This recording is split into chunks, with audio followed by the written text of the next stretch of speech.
How's it going, everybody? Welcome back to the 5th episode of The Real Thing, King for a Day. This episode, Just a Man, we dig into the supernatural and the world beyond. We dig in the realms that we haven't even play-tested yet. So you are all our guinea pigs this evening. Thank you very much for joining us. I would like to introduce everyone, and before we do that, I'd like to say something first. Our friend Frank is not going to be able to make it anymore. In honor of him, we have a little image of him on stream so you can see his character. He's got some things going on in life, and he unfortunately had to drop out, but he wishes his love and fun to you all. So let's give a little thanks to Frank, and love you, man. So first, Stuart, please introduce yourself. My name is Stuart Oliver. I am a musician, previously a YouTube music cover person, and I'm coming to you from the future from Sydney, Australia, and I play John. Thank you. For those of you who watched any of our past episodes, you will recognize Stuart as one of our Invictus tier backers, along with Frank. And Stuart, we can't thank you enough for doing so. And we're super happy to have you here. And so much fun. Yeah, I'm glad you're having a good time. Thank you very much for joining us. As a forever DM, these are the moments that I live for. Totally understand that. Rich, as the newest member of this this group, this coterie, this strange gang, tell us a little bit about yourself, what you're doing here, and what you do. My name's Rich. I have a cat. I am one half of the team behind Velvet Generation, which RPG about rock and roll revolution in the future. Obviously, that attracts me to the Real Thing. I'm psyched to be here. Don't know what else there is to say. Right on, man. Thanks for joining. You guys, there are QR codes for everyone involved here, as there has been the whole time, right beneath the King for a Day. So if you're interested in checking out any of the projects that anyone else is working on, you can find it there. Signal Interruption is Rich's company. Not just his, but a company that he is a part of. And then we have Sean and Megan. We've known each other for a little while, but why don't you guys introduce yourselves to everybody out there? I'm Megan. This is Sean. Didn't see that coming. We're two parts of Nerdy City. Yes. Which is another game company. Approximately a third. Yeah, about a third. Yeah. About that. But we brought you Command Droids. About because we love our 80s transforming robots. Yeah, you'll be seeing that off and on during the game. And we also are here for some rock and roll gaming, because that's going to be our next game. Coming next month. Coming in June. Kickstarting next month. Can't wait. We will follow it. I know that. Nice. And we're doing a little special thing. Yes. With you. Oh right? yeah. We're weird. We're doing a crossover adventure. Oh yeah, that too. I'm working on it right now, actually. Yeah, it's true. I'm poking him with a stick to work on it. Taking place in the late 80s, early 90s in the Bay Area, where your characters will be meeting up with and helping out a young band called Sharp Young Men that are considering a name change to Victim War. What? Yeah, so sort of weaving real history and game history in there. So it's kind of fun. It's super cool. And that will be a part. Is that going to be a part of King for Day? Or are we going to release that separately, or have we figured that out yet? I think we're doing that as King for Day. Perfect. It's going to be like one of the two in there. Yeah. So little extra for you folks out there. If you backed that project and get it, you're going to have some fun crossover. So thank you guys very much. Thank you all for joining. And, well, you guys ready to hop into it? Heck yeah. Let's do it. Yeah. All right. So, from the perspective of John, it's been another couple years. You've gotten a little used to your condition. And you're still working in Fortune Industries. And it's kind of the same faces have popped up here and there, right? Mm-hmm. There may have been a couple of times you have heard of the other two individuals here. But tonight may be the first time you've actually met them. As you are each called to the Atlas Collections facility in the seedy part of Chicago by the liaison.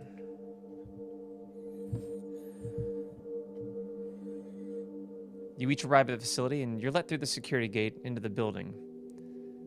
At the front desk, you're greeted by the attendant and instructed to meet in the conference room. As you walk down the hall through the building, it seems a little busier than normal. Something's going on. When you arrive in the conference room, sitting there is the liaison, Amelia. You know her by first name now. There's also two other individuals that you've heard the names of, but aren't very familiar with. One, Wade, Alaska. The other, Kostje.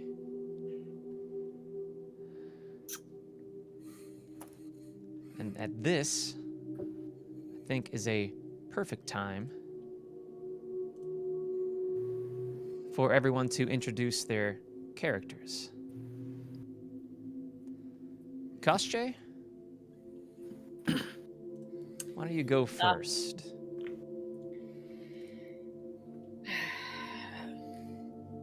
We are Kostje.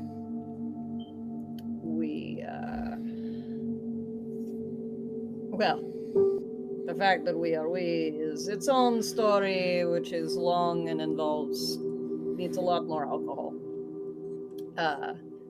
You can call us Rara for short. Are we doing a physical description as well? Yes, please do. I think you're the default, right? Yes. So Kostje appears as a rather hard-bitten woman. Could be anywhere from 60 to 25. Hard to tell. In a Adidas jumpsuit, tracksuit, with a cap, with a glass full of something colorless. Currently on their fourth cigarette.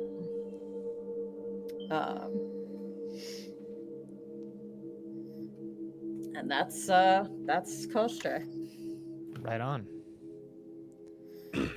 Wade. Yeah, Wade's early middle-aged, but he's got, as they say, city miles on him. Looks particularly rough around the eyes. He's got those the glasses where the lenses like sort of get lighter or darker based on how much light is around. So it's always like they're never like completely sunglasses, never completely clear. So his eyes are always a little hard to tell where he's looking. Anime shades. He's wearing sort of weathered black BDU jacket with a keffiyeh scarf around his neck. He as you walk in, he's got a cigarette unlit, just like sticking out of his mouth, just sort of hanging there, leaning up against a concrete pillar, sort of arms at his side, not quite crossed, and eyes keep darting around to like every exit in the room. And he sort of sizes you up as you walk in. But when it comes time to introductions, just sort of like goes, Wade. Right on. And John.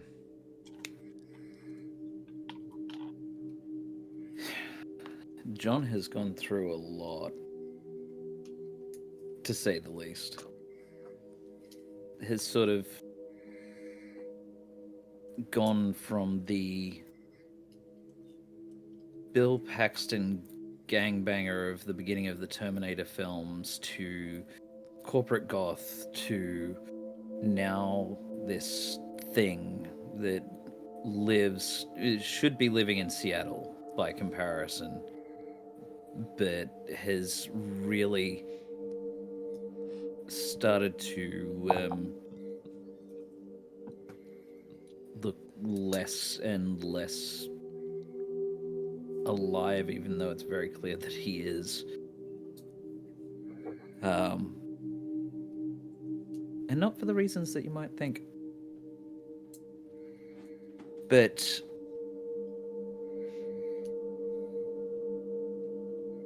they still maintain some sort of shagging appearance to them, and they still very much are the sort of person that looks like they're intentionally making themselves ostentatious to draw enough attention to themselves that's going to make people want to stay away from them. That aesthetic has never changed.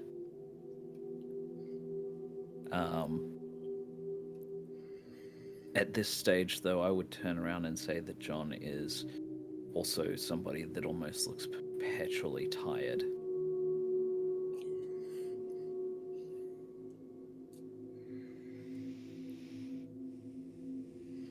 With that, Amelia speaks up. Well, now that you all know each other, called you all in here. Well, we have a problem. Now, Wade and Koschei.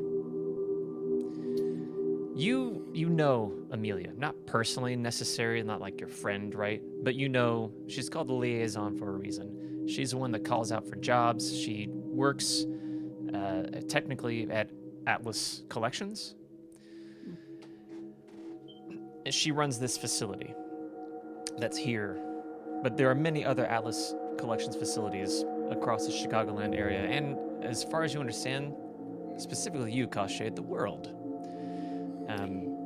Wade, you've many times met with her after or before a job, like, yep, we're escorting this, yeah, we're moving this here, yeah, we're doing that. And she just kind of has all the details and all the, she's the person to go to speak, almost as if she had some experience working with the CIA or some sort of military work. But she's never armed, she's never, she's gruff, but doesn't have that, she's ready to fight. Kind of what she's working probably for the business now.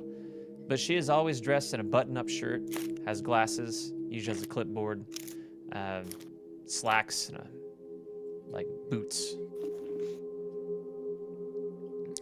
She looks at all of you and goes, last night, 0200, an Atlas Collections facility on the outskirts of the city was robbed.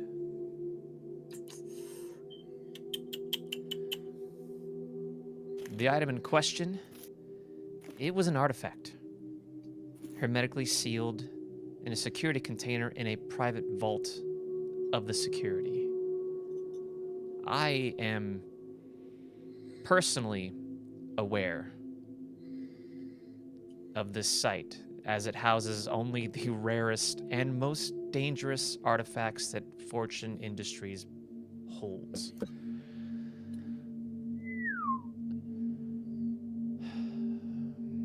She sets down a few folders with reference pictures and documentation for you guys to peruse. What was stolen was of particular importance to Mr. Gray. and it's known to possess some extraordinary abilities.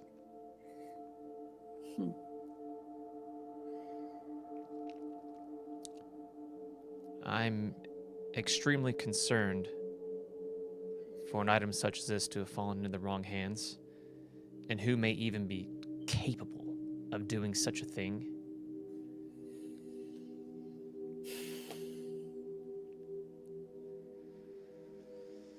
What does it do? Well, and at that, she's about to tell you.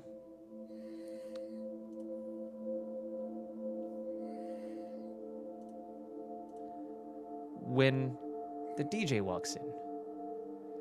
John, you know exactly who this is. I think it might be appropriate if you give everyone else an idea of who she is.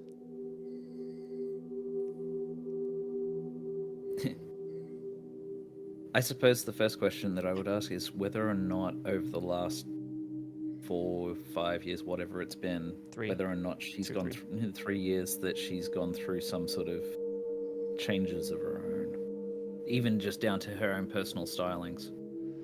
I mean, slightly. Maybe not like you have, but slightly.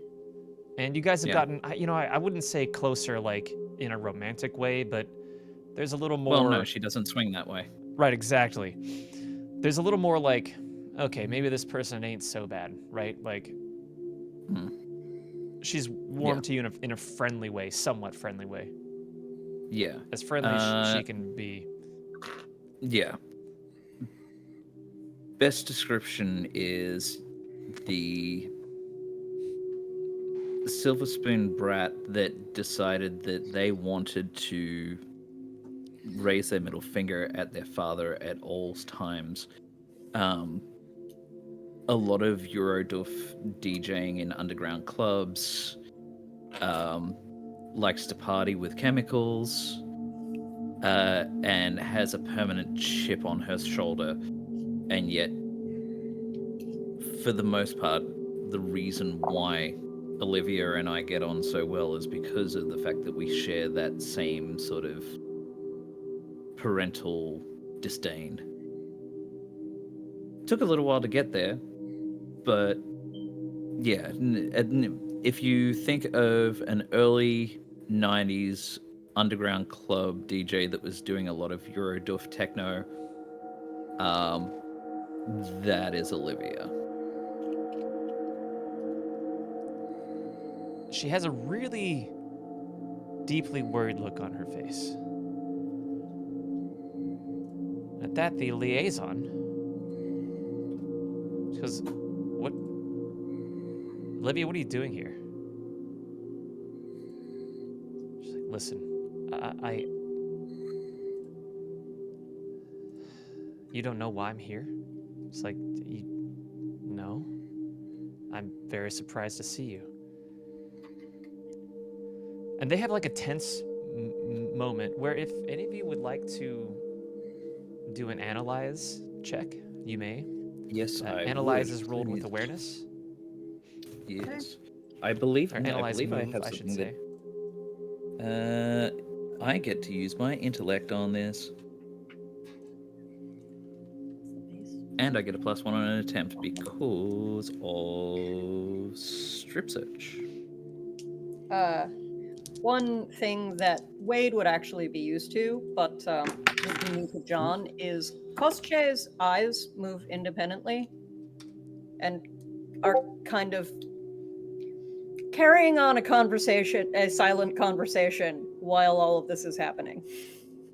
Okay, so Very that nice. is a 6. Yeah, that's a 6 on the die, +3 on intellect, +1 for strip search brings us to 10. Okay. Did anybody else want to also do the move? Don't think we have. I'll do it. Is it awareness or rapport? I'm sorry, it's rapport. I was incorrect. It is rapport. My mistake. Hell yeah. That's better. Oh yeah, we're real good at that. worse for me, but You roll the dice. Wait, what'd you get? So I can't. no, re-roll I'm for- just saying you roll Nice. the dice after this. So we Yeah. got 5 Total? total. Both of you got a 5 total? yeah. You both got a 5 total. Okay. Well, was each of you will mark a 2d6. discovery, which I've done for you. And dang, this is going to be. Before we get to what you have discovered, John, Mm-hmm. Wade, I would like you to tell me about the first operation you did with Kosche. What was it? And how was the liaison involved as well?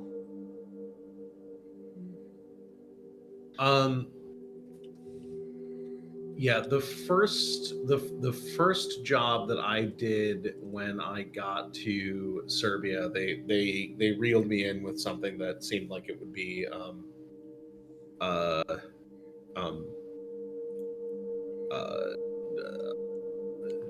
morally uncomplicated. It was Cakewalk. Is that not the term? what was it? Cakewalk. Is that not the term? Yes, cakewalk. We were simply escorting we were escorting people out of a village that civilians, basically getting them to safety when we sort of knew that militants were moving in ahead of time. Now, the fact that we happened to run into a patrol that wasn't supposed to be there, that was advanced, and it didn't turn into quite the cakewalk we expected. According to the liaison, that was not part of the plan.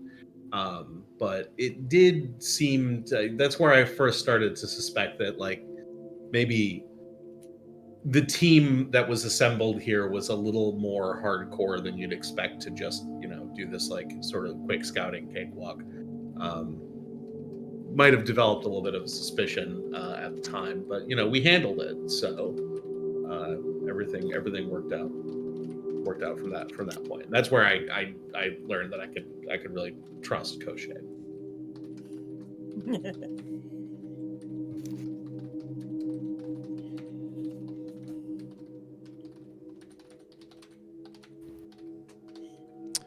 Okay. Got that. Kosche. Either of you can answer. And this is where we're going to start testing the new stuff. So, I would like you to tell me about a memory you lose. What you don't remember about Wade anymore.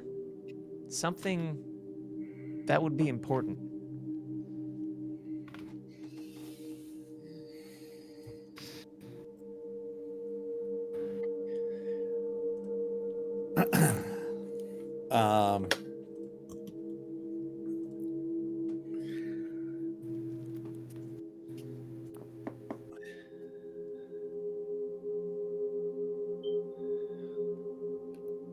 I probably should have remembered that he shot his commanding officer, but exactly who the commanding officer was in that in the moment was a little blurry, and then I drank the whole thing away with Axel the Greaser, so I have little recollection of this event. And what's a little more detailed event? Like what? Where was it, and who else may have been involved? It was at the same in the same area. There was a group of Americans had moved in with an Albanian convoy trying to get near Medjugorje. The Americans were it was bureaucratically fuzzy as to what their exact location was. And when the explosion started, the two of them got into an argument, and only one of them walked away from it. And it was very easy in the chaos to blame it on any number of local snipers. There was a time when I knew it wasn't a sniper, but Well, you're the one who saw it. I've got the better memories. Several drinks ago. So, hard to remember. You know, fog of war, all that. How do you keep that sort of thing straight in your head, yeah? But he was not. Decisive action. Strays were all around back then.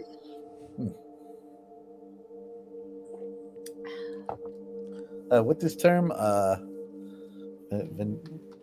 What was the term on the bottle? Oh,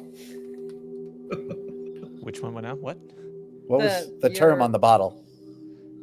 On your Jeviga.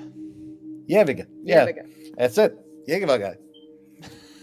Somebody shot somebody. Impossible to know who. At this point, one person is alive. One person is not. Jeviga. Doesn't matter. All right. You no longer have that memory. Yeah. With so many others. Oh, I want to throw something out there to you. Rather than like the eyes, because that would end up just with us looking like the sea serpent from the 2000 Leagues Under the Sea ride. Maybe we do like the golem thing of like turning our head back and forth. Yeah, I'm in for that. Do have two different colored eyes though. Oh, absolutely. Yeah. There you go. So yeah, when one side's targeted like blue eye, and one side's targeted brown eye. Cool. And blue. So John, you got a 10. Mm-hmm. What are you choosing to do with that 10? Let's see. I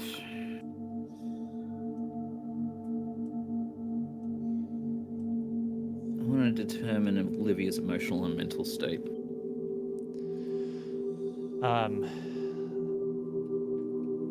You know, she's pretty good at keeping her cool for things, but right now it's not one of those times. I mean, it's not necessarily obvious to everyone else, but something's really wrong, and her emotional state is one of like loss and fear, and when looking at Amelia, in a way, love.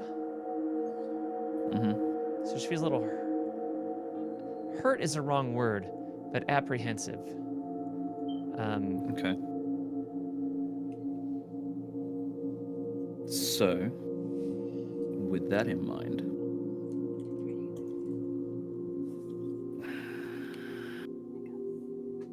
I'm sort of paying attention to their quiet interactions, and I tap a little bit deeper. Okay. Olivia, let me in. Give it a shot. Give me that move. And what is this move called? So this is the Cone of Shame. And that is a 7, so I'm going to be marking a stress for that. Okay. But I get to choose 4 different things.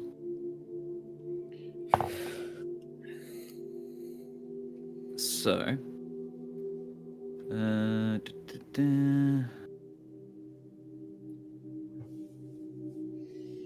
So we're going to learn their current motives and what they're contemplating towards achieving the actions around that. Hear their surface thoughts. Feel any mental complications that are afflicting them. And create a 2-way telepathic link. Okay. So you can speak to her in her mind now, and she back. Oh no, that's not what I meant to do. Hold on a second.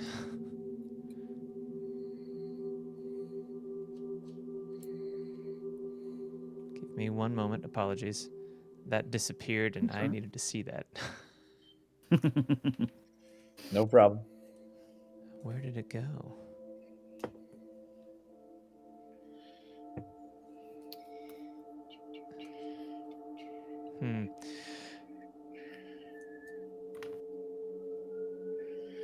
That's fun when technology works or does things you don't expect. There we go. I do like when technology works. Right?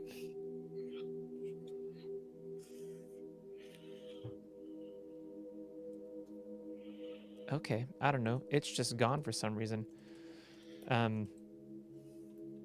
So, you have a two-way communication. You're in her mind, and she will know this, right?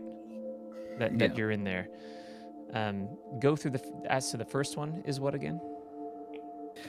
So the first thing is where is it? Give me a sec. It's not letting me open the thing now. That's weird. Yeah, something happened, and I don't know what. It just disappeared. Yeah. So it was the current motivations and actions and what they're willing to do to achieve them. It was their surface thoughts, their mental mind state and what's afflicting them, and then then it's the telepathic link. Okay. Current motives and what they're contemplating towards achieving them. Their current motives is to get all of you to help her. Her surface thoughts are shit, and nearly almost like not crying, but terror. Like deep inner terror. It's gone, is what you kind of hear over and over. And I love you, but why are you being so thick right now when thinking about the liaison, Amelia?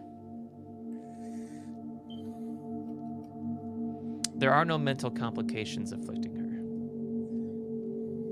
Okay. Cool. And then she looks over at you and like gives you like, stop it. Olivia, what's going on? You're never like this. How bad is it? That...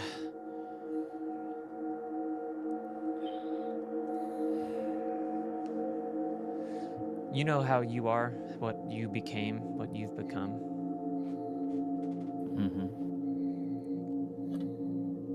We're not that different.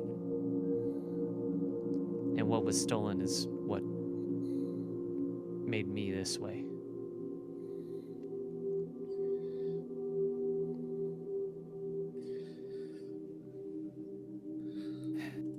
I will raise And you s- Koskai's left hand. Okay. And you still need this? Or is this just going to be world-ending type bullshit? Both. Oh, good. And here I thought that today was going to be an easy day. Amelia goes, Kostche? Yes, and the voice is different. I appreciate the need for secrecy, but also if we are to recover a stolen object, which I assume is why we are here, we will need to know a little bit more than cryptic glances about what it is and how to get it. Right hand pops up a little more. Kostche?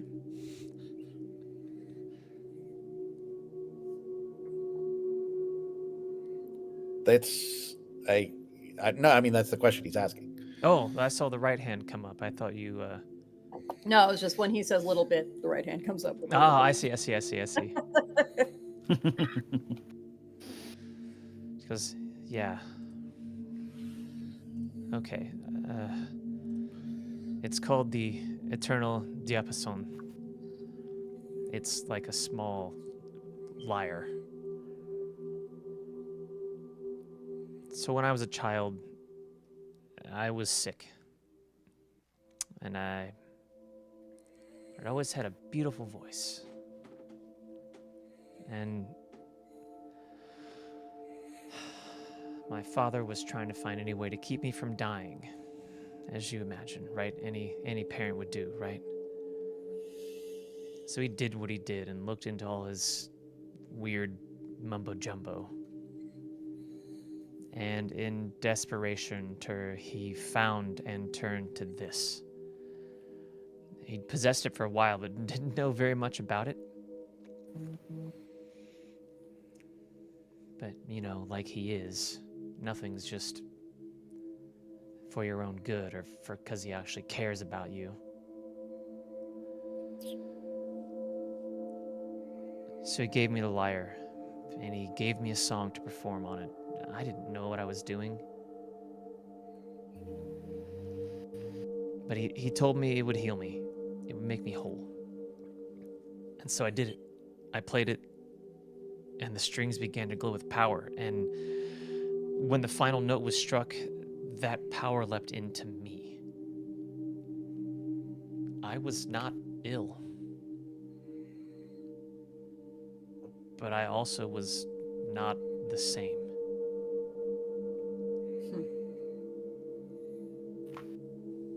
Is this why you've been hating him for so long? Yes. Makes sense. He only uses everyone.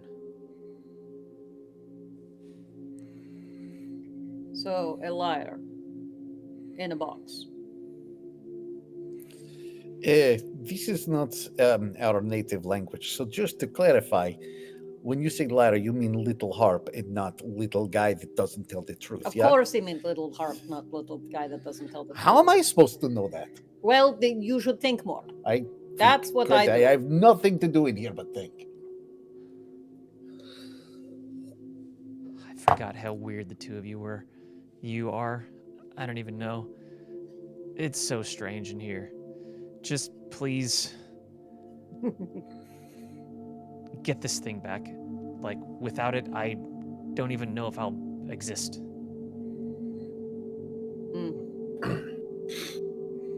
Don't worry, Olivia. We're going to get it back. Is there anything else that you need?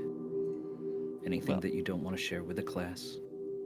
Like, the same thing, like, as you were saying that as well, the liaison just hugs the DJ. And because, just so that we're clear, for anybody that hasn't picked up, that extra voice effect is all telepathic link. It is unheard by those who aren't attached. Yeah. Conversely, Koschai loudly argues with themselves. Out loud. At all times. Yeah. I love it. So We probably could use an inside voice, but that would not be the way that a Slavic Etten would go about their day. No, that wouldn't be authentic. And like Wade is just sitting there, just sort of like has been just sort of like scoping out the room, just eyes going from like Koschei arguing in two voices, and then like looking over at John, who like I assume is like you're like glancing meaningfully or something like that, and I'm just like, what? Like I'm used to this. I'm used to this from Koschei, but I'm like something is clearly happening here that is beyond my recognition. Yeah. Mm-hmm. The liaison kind of, says to her quietly, I didn't know, to her, and in a very rare display of human emotion, period. Olivia lets herself sink into Amelia's arms for just a moment in quiet sobs, then continues. And she shoots kind of another, afterwards, like, looks at you disapprovingly a little bit, John. Mm-hmm. It's like, you don't have to do it that way. We've known each other for too long at this point that I know that there is always a chance that there are things that you don't want to share. How long did it take for you to share everything with me? And I'm still learning. Consider it a protection detail that I didn't used to have. Consider I don't trust a lot of people when my father fucked me over as a kid, okay? Well, not really a kid. I guess I haven't really changed much since then, but you know what I mean. I know. Is this still telepathic? Yeah. Oh, okay. Oh, okay. Like they're just angrily staring at each other now. No, actually, she's saying her things out loud. I'll say that. Okay, so like in that moment where like they're like, you know, closing together and like you know, holding each other in this tender emotional moment, like Wade takes that opportunity to just pull out a lighter and just like he has to flick it a couple times. It's like making an annoying amount of noise, just like and like eventually like gets it lit, like takes like a long drag and blows it out as he's, you know, he's just sort of like has this look like, okay, when are you going to be done with this, basically? Wait, light my cigarette, please. Lights it, holds it out to Koshie's right hand. You know that will kill you. Well aware. So yeah, he like takes a Hoping. deep drag and then sort of, you know, like exhales as he's talking. As weird as all this seems to be, you know, which is fine. Getting it back, I assume, is just going to be pretty straightforward. You just let us know what, you know, who took it, and You clearly course. haven't Go. been working with us for that long, have you, to say that something like this is simple? I said it was straightforward, not simple. I thought it was the In this sun. case, same difference. And that kind of brings the DJ and liaison out of their moment. They're like, yeah, we don't know who took it. That's the other problem. We know it's gone. We don't even know how they got in.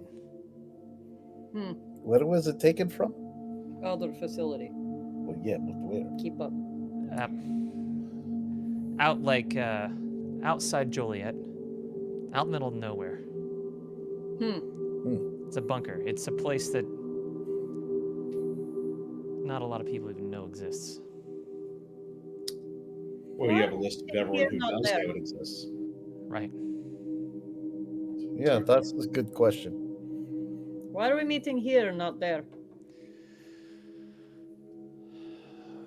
This is a little more central location, and I figure to discuss things, it'll be easier. Once you head there, you will have access. You will be given clearance. I needed to run that and wait for that to be finished. Sounds like inside joke. We would know. I have zing. Where I come from, there is statement that a dream will take you to a cloud, but a turnip will buy you a hand job. Which is how I am segueing into talking about price. Yeah. Pretty sure it's an object. Also, I just made up that statement. That was. Yeah, I'm very aware. When can we head out to the other facility? I think sooner rather than later. If we're going to catch up with whoever. Well, you Yes. might want to speak with the spook, Elias. Ooh. He has some more information. He's been digging for a little bit. Maybe not, I don't know how much more, but it would be a good idea. And Let's make it a party then.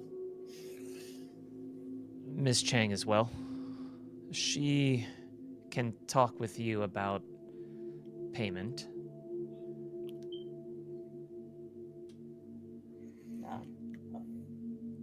But you had some more questions actually about it. Hermetically sealed box.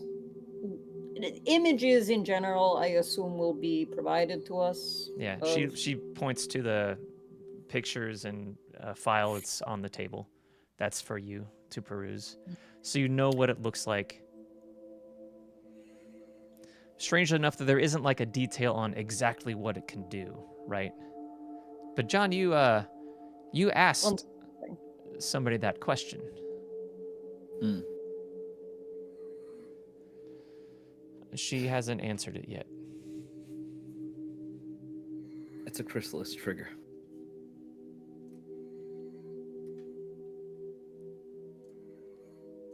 Same Okay. sort of thing that made you like you, and you made me like me.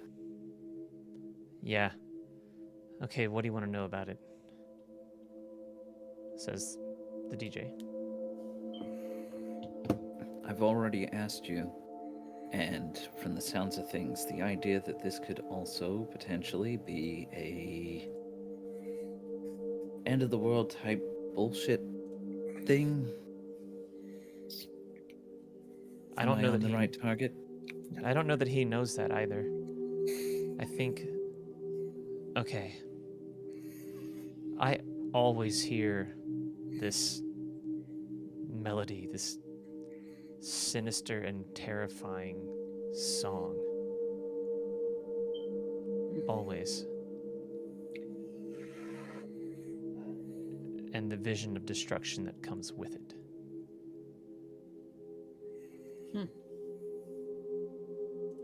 I think that whoever's behind this is connected to another one of the 7. Now, John, that's not the first time you've heard about this, but for the rest of you, you may have never heard anything. Like, this is like, what the hell is that? You don't know what that is.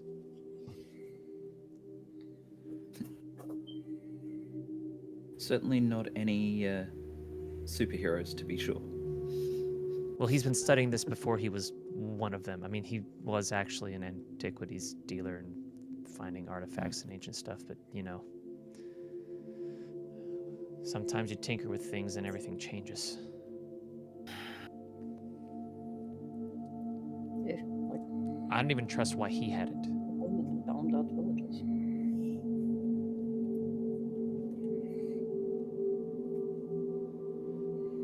Okay. Which now you know why I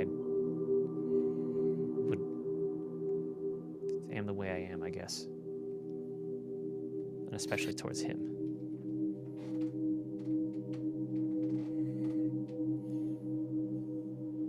Everybody's life's got static, right? Ain't that the fucking truth? So yeah, be careful. Amelia jumps in and trust no one. We don't know who's behind this. So when you find something, come directly back to me. Speaking of trusting no one, you can get us a list of who works there, who knew about this thing, because Yes. I don't know, seems obvious to me, but The only a handful of individuals knew that the relic was currently kept at the facility.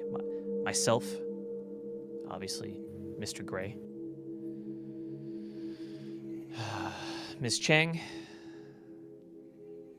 Elias, and Samantha, the fixer, our fixer. And I guess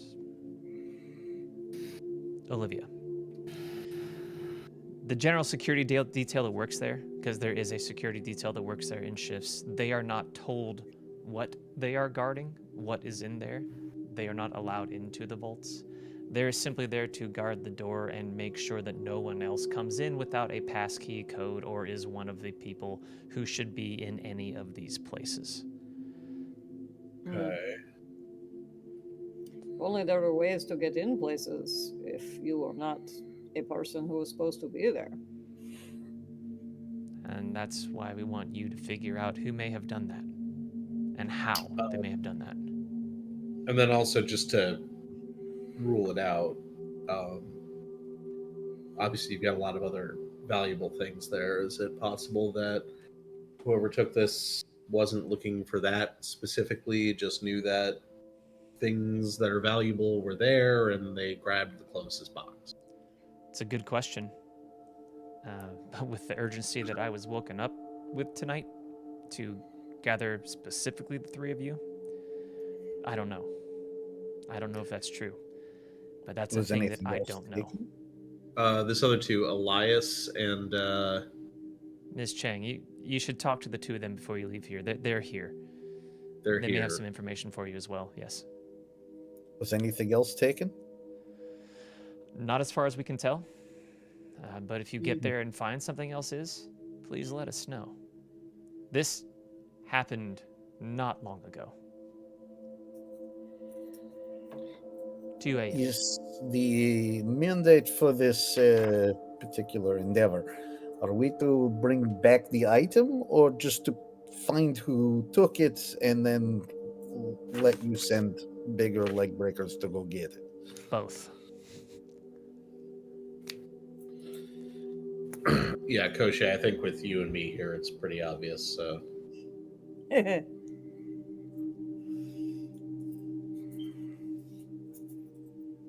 Well, we're just here because we're charming. I assumed it was our good looks. this Elias that you called in, is he normally here right now, or does he know that he's been called in because something happened? He knows. He knows Miss Cheng knows they've been called in. They've also been doing their own separate research. He is the head of Saber Securities. Put it this way, if Elias is here, then that means that things are really fucking bad. Yeah. And Miss Cheng has been asked, well, the item is also priceless, a priceless artifact. Even if it weren't special in some way, it's historically of value, and for something to this go missing would, well, let's say that would put a dent in the value of the company and Mr. Gray's value as a entity financially. That Alright. much, huh? Statistically, that's probably true of almost any box that someone could have taken out of this warehouse, though, right? Actually, probably, yes. Yeah. Okay. Fair being that particular warehouse that has that level of clearance, etc., etc. Just to humor myself a little bit on whether or not I have that sort of degree of knowledge of, like, especially since it's a liar, like the first thing is, okay, well, liars have some degree of historical and mythological significance. Whether or not I can sort of pinpoint any notable ones in history that, could tie into this. Give me a know or recall with intellect. Mm-hmm. And I have stuff for that too. Cool. Oh yeah, no. Apparently, I do a lot of ancient Greek history in my in my spare time, because that is. And you ready for this? Yeah. That's a 17. Wow, that's an unheard of number in this system generally. Congratulations. So Oh, I'm guessing sorry, that 16, but 16, still. that's still pretty unheard of. Yeah. So I'm guessing you would like the narrator to tell you a piece of information about the world, esoteric, academic, scientific, factual, all that type of stuff, right? However, I like to Yes. approach this know or recalls sometimes differently. So you tell me, mythologically, what item, or feel free to make it up, make up mythology in this world. And this is what it is. You know this is what it is. It is true. When you share this information, yeah. This is not incorrect. I kind of like the idea, especially after like all the stuff about song and things like that. Like the first thing that immediately came to mind was the Lyre of Hermes, but honestly, considering the darker tragedy of it, the Lyre of Orpheus sounds far better. Big That's liar. what we're dealing with. Cool. That's it. And now I have a +1 forward for anything related to that, at least until I exploit it. Killer. Nice. In this case, it is what would be under current day standards. What that means for this universe, I'm sure lies in that end of the world aesthetic, but it is definitely Hades touched. So yeah, that would explain that whole world-ending event side of things, but I'm sure it probably has a different term elsewhere.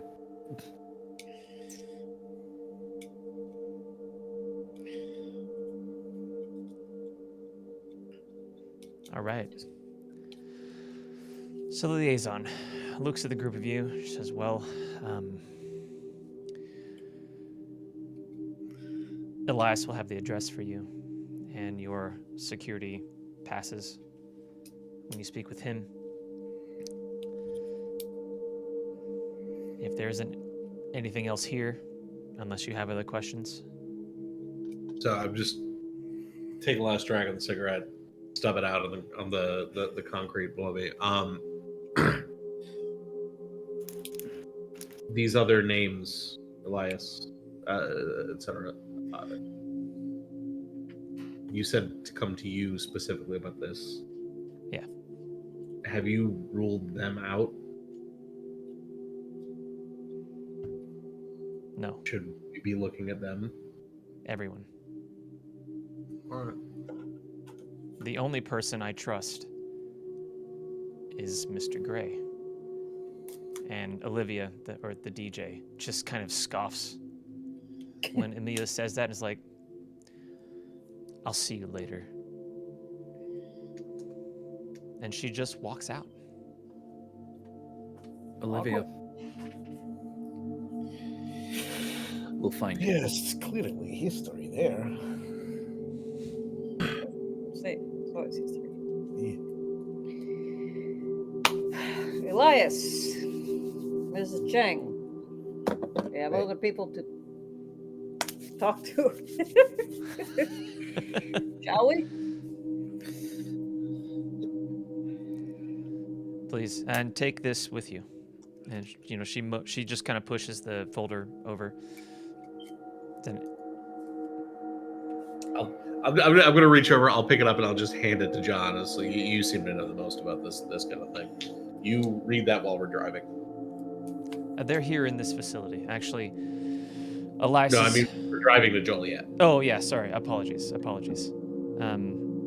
Elias' office is upstairs at the end of the hall, the room with no windows.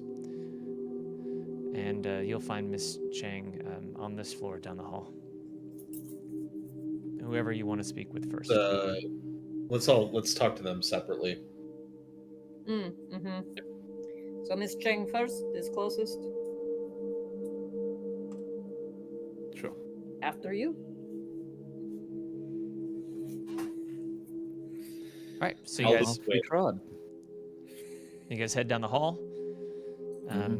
Yep. You walk into, it's like a regular office room, like a single person office in this facility. It's still nighttime, right? They called you like, it's maybe between 4 and 5 a.m., probably closer to 5 now.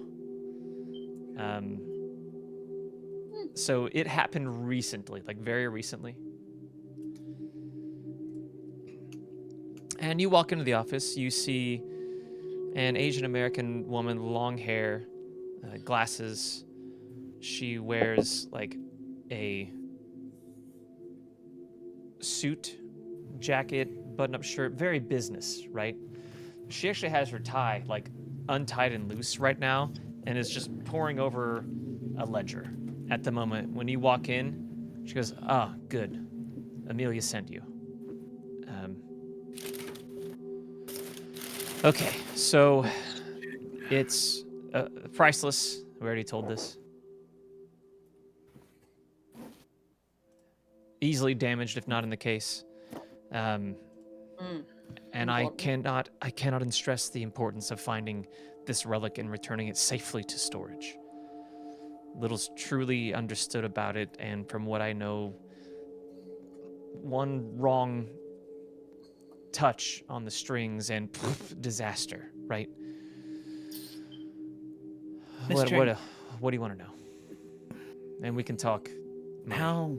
How deep into your understanding is the information on this artifact exactly? I don't actually have a lot of understanding on it, just really briefly what Mr. Gray informed us of. And that it must be found and put back.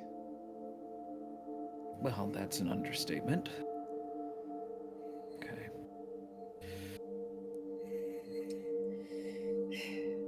Size of box. Good place to start. Yes, good question. Yeah.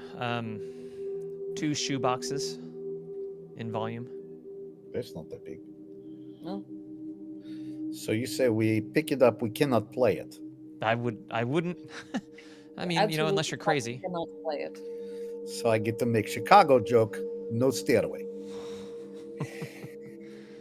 She doesn't laugh, but she's like, I yeah, apologize. yeah, no stairway. Box I don't is think the metal. stairway that it would take you Wood? would be the one you want to go to anyway. Fair The point. box should be metal. Well, but I don't know. Here's what I don't know. If the box is stolen or if the item is stolen. All we know is the alarm went off in the vault, and what item it is, we haven't actually been there yet. You're going to be the first ones going in. Oh. So you don't know if anything was stolen. We know it's stolen. The alarm was triggered. I'm not going to go into the details of the security measures there, but if something is moved, we know it. So, But box with item is moved. Item is missing. Unsure if box is also missing because You don't have a camera on it. no. Forgot also 90s. You probably wouldn't be able to see it from here anyway. Fair.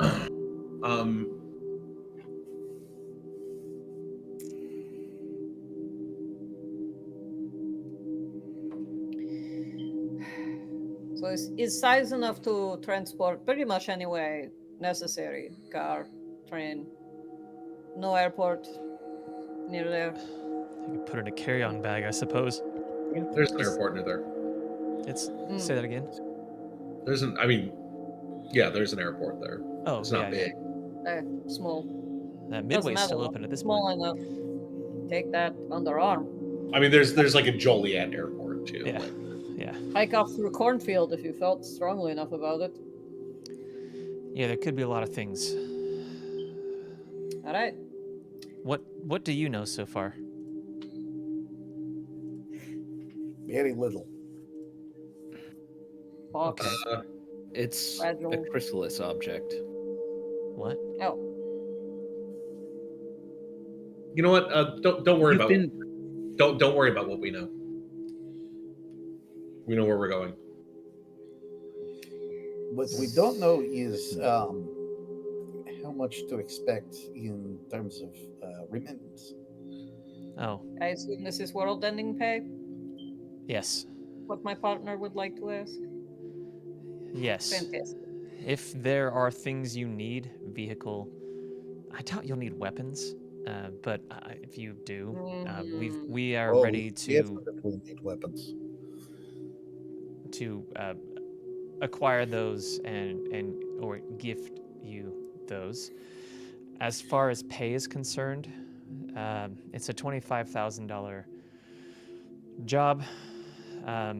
Bonus for finding 25K job flat. That's what you're going to get paid for just going to do this. If you find who is behind this, that's another 25K. If you're able to find the relic and get it back here, that's another 50K for each of you.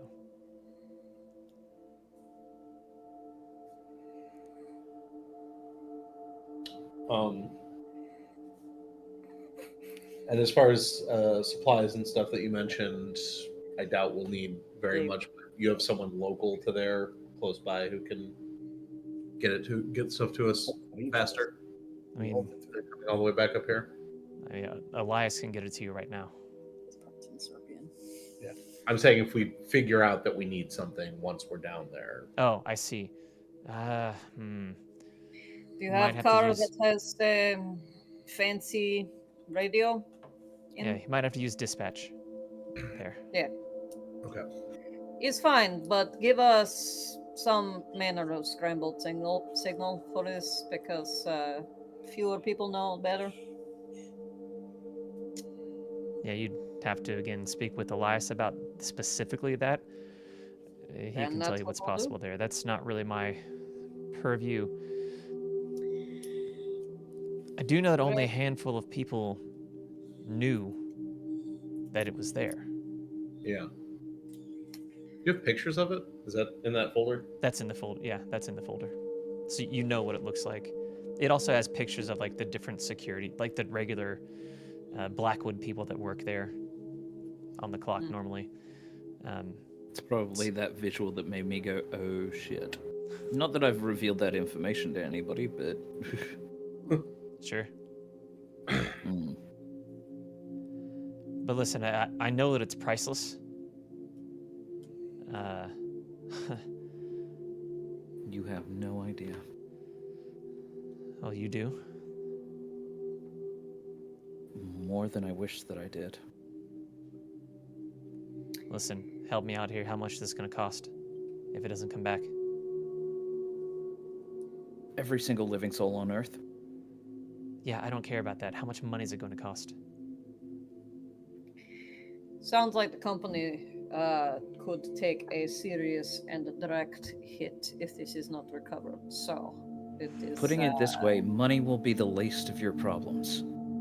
Yeah, but money is the language she speaks, so.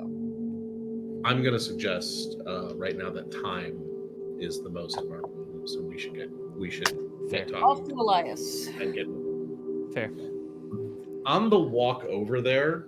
I'm just going to sort of mutter where all of us can hear.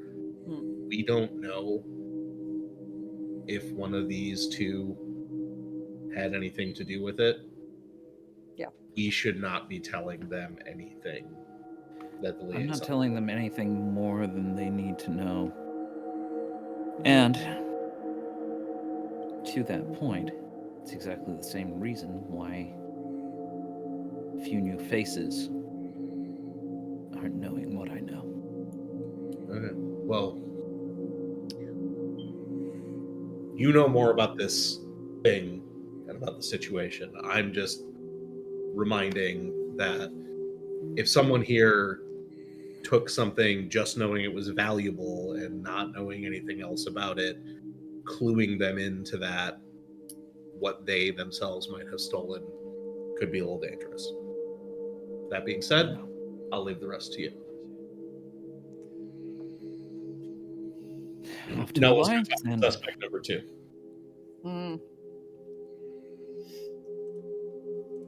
So you guys head upstairs to Elias' office, where at the end of the hall, the light outside the hall flickers, right? Like it's off, then it's back on, it kind of flickers, then it's off, then it's back on. It's like the thing has just never been fixed. he's been doing his creepy shit. Okay. And as you approach, the door to the room opens into darkness. From the hall, you hear him say, "Come in." All Elias, you can see creepy son of inside is a bitch. flickering glow of a computer monitor reflecting off the back of the wall. What do you guys do? Elias, you creepy son of a bitch. Can we stop with the theatrics for just a moment. As you enter, the lights of the room turn on.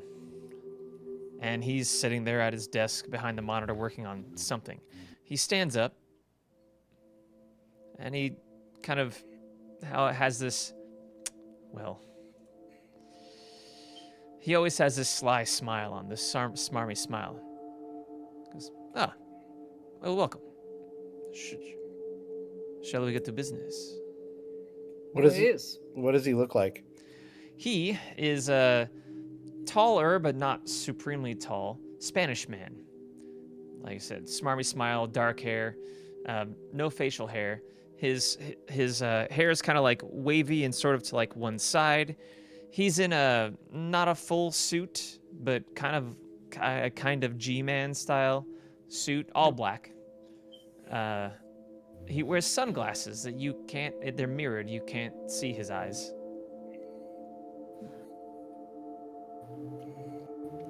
Yeah, scary. So I imagine you have some questions or are seeking something. A little of both, I believe. You asked us to seek it. See? So Have you got all the security details for the facility? As much as I can find. Is that in this folder, or have you other folder for us? I don't have a folder that you can look at easily. Here. He kind of steps back and gestures towards his computer screen for any one or all of you to look at, right? Tuck in and look. Mm-hmm. And it goes, so, as you can see here, and it's like code mixed with like really pixelated, like not great, 90s computer pictures, right? Mm. It's like whoever was here was familiar with the security system and either had access to or is a knowledgeable electrician or hacker, I believe. Now, all surveillance to the facility was cut and looped, as I have found, to not raise alarm from the guard, which had to have been done on the grounds. As well, I have discovered, and he kind of, he presses the power button on the screen, so it shuts off. And that light, the white glow of it goes away. The hermetic seals of the vault and case were accessed without effort, indicating that someone on the inside may have been involved because, well, some of the protections were not technological in nature, and none of them were set off, except the pressure alarm. So you said that there was a lot of like code and things like that was on the screen alongside the shoddy imagery. Yeah. I want to see whether or not my time with Tiana has taught me anything and whether or not I can sort of understand it at a Tiana level. Sure. He did shut the screen off quickly after explaining those things. But in the glimpse, it give it a shot. Yeah. Yeah, give it a shot for no recall.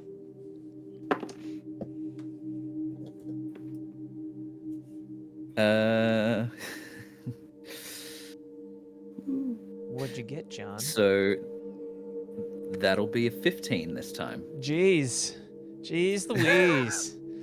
All right. So, in the brief moment you got to see the code, what you understood that, which is probably why he shut it off quickly, but he is the head of Saber Securities, which is the cybersecurity company subsidiary under Fortune Industries. He essentially was hacking into their system at that place. You know that. So Elias was hacking into their system to have a look at all of their security detail.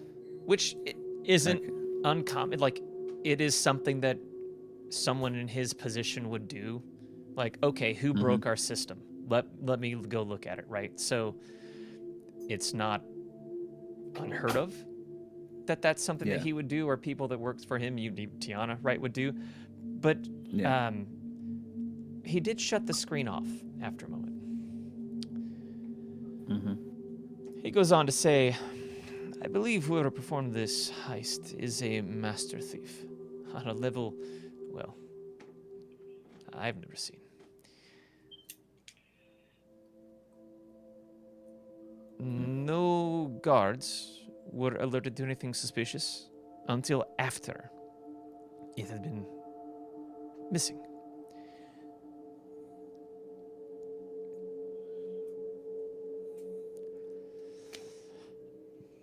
And I know that only a few individuals even knew that this item was there.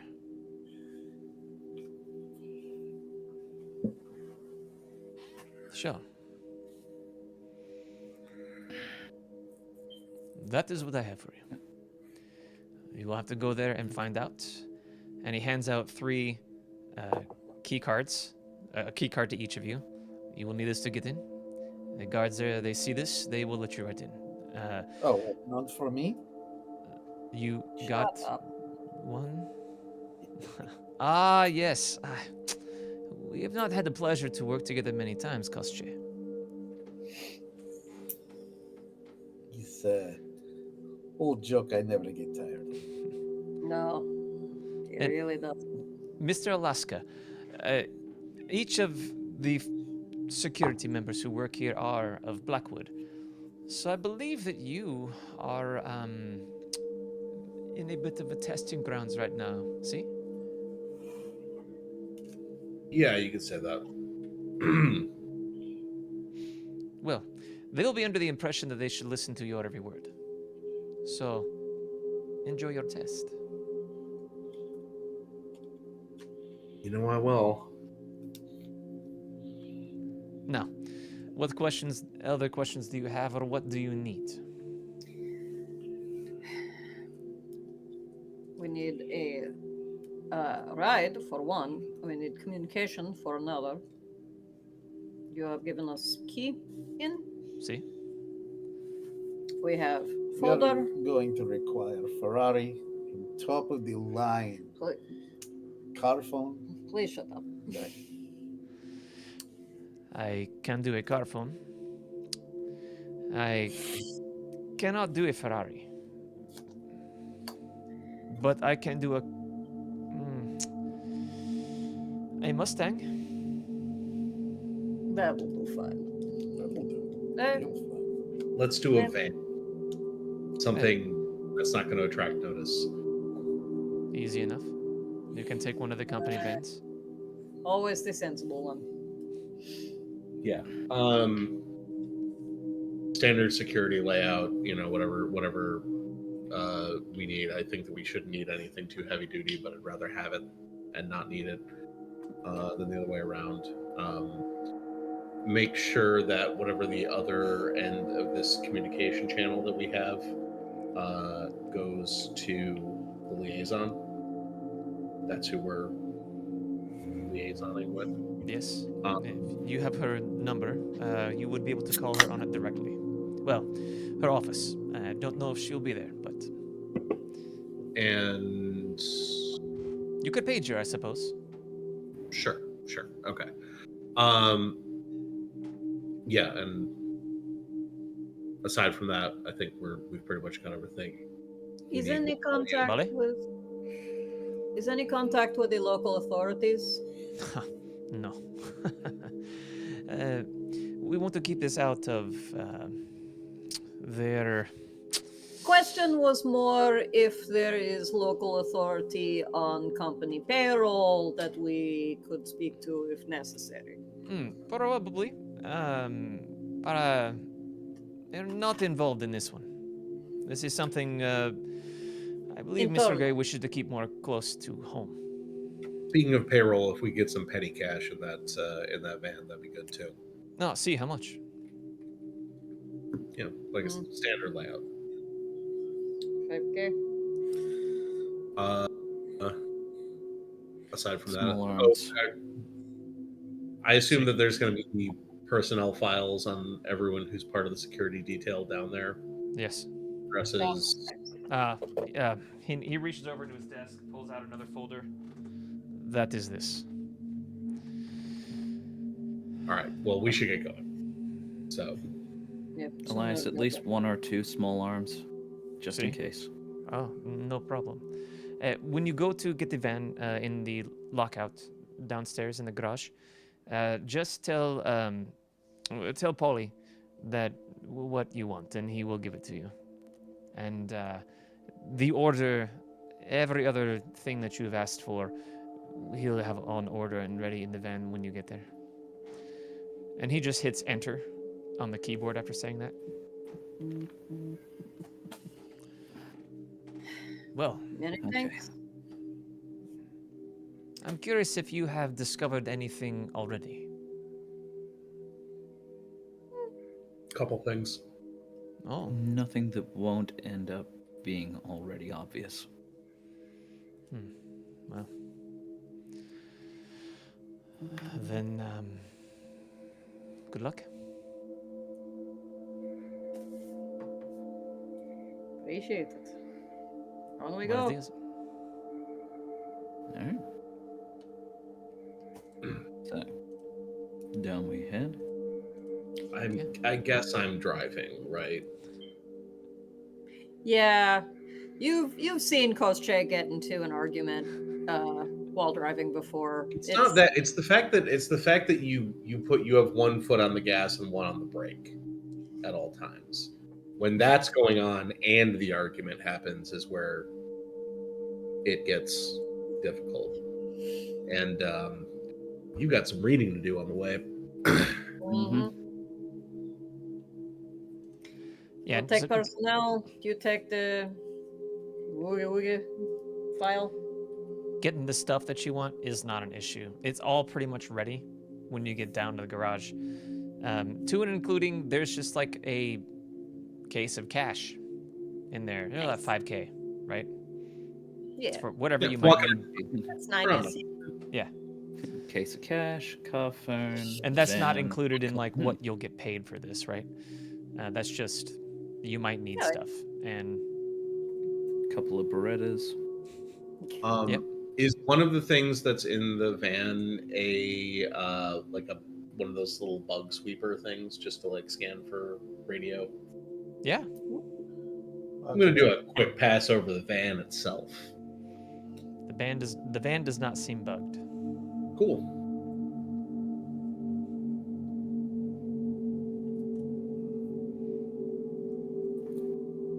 Cool. Hey, look, sorry for being a hard ass back there about this, but it wouldn't be the first time that I've been screwed over by, not necessarily a boss, although that has happened as well, but someone else working for a boss. You know what I mean? I'm saying this as we're on the highway going down there. 100%.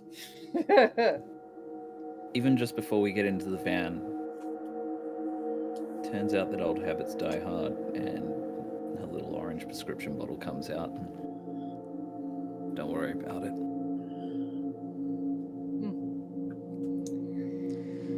So you peruse the files and like chat. It's Chicago and traffic. It takes you about an hour to get there. Anything jumping out the files? Nothing particularly. Pretty standard information, really. Guard X, named this, married, unmarried, has kids, worked for the company this long. Any write-ups, stuff like that. Like any basic information you'd need about any of the people there, you have it. And none of them. Here's the one thing that is kind of like interesting. None of them have ever had a poor review. All of them come from pretty clean backgrounds. Like, this is their job. They take it seriously. They've been hired to do this here professionally. And none of Considering them that are I'm- ex-military. I'm sorry, all of them are ex-military. I should Okay. apologize. But they all have So- cleaner records than I do. Yes. right? Yes. They served, they got out, they went into security work. I did all of those things, just eventually. The order So- was a little. Can't edit side, please. So obviously I'm sort of the one poring over a lot of this sort of stuff, and so I'm sort of looking for patterns, inconsistencies, anything that might be worth noting that might point us in a particular direction or another. Whether or not, you know, sort of going for a deeper investigation is going to help me any. Yeah, give me an investigate move.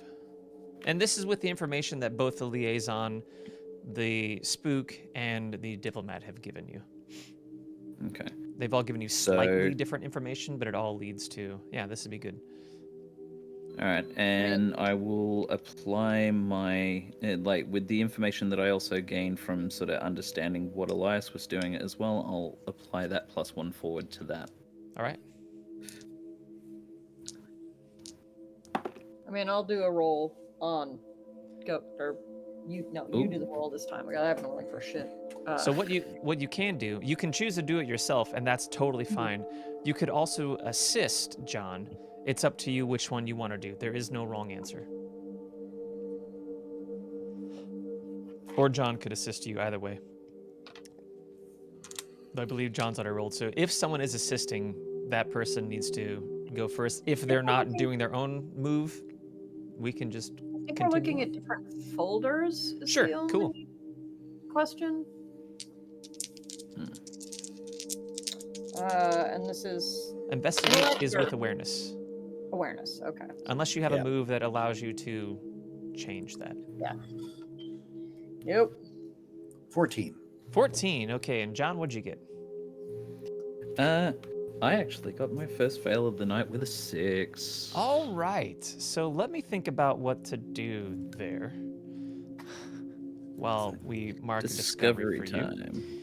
And with a 14 on investigate, you get to choose 2 of the following. What item, and when I say this, and this is to clarify, when I'm saying these, it doesn't have to be this exact question. It can be something along the lines of these. These are just sort of the sample questions that, we go for. So what item or object here is most useful to you? What here is not what it appears to be? What happened here recently, which may or may not be useful when you're looking over information? What do you need to be wary of? Or what should you be paying attention to here? You get 2 of those. And it can be, you can make it a little more specific. You know what I mean? And if it helps, I do believe I put the move list in the chat. You did. Pull that up. Right here. There we go. And you will also have a +1 forward related to your answers, which essentially is the investigation. So on a roll in the future, you'll get a +1.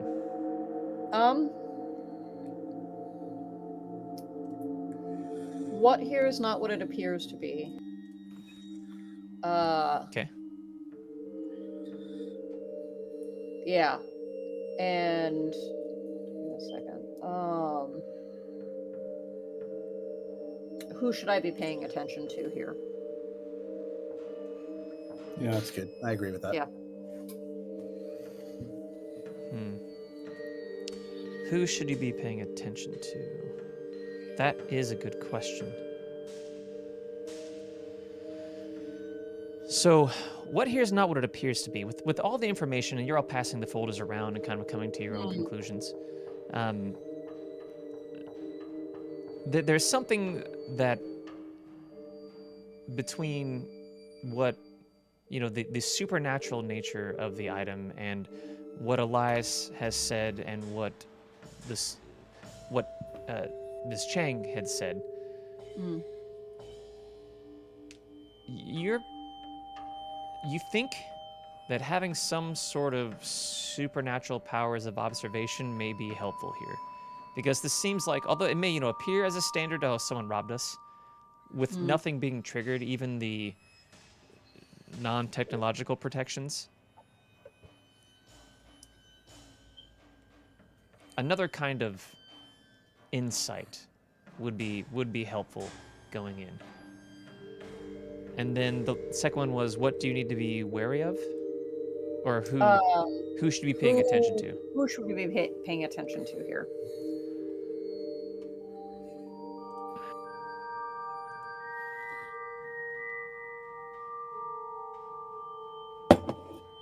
So you think that, I mean, unless when you speak to the security guards when you're there and something comes up,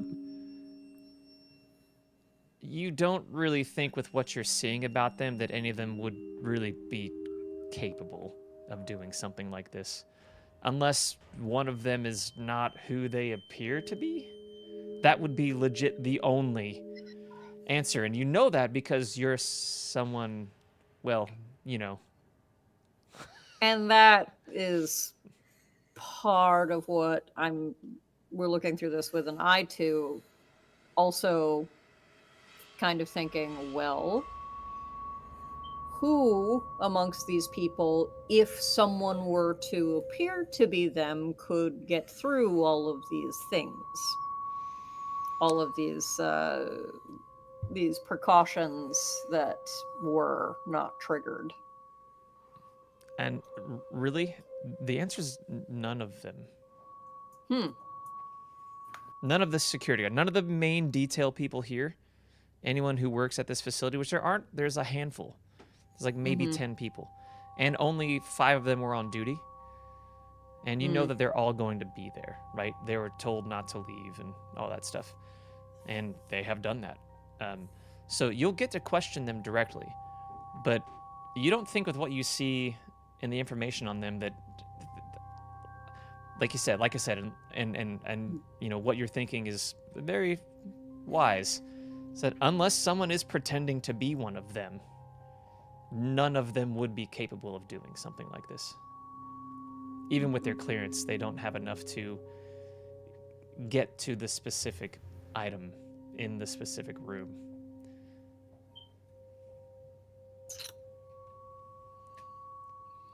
All right. John.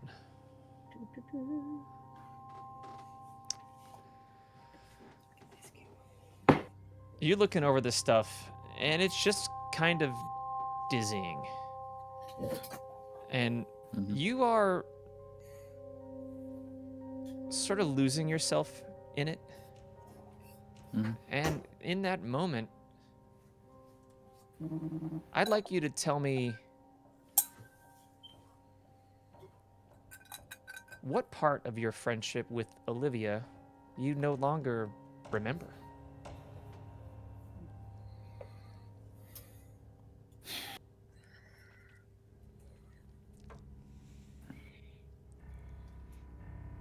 You've lost. Yeah.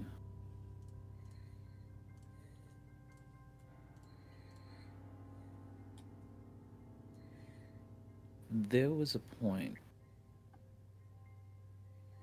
where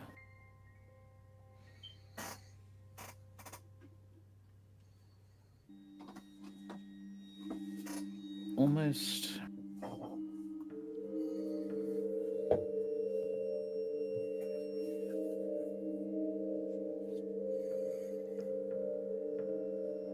in a moment of uncharacteristic vulnerability between partying, going out to the club, getting high, doing all of these things.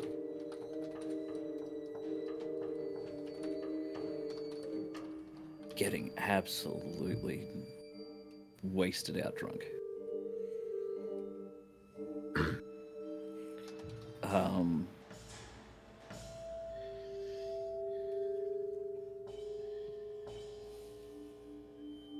Olivia got extraordinarily emotional and vulnerable with me about everything that she hated about her father. Everything that basically made her the person that she is today, with the exception of the supernatural.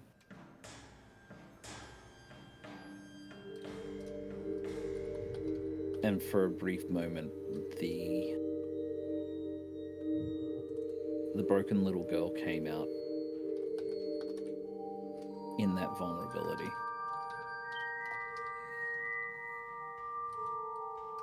And uncharacteristically, and it was something that I never even thought would happen, she actively kissed me. Like, with purpose and determination. And she pulled away and said, "You're only gonna get one," and that was it. Forget it ever happened. And now I do.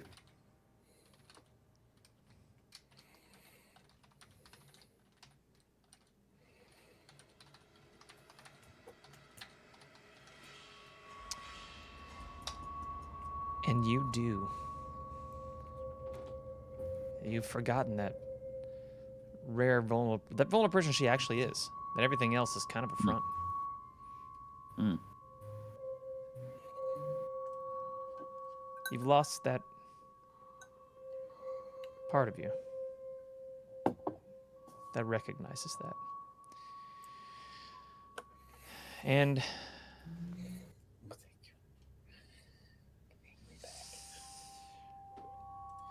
as you're going to the facility, this is an opportunity if you would like to leverage one of your contacts if you think it appropriate.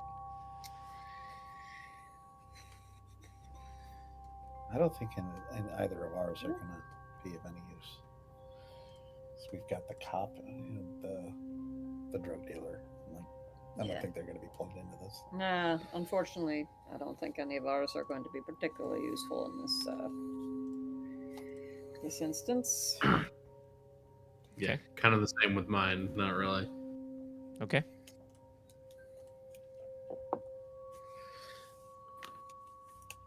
Okay. Jolly Roger is not going to be helpful here. Yeah, somehow. So, you travel to the outskirts of Chicago. You're within the wilderness that surrounds it. You drive up to it's like a gravel drive out in the middle of nowhere. And you come to a structure. It's a small bunker built into a hill. It's kind of helped naturally conceal it. If you weren't given like the directions, we wouldn't even know it was here. When you arrive, it becomes apparent that you are allowed on site without question. The only thing you're asked when you arrive is to show your IDs at the front. Do that, and he goes, "All right, scan them here." You guys do. None of them ping. And the guy who you know as Hank, let's say, says, "All right, you're good. Head on in. We seal it after it." Hank, Follow. has anyone else been here from the company? No. All right. If anyone else does show up, you let us know. Yes, sir.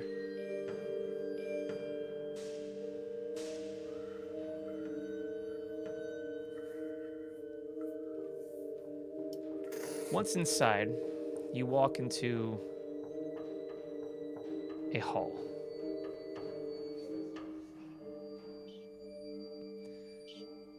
You pass by basically a short hall, right?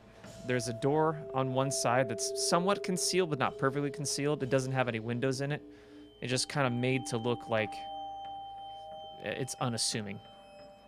Down at the end, you see another entrance. and it's like a sealed door, like the one you walked into. When you walk in, Hank walks in behind you, shuts the door, and spins the giant lock. And you hear a whoosh, right, as it's sealed. And then he just stands there.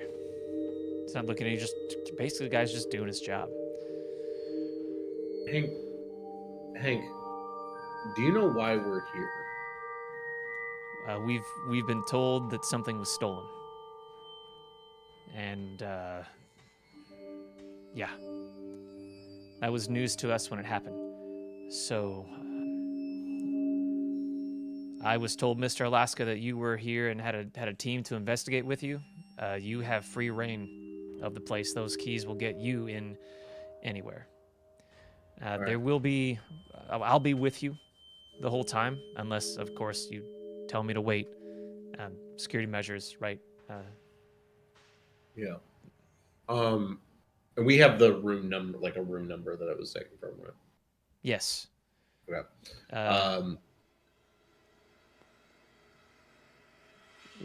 Chamber 2 is what you're looking for. Yeah. Can you take us to chamber 2? Yeah. Your keys will get you in that door. Yeah. Yeah, I'll follow you. Tell us where it is. Yeah, no problem. No problem at all. Right this way, sir. All right. So we're gonna pop that door open. Once I'm sure it's open, I'm gonna like point to like a sort of intersection of the hallways. Be like, Hank, I need you to wait over there. Just keep an eye down. Both of them give us a holler if you see anyone coming. Can you get on? Yep. Sorry. I'll so you understand like what the area looks like. Apologies.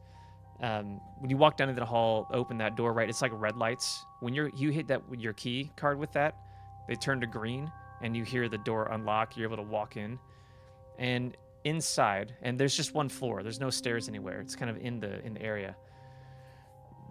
There's 7 different rooms outside of the hallway you walked in, so that's an octagonal chamber. You are on one. There are 7 different rooms elsewhere. And he said room 2, and he walks you over to room 2 in this octagonal area. So there's 7 different vaults down here. Yeah. Well, I'll just direct him like basically like back the way we came, kind of. Yeah. And I'm just like keep an eye down the hallway, like an approach from here. Also, can you hop on the radio? Any regular patrols that would be walking down these halls canceled? Yes, sir.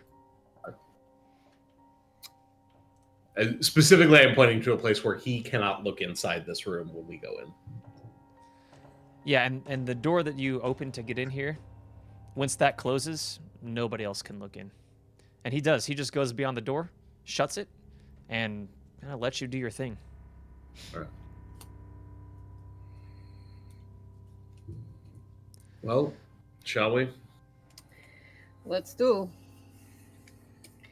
I'm going to take point, push this door open. I have my gun out just in case. Okay. Because for all we know, whoever took it is still in there or whatever.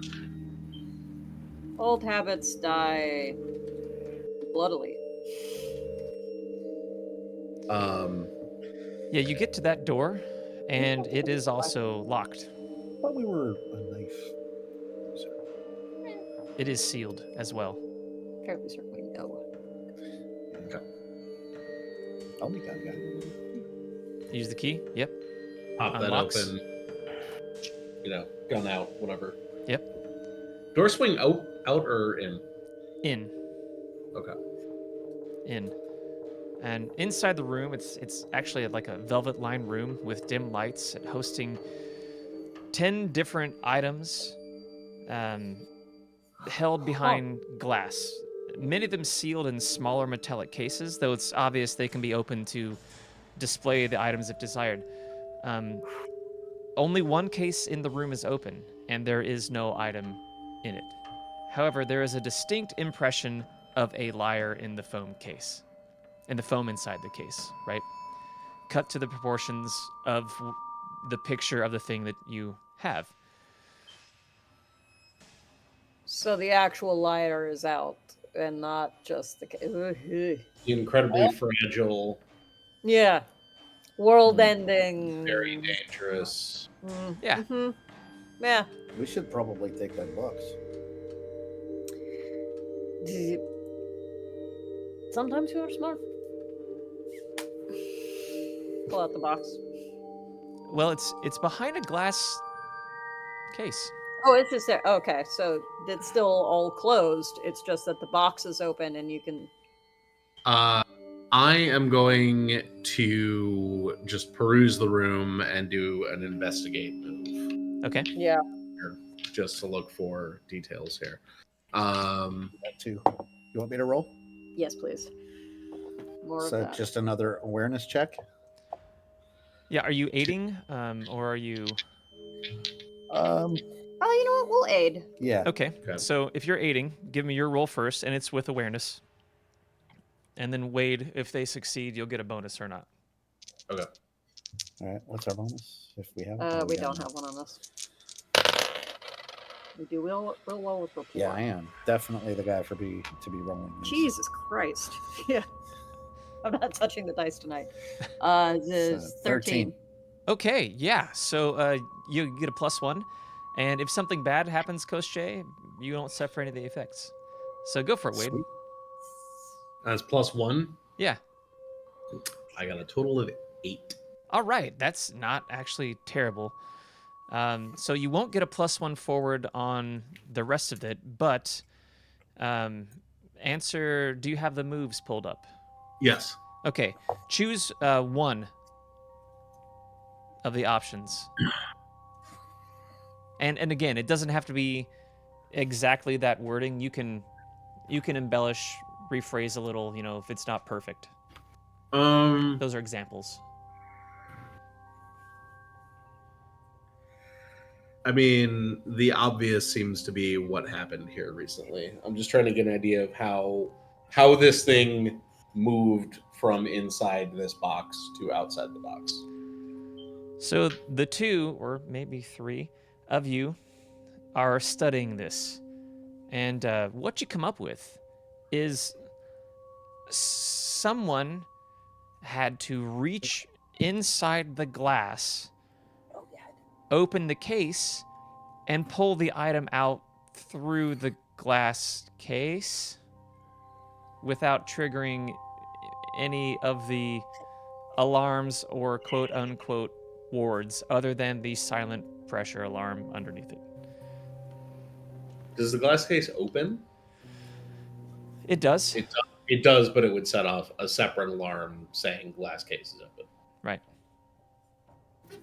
It does. And it's got a lock, and it's not like, visible, like since it's kind of like for display a little bit too. Like this seems like a place someone would bring other people who may have money like this to go look at these things that I have, and it's important, and it's like a pretty display case. But yeah, there's definitely a way to open it if you have like the proper key or tools. But it hasn't been like cut into. That's the other thing, right? Like there's no sign of the glass being tampered with at all. So essentially this confirms the suspicion that like these other alarms didn't just not go off. Like this seems to have just the box opened and the lyre is not there, but so it didn't just disappear because someone opened the box. Right. All right. So,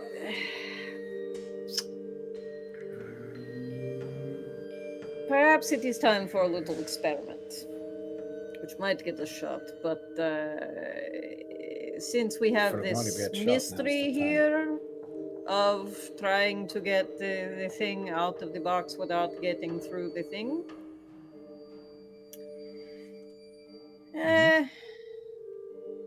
I'm reluctant to try one of the other boxes that is still sealed. But, and they hold up a lighter. we're going to use one of our moves. All right. Which one? And make the roll, and then we'll describe. You guys can describe what happens. All right. Oh, it's plus subtlety. Is it? And plus- which move are you using? I'm remembering the cool name of it. Think it's introduce yourself. It's the incorporeality. Yeah. Yep. All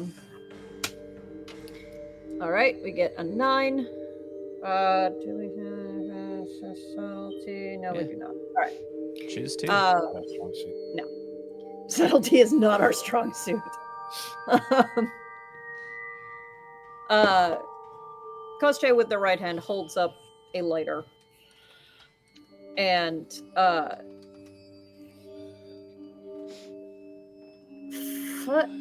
becomes kind of takes a breath and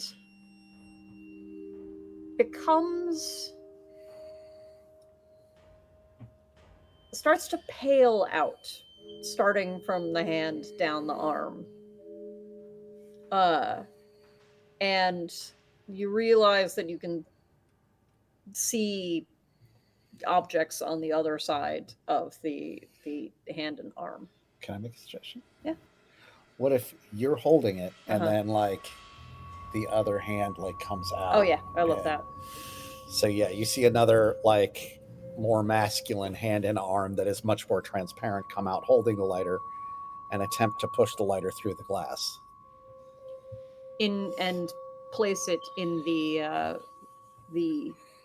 space where the lyre once Since was. I'm the dead one, I'm the intangible. Yeah, there you go. That works. Okay. Yeah, you absolutely do that. However, each of you also sees some. It's if when it happens, you're able to go through the glass and place it. You will take a wound because Okay. there are still. You have tested something. There are still some sort of ward there, and John, Wade, and Koschei, when you do that, you see like different little runes around the glass, sort of light up in this golden light. And how do you react to the pain, Koschei?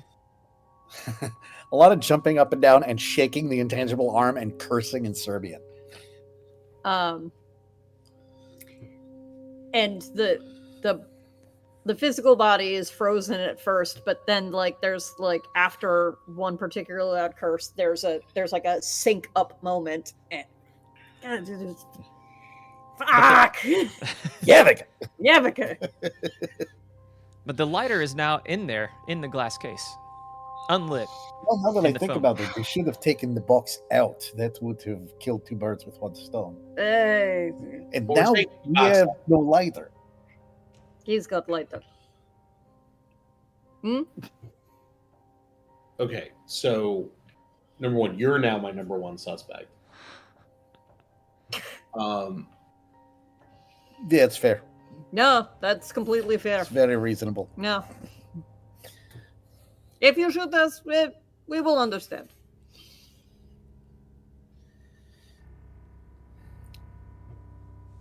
You mentioned But- that there's a number of different cases on display here. Yep. 9 others. They're all closed. Mm-hmm. Point is, it's possible. Can I reach in and grab something and take another wound for it? God. If you If it want to try. happens, you see like the physical hand grab the intangible hand. Don't you fucking do it. Need that lighter. You rolled That's my into lucky PC lighter. against yourself. Get the light out. Also, I think we are going to need that box. Yes. Because when we find it, since We it's will want to put it back in the box. Yeah. All right. He's going to. All right. Are each of the boxes of around the same sort of size, or are they varying in their? They vary Okay. in size.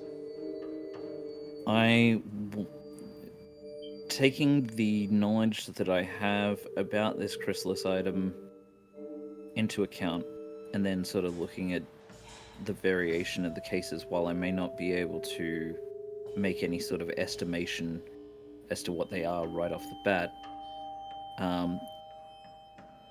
I want to take that information and see whether or not I can at least speculate what is also behind this glass.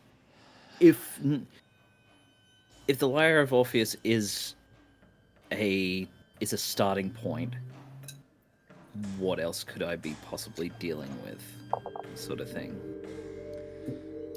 Sure. I that's don't easy. know that takes a move, to be So honest with we- you, with what you know. I'll be quite honest. Uh-huh. It could be anything of that nature from nearly any mythology or history. You do know that Right. Gray is a collector of Let's maybe ancient not use wares, that. artifacts, and was an antiquities dealer before Well, not for anything happened to him or anybody that he knows. There. And you know through the experience that you yes. had with V. Mm. So you can't imagine any of these items may be similar in power and scope, or they could literally just be historic Who is artifacts, things that have been collected that are of immense value culturally, which makes them literally priceless. And you're probably looking at a majority of the individual wealth of Mr. Gray right now, or at least looking at the boxes that keep these things. See if anybody's like, I got it for you, boss. I'd probably still lean into the bias on the idea that they're warded. Ends up telling me that they're more than what a standard item of antiquity would be. Yeah, I would say that's a completely fair assumption to make. Yeah. No. Rich? Or I'm sorry, Wade or Kostje? John, you you told us a lot about terrible things that can happen if this thing gets used, played, whatever. What would happen if it got broken?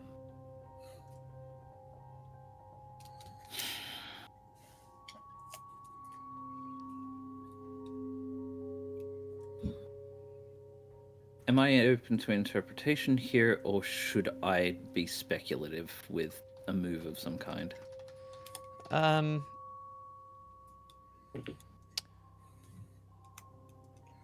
good with you interpreting as long as you understand it may or may not be true.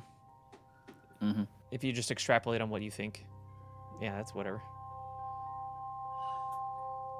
Let's assume that just misusing it could be bad. One of two things could possibly happen if it were to be broken. One, best case scenario, nothing. And suddenly the world is saved from potential annihilation. Option two, which I'm probably hedging my bets on a little bit more.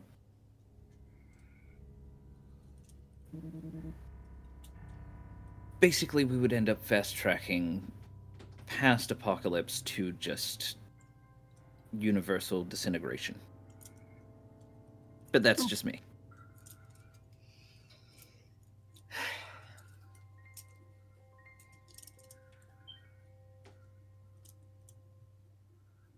Does this thing have... For all I know, we could break it open and suddenly we have Tina Turner in the middle of a ballroom doing the cha-cha slide or something. Whatever that's called. If I hadn't heard everything else you've said, this would sound like a weird question. This thing doesn't have a mind of its own, does it?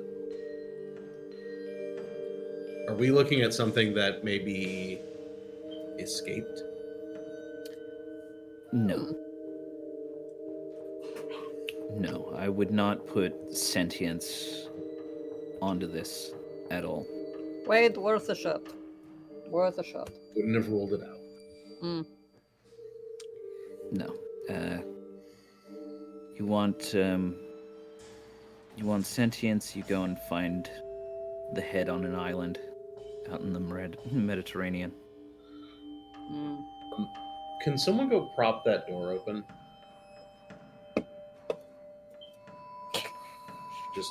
Just hold it open a little bit. There's a weird little. And as soon as that door is open, I am just gonna open the glass case and take the case out. Okay. And I am listening for any alarms or security response from me doing that. So, That's gonna hurt. yeah, you use the key, right? Open the glass case so it unlocks the case, and you take out the case.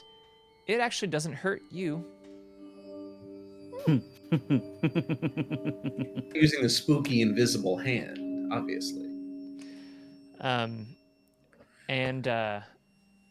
you do, however, moments later, Hank is like opening the door, and there are two other guards beside him. They have assault weapons. They're not pointed at you, but they like enter the room like, oh, F, it's going down again. And then they see you, right? Who's there. They're like, sir, is everything okay? Yeah, Hank. I said no one came down here.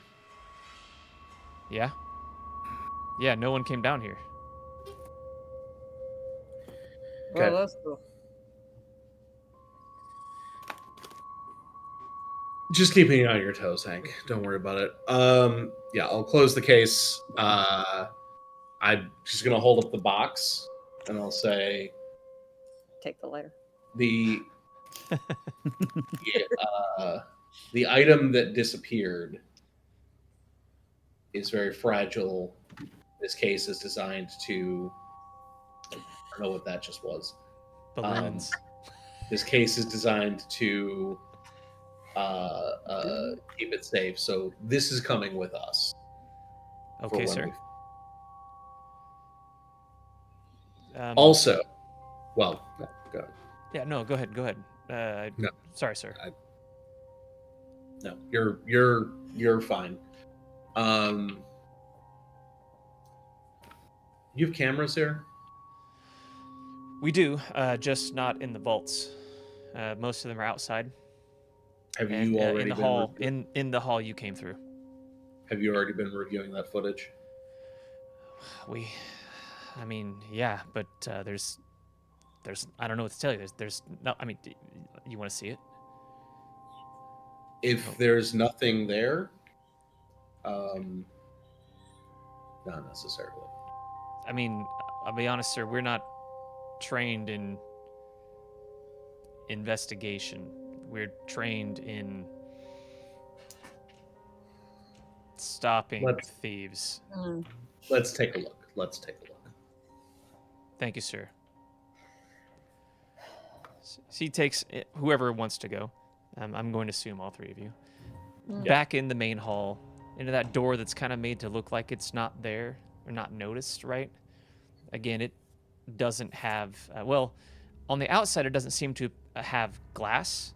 On the inside, you recognize that it's made to look like it's kind of hard to see through, but in the red light out there, it kind of shines actually very well in the glass, and you would be able to see people walk by if anybody did out there.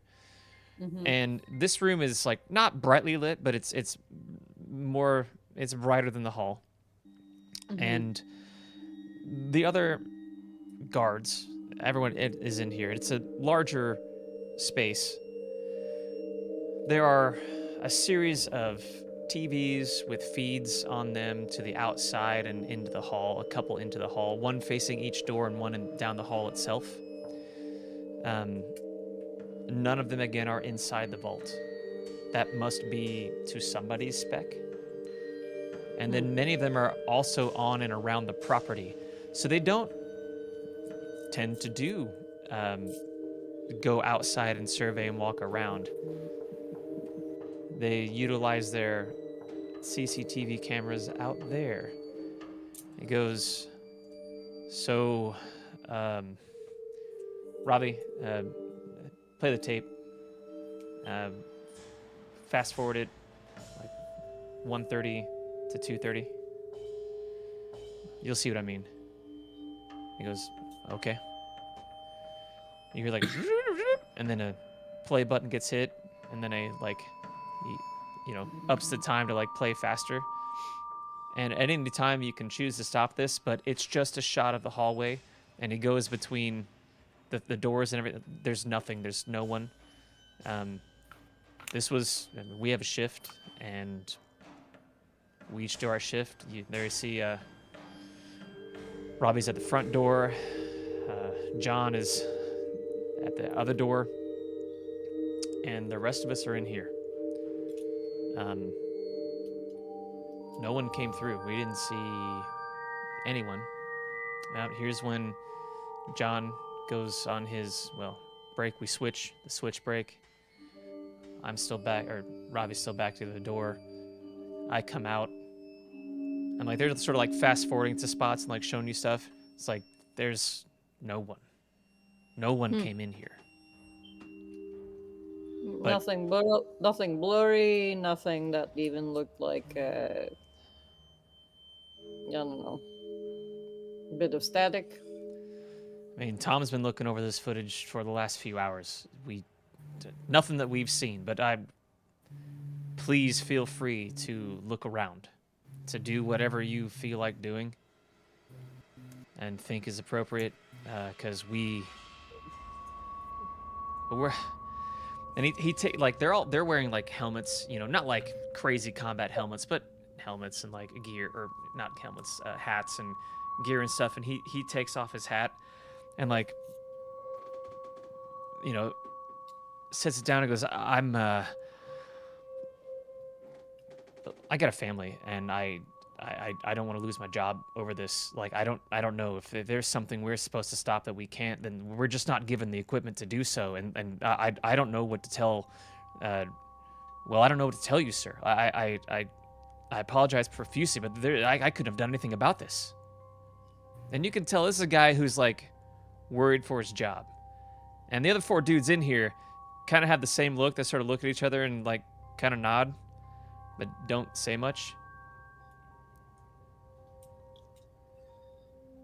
I am going to.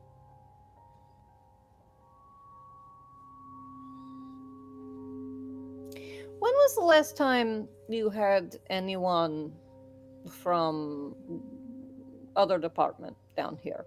Anyone other than you? You and your crew? Had to be about a couple of years ago. Mr. Gray came down here himself, grabbed a case and left, and brought it back a few days later. Isn't this one? No, it's something else. And it wasn't from Vault 2, it was from Vault 4.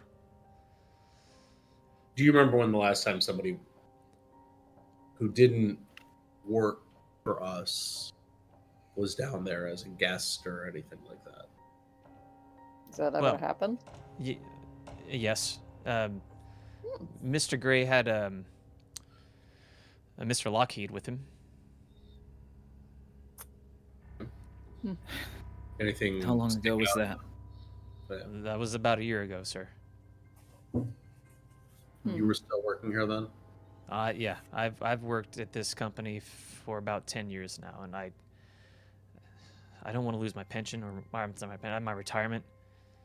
Look, you've seen the camera. You've seen that there's nothing there.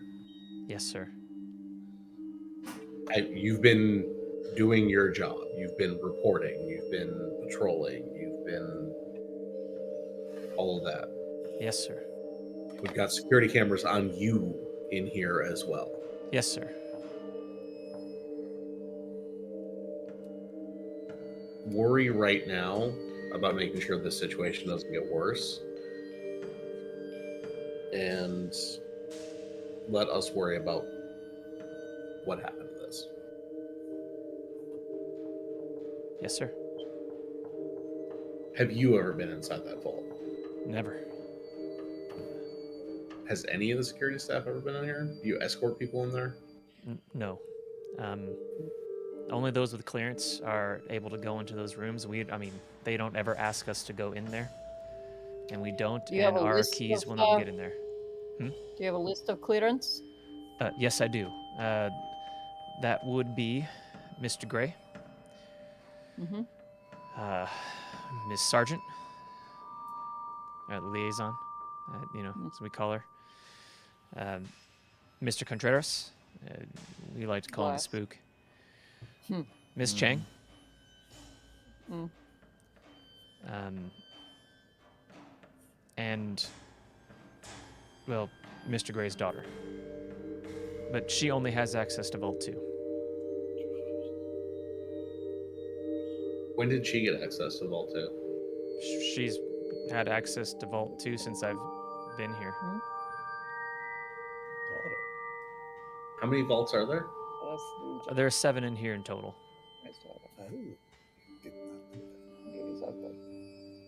So it's the octagonal room, each of which hallway coming in, 7 vaults. Yep. And then in Vault 2 there was 10 cases. Yes, correct. Correct. And there's an untold number of cases, who knows what's in the other ones, but yeah, we don't have access to the interior there. Only Mr. Gray and those on the list do. And he's the only one allowed to even bring guests here. And have any of the other people on the list been here while you were employed here? In a year, Mr. Gray is the only person, well, with his guest, Mr. Lockheed, that I have seen here. Anything stick out about Mr. Lockheed? Do you have a file on him? I Don't worry about V. Don't worry about V. The guy's a lunatic, but he's a loyal lunatic. You know him. For lack of a better term, yeah. Hank, never mind. Tell you what. Send the guys back to their station. You take that position I asked you about. We got to talk about something here. Yes, sir. Uh, Let's go, boys. Put their stuff on, they head out of the room, and they're kind of taking double positions because they can't go much more than inside the octagonal room. They can't go into any vaults in there, though. But they all clear out in the hall, basically. Yeah, that's where I want them in the hall. Yeah. All right. So. Well, there goes my other thought. What? So, it's also possible to impersonate, other people, list of people who have access to it, but none of them have been seen, appeared on camera, any of that. Yeah. Jason, I'm going to, before I ask any of this, I'm going to try to know or recall anything I know about Mr. Gray's daughter. Okay, go for it. This is intellect, which is +1, 2d6. Yeah. That is 9, 10. Okay. So what do you want? What are you trying to figure out about her?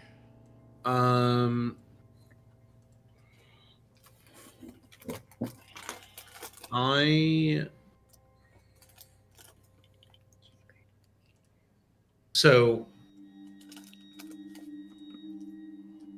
I guess, okay. This right here is the first I've heard a mention of his daughter. Like, me as a player. We asked in our original briefing who had access to this, and we got a list of names that did not include his daughter or Very anything true. about So what I am wondering about is, I guess, number one, just sort of like generally, did I know he had a daughter? Any of that stuff. Yeah. But Oh, also, yeah. It's yeah. um, yeah, I'm going with the first option. Narrator tells you a piece of important information about the world. Specifically, I'm like, why would she only have access to one of the vault? Like, if she's going to have access to any of them, why would she have access to that one? Yeah, that's Anything odd. important about her? Like, you personally don't know any supernatural thing about her, but maybe, right? Like, you're thinking, it's like, well, that might explain it if there's something in there that has something to do with her. And she did say that, the item was important to her, right? And told you guys all that stuff. Because whatever John was asking her in her head, she was speaking out loud, not to him in his head. Sorry, the daughter is the DJ. Yes. That's the part I didn't. I No hadn't worries, made that. no worries. I know that was his daughter. Probably not. No. Even though she did say that, but she never. I think Well, she was never talking about said- not trusting her father, and then she was talking about not trusting Mr. Gray. Okay. Right. It may have just connected to you that's who that is. Hey. It just connected to him. It connected to me, but it just connected to him. John was the only person with pre-knowledge enough to understand more than that. But still, yeah, she only had access to that one room here, and anybody else who spoke with you back at Access facility or the Atlas facilities didn't mention her being on the list. Yeah. Although, I don't know what that means. okay, I guess I can see and the name Contreras, that was the other guy that we talked to up there at the spook, right? Yeah. Okay. You do, however, all the guards are in there, and you can tip this place if you want. Like, you can check anything in here right now. Yeah, I mean that's probably my next move. I'm just trying to let's the 3/4 of us confer here real quick. No. Actually, before we do that, Yeah, you said there are a bunch of other glass cases here. Mm-hmm. Like without doing any heavy checking on them, just what's in there, like a rough estimate, like a wheel, a box, a comb, whatever. It's just a bunch of different containers of Yeah, stuff. different sizes, different. Yeah.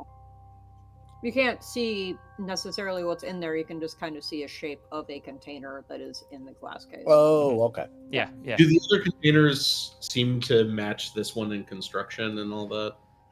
Construction and quality of steel on the outside, thick, heavy.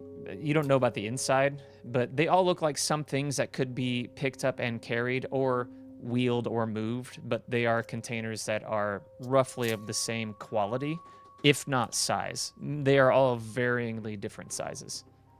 And they all look like they have the same sort of frame that would light up with sigils if you, I don't know, stuck an intangible hand through there. The glass case, probably, yes.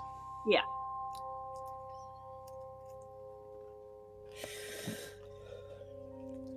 We learn. Anyway, so you had a plan or wanted to talk about a thing. All right, so let's Mr. Alaska. go down the list. Okay, let's go down the list here. The daughter. We met her up there. Mm-hmm. She probably didn't steal this. Probably. I guess actually, here's an out of character question. The bit about hacking that John recognized. Did you share that with us on the trip? No, At all? it was more of a glancing observation that I hadn't. That was more about me, sort of seeing what was actually happening on the screen. It was. There wasn't anything particularly standout that would have been worthwhile sharing. Um,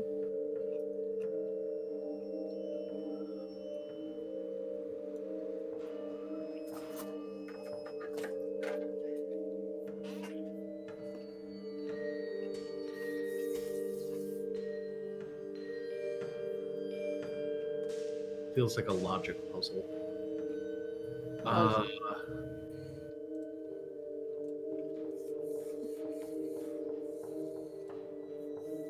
I'm just gonna say, look, okay. I'm out of my depth here. Koshe, what you did in there is not a thing that I even would have thought anyone. So, No living person. The stuff you're talking about, ending the world, things like that, it's not necessarily in my wheelhouse. None of you have anything obvious that I'm missing here, right? no. Well, no. We're merely cursed. Yeah. No, I am honestly. I'm looking a little bit at our new friend here, John, because I applied basic rules of theft. And while it could certainly be taken by someone with similar abilities as us, it would hurt. And they would have to have gotten in and out. And my other thought, which was impersonating one of our suspects, does not seem to have been used here. And unless they were going to try to pass all the way through the walls outside, which I'm guessing if just this is warded with whatever the fuck that was, the walls to the outside would be a trickier proposition. So, Well, Only one all way right. to find out. Let's It before is- before we get there. The only other possibility is this footage is tampered with. Well, that's a given. honestly, that leads me to Mr. Elias. You have theory. Or someone with that kind of access. Or someone with that kind of access, but still But operating. he was also up there when that happened, so would have been someone with his credentials doing it. He was up there. All the people with access, with the exception of Mr. Gray himself, were not close enough. I have a question. Okay, so we know that he's Olivia, yeah? DJ? DJ is Olivia, yes. Yeah. So now we know that her father is Mr. Gray, yeah? Yes. Yes.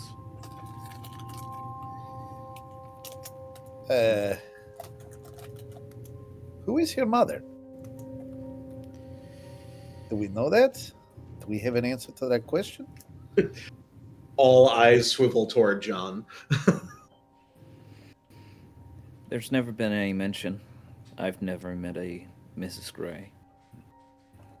And Olivia has a tendency of... Olivia tends to be kind of tight-lipped about all of that.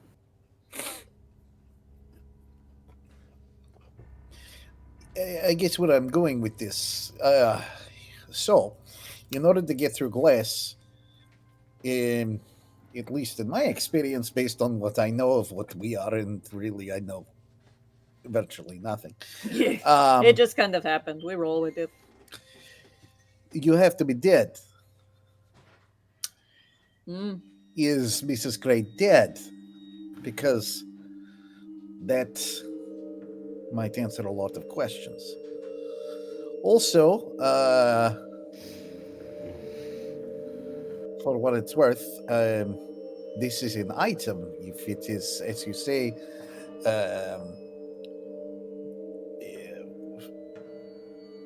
This is the lyre is mythological, yeah? Yeah.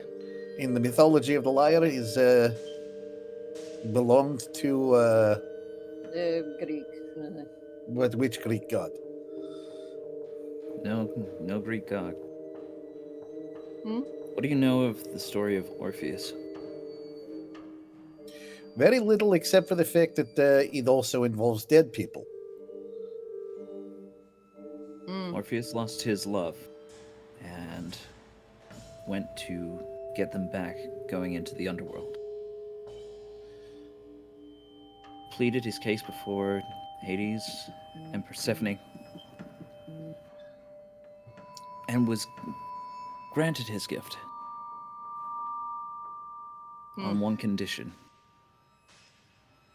On your journey out of the underworld, do not look back, or you will lose everything.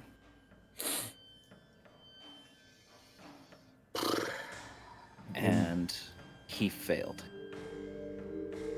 And he lost everything. And in his melancholy and despair, was torn apart by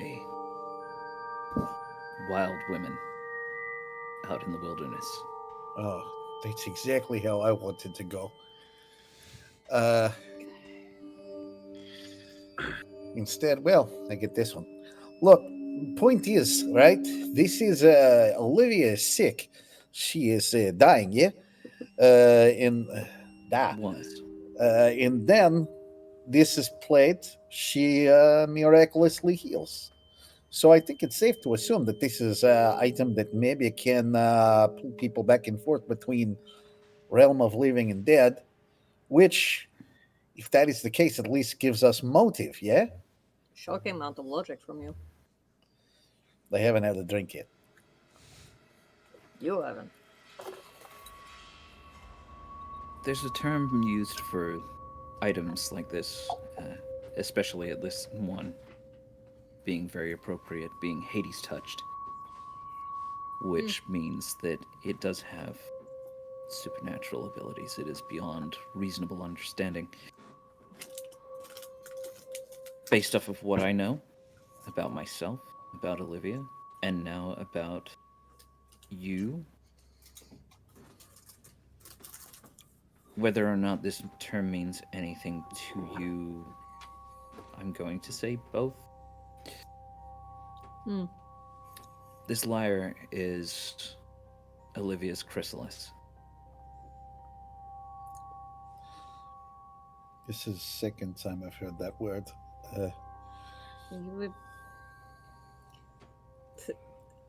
Quick back and forth in Serbian. That's what happened to us. With the old lady. Yeah. Okay. I forgot. She needs this to sustain her existence. Well, that's why she has access. That is why it's important. That is why she is afraid. If we do not get it in time, she will cease to be. How much in the way that we understand? Yeah, what's the time limit? Depends on when the last time she was down in the vault. Well, they said that was a few years ago. No, he took Lockheed down here a few years ago. Oh. So she's been longer still. No. No, he said that was It the may last not. time. That was the last time there was a guest down here. But I did ask when the last time that anyone from the list was down here, and he said a year ago. Oh. And then it wasn't Olivia, but it was Mr. Gray and Lockheed. So Olivia hasn't been here, at least within the year. I mean, it is safe to assume that there is ticking clock that we don't understand because object that connects Earth with great apocalypse or whatever. But this is besides the point. My only speculation is the only way that she would be able to keep things going is if she has a recording of the song. That would be my only speculation as to how she would not be here regularly enough to Interesting. maintain her existence. John, is there anyone who Maybe. would take this specifically to do this to her? Like, as a means of killing her? Unless DJ Worms has suddenly ended up with powers that I don't know about, then no. Who's DJ Worms? You don't want to know. No, I do actually want to know. We need to know. Oh, child DJ with questionable tastes. And when I say child, I mean literal child. I start looking for vents a child could fit through. I'm pretty sure. Wait. There's definitely more I'm- you're not telling us if you're saying. I'm pretty sure that that Worms is probably about to start junior high this year. But he wants her dead. Standard DJ beef. More to the point, if Olivia is Mr. Gray's daughter, who knows that she's Mr. Gray's daughter? Because lots of people want Mr. Gray dead. Or He's a good point.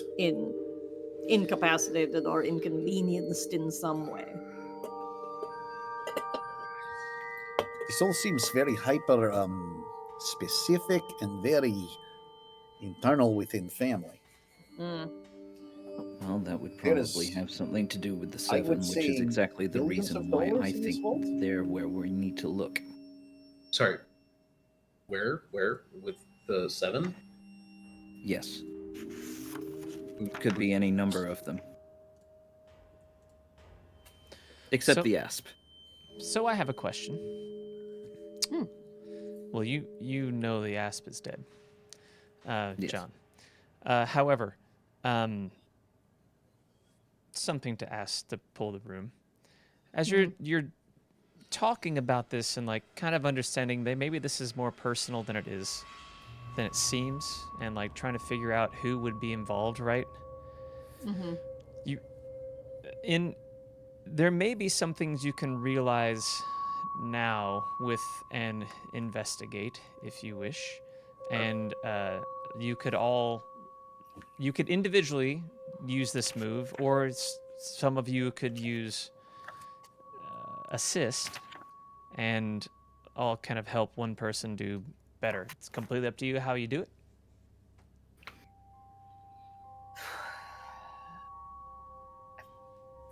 I kind of want to do it, and if you guys want to assist, I'm pretty good at it.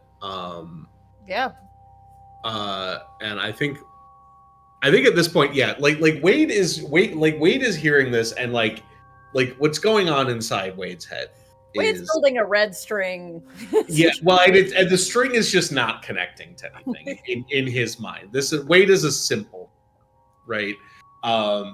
So like once he starts hearing about like this like personal family stuff and like he is just like, you know what, I'm not gonna follow all of this necessarily.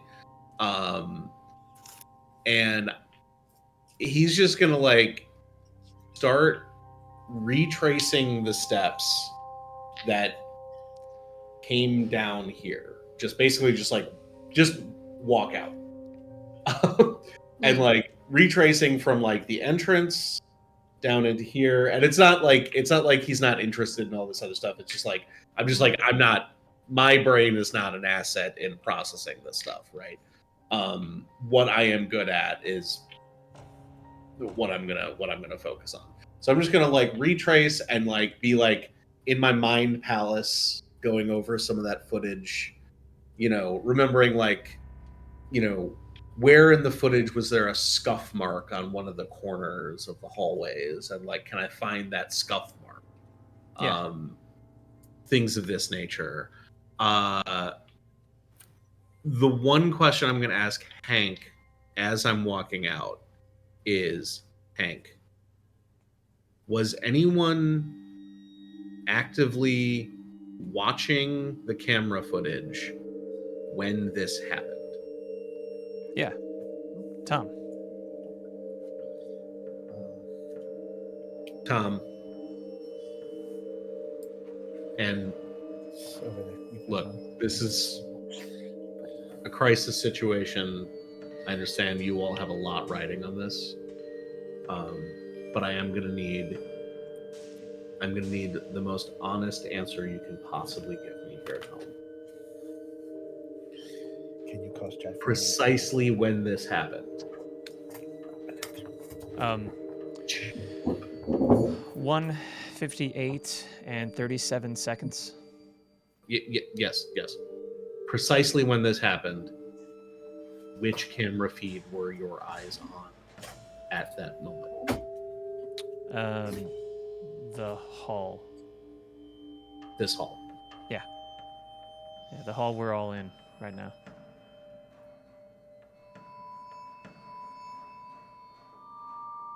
Okay. I gotta do it. I gotta analyze Tom here. With rapport.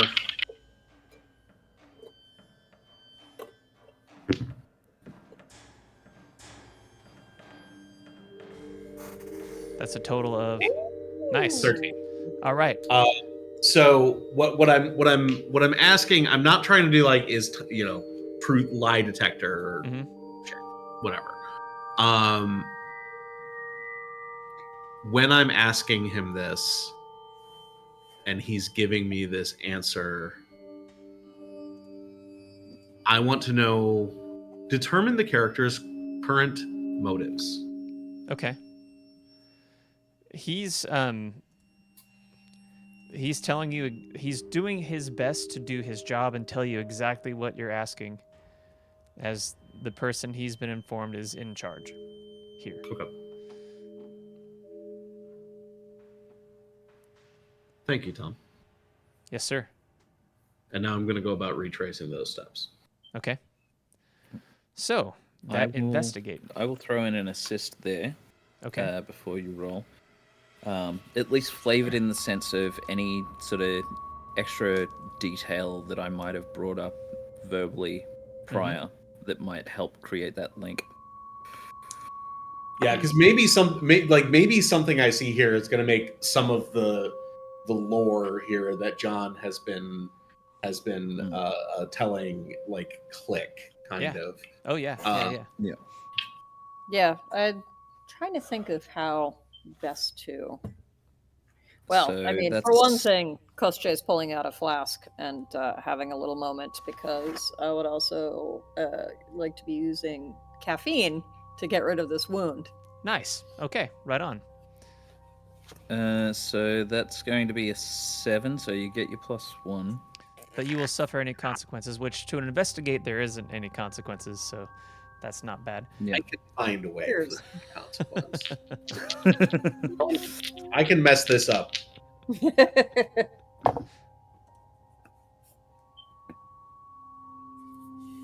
Total? Yeah. That's a 1 and a... And a 2. +2 for awareness is 5 plus 1. The assist brings me to 6. Okay. I didn't know if Kostya was assisting you or not also. I mean, Kostya and Wade have worked together for a number of years. And Kostya is just kind of following along behind them. But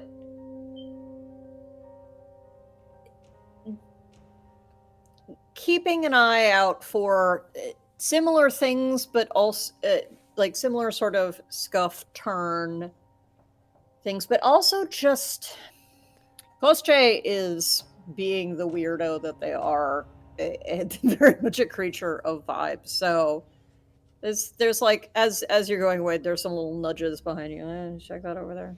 Give me that assist as well. This could change potentially what happens. If it works. And if not, then 2 people are getting a discovery. Well, the one I dropped was actually reasonable, so that's another 5. Total? Total, yeah. Oh yeah, so you each get a discovery. Ooh.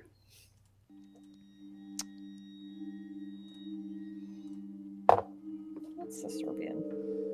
It's not Nazdrave. Let's see. Let's find out what the Serbian toast is. I used to know.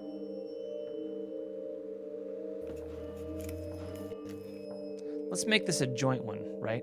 And really, really a joint one. Yeah. So, Wade and Kostche, tell me about a time in the last year that the two of you were at a gathering with other people from the company. Who was there?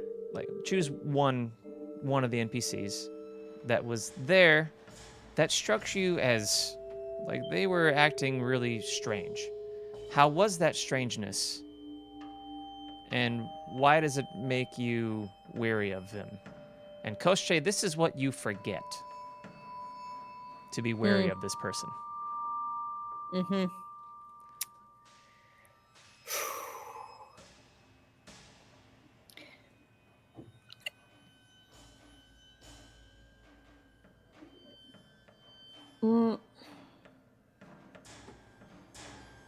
I feel like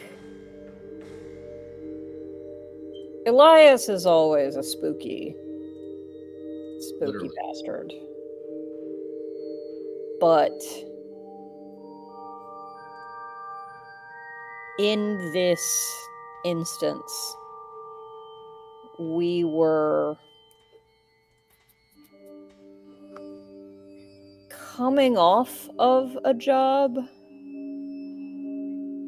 and there was something about the debrief that was off.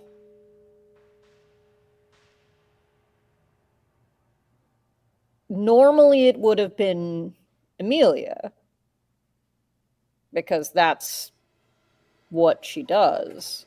But in this case, it was Elias, and that in itself was weird, but the way he handled it was also just set enough alarm bells ringing that then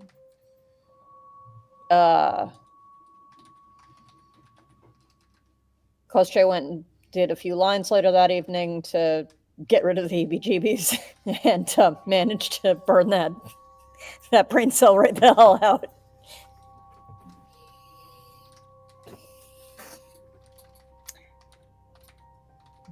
If you want to fill in more about, yeah, you're helping.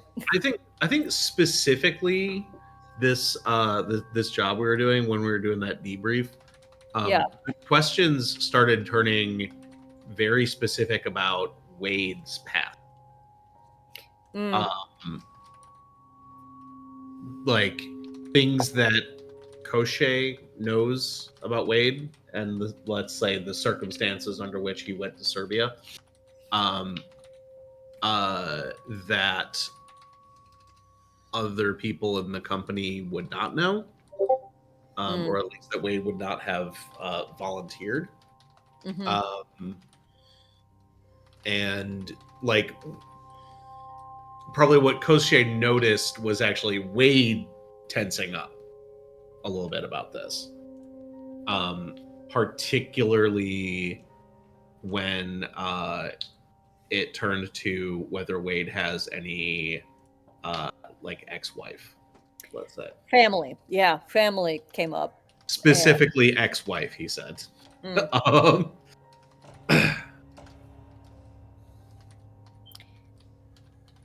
Yeah, and that's Okay. that would also just be a oh yeah, that's not something that I'm supposed to remember. But Well, you do know that Wade keeps a wedding ring on a ball chain around his neck. Or you did. Maybe you don't anymore. And now you have no idea why. Or that Elias is really creepy. And what I think is great, and I'm glad that I have hopefully portrayed him well enough that you guys pick up exactly on the type of stuff he would do. That is Yeah. so on point, it's not funny. Nice. After this, I will tell you why. It won't reveal stuff about the story. It's just, I'll tell you why. Nice. So, awesome. So, Kosche, you don't remember that anymore. You don't really remember to be careful around Elias now. And Wade, He's a creepy bastard. We're a creepy bastard. Who knows? there is definitely something about this whole thing that is extra fishy, right? You're not certain that you guys are going to find out much more here, but your gut tells you there might be more here, but you just... it's so weird to you. Maybe checking some of the mundane stuff is you know, the next thing.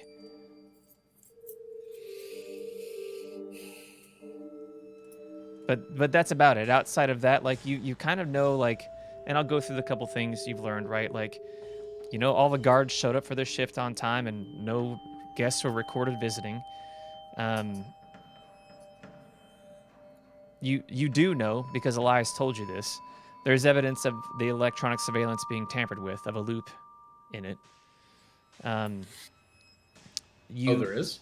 Yeah, he said that in his office to you guys. Sorry. Oh. I didn't. Thank you for reminding me. No worries. Yeah. No Okay. worries. That's why I'm going to go through this real quick. Yeah, the security team has no recollection of anyone getting into the vault.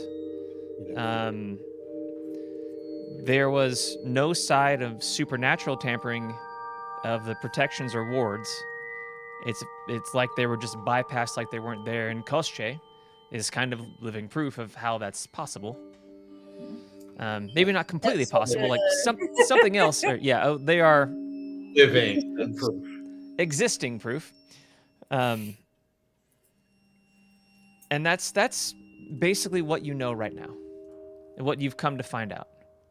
Which some of that stuff you weren't told specifically about those things, but you also know the security system does work. As soon as you open the glass case, the guard, they were doing their job. They came right out.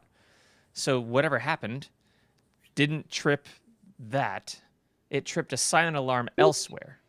That was even when I opened the case with the key. Mm-hmm. Okay. It's as if the guards are alerted when people are doing things, Right. and they probably didn't expect you to do that. Yeah. Anything but- at all to it. Like, Can I... Okay. Backtracking a little bit into mundane stuff.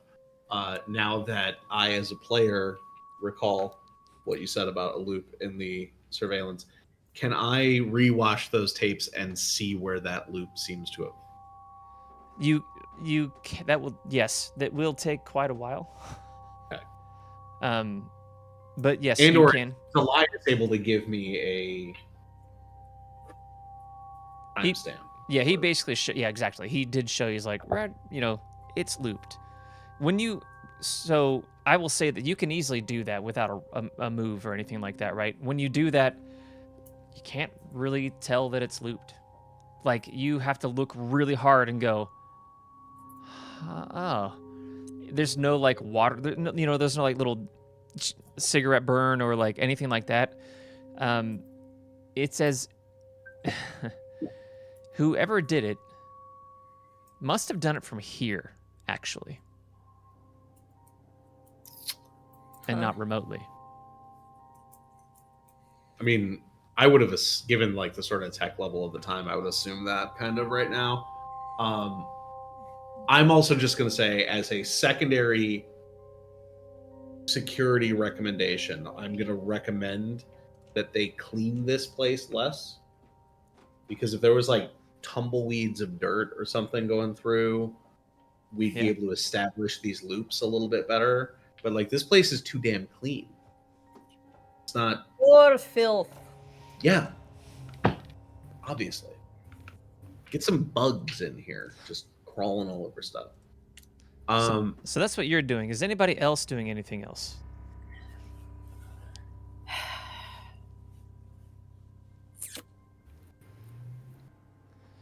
Because and do you communicate any of this? Like, you understand that somebody had to be in here to do that, and none Yeah, of these guys saw I'm anyone. I'm going to be communicating this mostly by muttering to myself. Oh yeah, Um, we're just fluent in that. because he's just getting like real geared up on this. He's like, the loot, but you can't.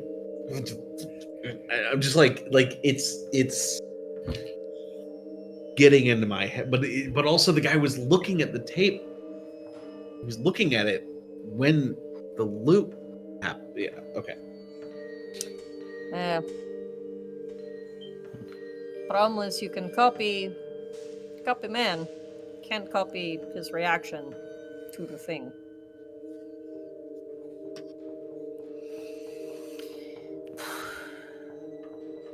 Part of me almost wants to just go out from here and check the area, because, I mean, for all of everything that's happened in here, who knows how tight they were, or if anyone saw anything as they were leaving with the object. Like, you can have a perfect theft. Doesn't mean you have a perfect getaway. Give an investigate for that. But outside of this You room, know, yeah. Kostya is actually going to, like, wander outside. oh, outside. Yeah, at this Okay. point. I think. Okay, cool. You go do that. You'll do an investigate out there. John, with Wade's mutterings, of like, I don't understand. You know, like someone was here, but no one was here. These guys say no one came in. Yeah, we stay long enough to pick that part up, and like, yeah, taking it outside just to see what we can find out there. Sure. And you guys haven't really questioned the guards much, fully.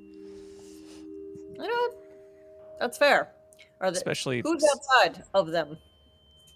none of them are outside. They don't go None outside. of them oh, they're all right. That they all stay in the room. Unless they're obviously told someone is coming. What do we have? We have some rapport. But there may be other ways of investigating that some of you have. Yeah, and that's what I'm looking at the moment. What do we have? Now, my question would be whether or not we would treat this as a sweeping Yeah. check and just sort of bouncing from head to head, or if I'd be having to do it for individuals. No, I'm fine with a sweeping check. That makes perfect sense for a sweeping move.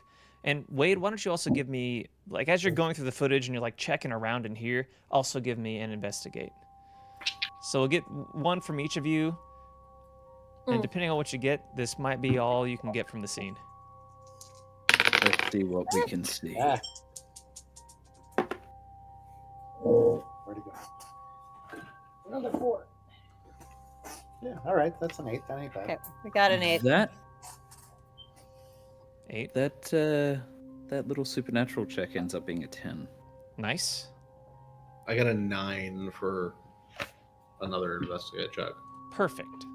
So there is one thing that I forgot. And Koshche will talk about some of this during the break. But as you are removing moves, you did actually end up removing an advanced move. But in the break, we'll talk about what supernatural move you pick up instead and which advanced move that you lose. Oh. That's something I want to make sure to get to. Yeah. While we're on break. You got a 9, right? Outside, you said? Or an 8? You got an 8. 8. Okay. So then, I'm going to assume that you're looking. It's trying to spot anything strange outside.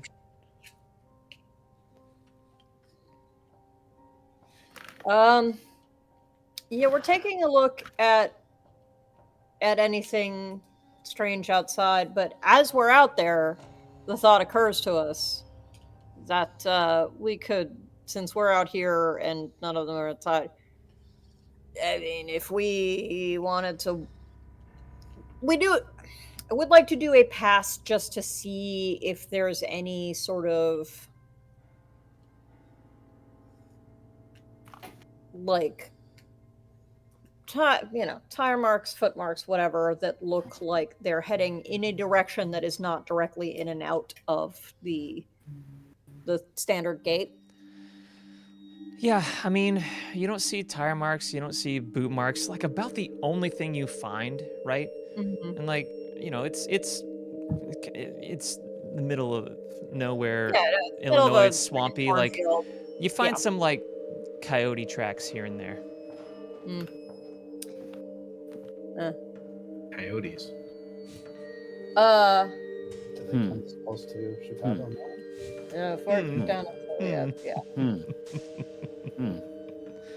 But that's about it, right? Like, Um, and it's not definitive. Like, oh, this is this way and this is that way. You just occasionally see coyote tracks. got it. That's about the only thing. Coyotes are everywhere out there. Not dogs? Yeah, they're It's bigger coyotes, not dog. Well, I mean, to you they might look like the same thing, but I said coyote tracks. That's what they look like. You know, they are different than dog tracks.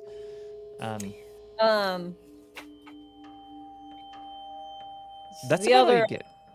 yeah. But it seems like there's nothing coming up. We've got to go back inside. Mhm. But what if we went back inside as a suspect? Or as one of the people that we suspect. Okay.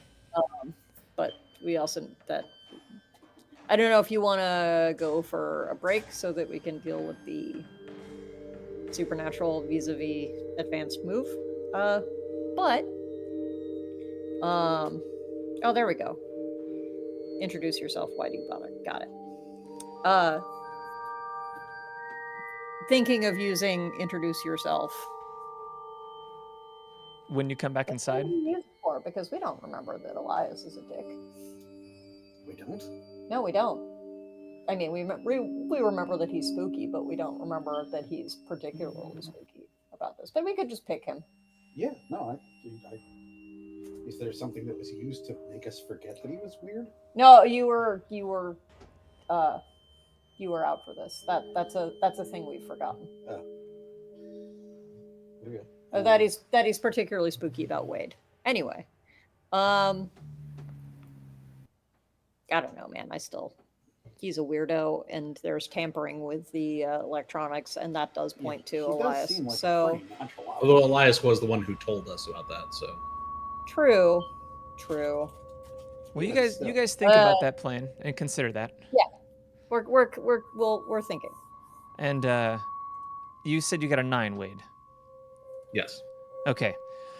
So you're in there messing around and like gonna go say you go from like looking at tapes like how do they even do this, right? And you find that well, you can choose one of the options, I should say, but I'm guessing you're looking for evidence of tampering and things like that, right? I'm gonna guess, Yeah. but if not, tell me otherwise. No, that's yeah. Like So you find a device inserted into the back of the computer system behind a hidden access panel in the control room that does allow for remote hacking of the system. well,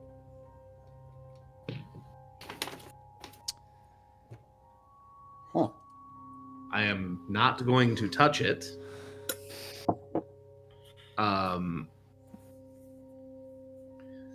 But I'm gonna get.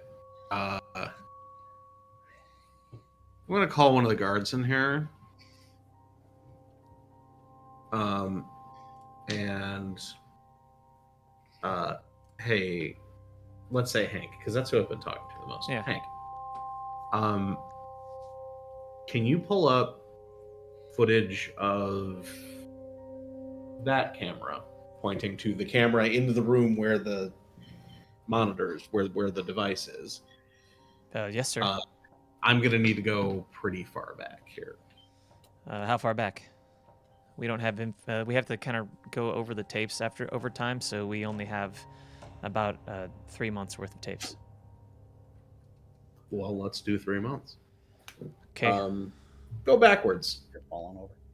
that's gonna take a very long time. I'm not against it, just being forward. We can just rewind. I mean, what I'm going to be doing is I'm just going to be rewinding this, and I am looking for someone physically going. I am not pointing out where this device is to Hank. Yeah.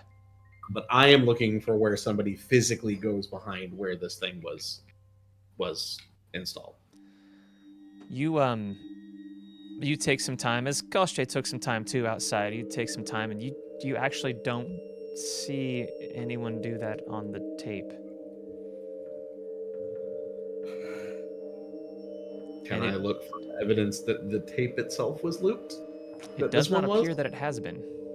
Although that I would have to go over the full 3 Yeah. months in order to do that. Yeah. But that there is a anything- conundrum. You don't see proof of someone doing it. You just see the guards themselves coming in and out as the time when there's, it's like, oh, this looks like it should, right? Or it's just been there for more than 3 months. Right. One of the two. Um, John. Oh, go ahead. Just the one other thing, I'm gonna Yeah. send Hank out again. Be like, Hank, watch out there. Okay. Is there anything I can do with this device to get an idea of what's able to access it? Maybe not you, but maybe a contact. You could pull the device, but removing whatever remote access there would be also. Yeah, I'm leery of doing that just yet. So, okay. Okay. That's all I have for the time being. Okay. John, Mm-hmm. you got a 10, you said? Yes. And you are essentially, with that, the important thing you're doing is kind of sweeping the minds of the guards to Yes. see if you see anything. You do find evidence of supernatural manipulation of their senses and memory. Uh-huh. No, it's both trips. It makes sense now why they don't remember anything, why they haven't seen anything, because it's been taken from them.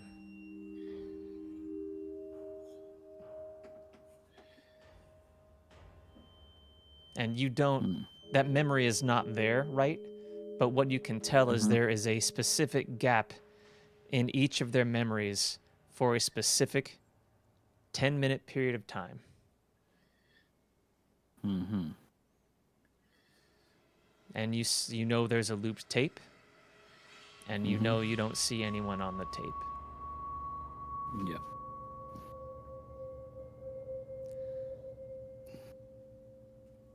Okay. So, where are we going here? And after you all kind of, you watch the tapes, you walk around inside, you're done thinking at the guys, and just kind of passive, right? You're just sort of scanning. These guys don't necessarily notice, right? Koshche, how do you come back inside? Or do you come back inside? No, we're how do I explain? I guess we just talk to them like we're checking up on them. Yeah. Well, have we decided who we're doing? We haven't yet. Okay. Let's Okay. check. We can check in with them quickly, see if they've found something. Let's check in with Wade. He may have suggestion for them. Okay. All right, we're just gonna wander back inside as ourselves and roll up to Wade. And I'm going to assume this is all going to be roughly at the same time that John, Wade, and Koshche, you three kind of get back together in the security room. And the guards are still waiting in the hall or the octagonal room, the two places they can go, waiting for you to do whatever you're doing. And all three of you are back together. Yeah, everything here checks out. I think for the time being, we're not really going to find anything else here. We should go out to the van. let's go out to the van. I didn't see anything outside, but I think it might be time for us to investigate the area further. There were like a few tracks. I'd like to check up. Let's go What check kind out of those tracks? tracks. Okay. John, John? will you be joining us? Of course. All right. And you guys. Yeah, Hank. Just as you're walking out, it's like, is there anything else you need from us, sir? Not right now, but we might be back later. Sure. Okay. Thank you. So Great let's job. I appreciate it. on the walk out to the van, I am just gonna do a like. And what time of day is it now? Now it's like it's light, right? It's maybe 8 a.m. Yeah, you guys have been here for probably about 3 hours. Right, because we've been going from dark to light. Yeah. Okay. I'm just gonna get into the van. I'm gonna say like, it was a long drive. Let's go get something to eat. We are gonna go to a restaurant, fast food, whatever, where we can actually talk and not be around anything that this company has provided. Cool. You guys go to Denny's. Perfect.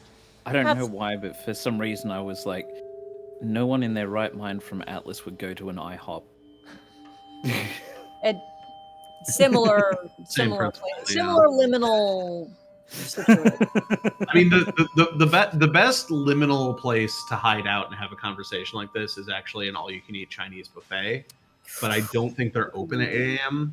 No. So with They that, just they tend not to have windows. They Yeah. not visibility from inside. People go in there for hours. But there's usually the back corner of Denny's that doesn't have windows either. Yeah, that's fair, And, that's yeah, fair. Denny's is just Shit, there's a smoking section, yeah, there is. which we are sitting in because I am blasting them. Yeah. All right, so well, with yeah. that, guys, we're gonna take a short break, Good idea. 15-minute break, Woo. and we'll jump right back into it. We'll be right back.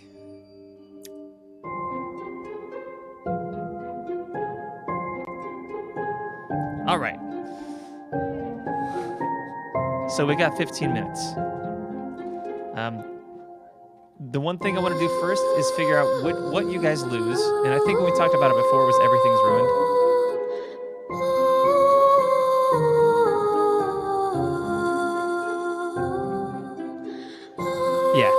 Yeah. For the moment, I'm gonna.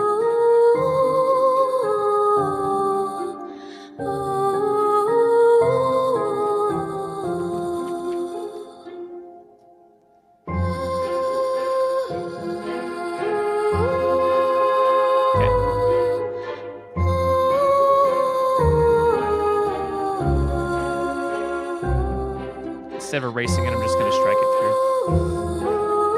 And then...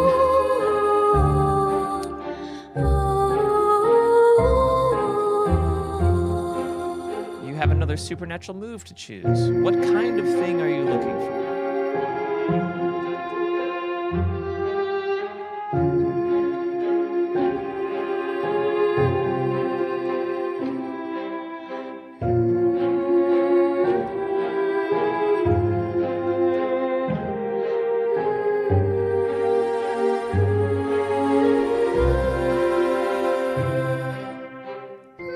Like a mind, like reading minds, or like reading objects, or like, yeah, there's stuff like that. Let me look.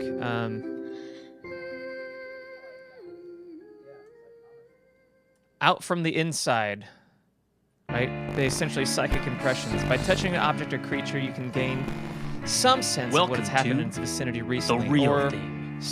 Official, Faith the No More powerful role events from a playing. more distant time. The Real Thing You are plus RPG is awareness? an action drama. Are you guys good at exploring the awareness? nature of self and its relationship to memory.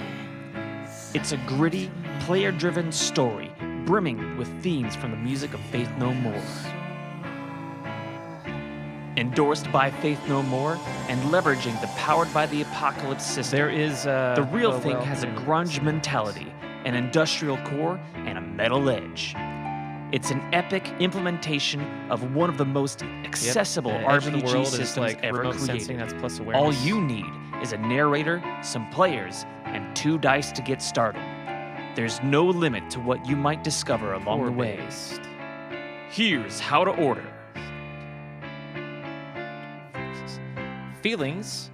You'd gain a permanent +1 to rapport, and you are A enthralling. masterful blending of You can story selectively gain and advantage music. on The persuade, Black trigger, Ballad mislead, and is an resist epic moves tale against anyone in of your presence. tabletop Furthermore, role-playing games for anyone in your presence centered to around the actively harm minders you, of the you must divine first fail at a resist clerics. move. For this new adventure Or- begins where yeah. yours ends. Roll plus rapport on a the hit. You may perfect gain tale one of to the weave at benefits your up to table 5 times in a after scene. characters fall to sword yeah. or dragon's fire. Explore the setting of the Sunless Crossing, On a the miss, you city gain it of 3 Nox times. Valar, plane of divine And you purpose, mark a a discovery resting and remove it, place for right? the souls of the dead. In all cases, They're the affected sorted parties into are their unaware final they've been influenced. destinations. So that's Now feelings. a That's nexus one of them with for rapport. a calamity that will shake the divine order and the very cosmos itself. Is your table prepared to deal with the holy wars of the material plane as its bloodshed and brutality invades the sanctity of the afterlife? Cone of shame is Can with you find intellect, purpose but that's literally in that's the divine legit cycle telepathy. of violence and resurrection? Are you prepared to fight a god Yes. over your convictions? Introduce yourself as rapport. We shall see. There's also ghost dance, but it's with subtlety. Your body becomes translucent, inaudible, and intangible, allowing you to pass through inanimate matter. Embrace physical your attacks. destiny in the Black Ballad. Choose 3 for it's similar to what you have, but not quite the same. Or no, that is what you have. You have ghost dance. Yeah, I think I called it something else. Or did I call it something else? Yeah, I don't know why I did that. Yeah, I'm gonna change it to ghost dance.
Out from the inside is psychic impressions.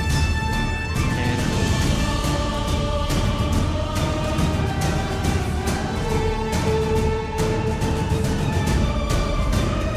okay. You guys now have feelings.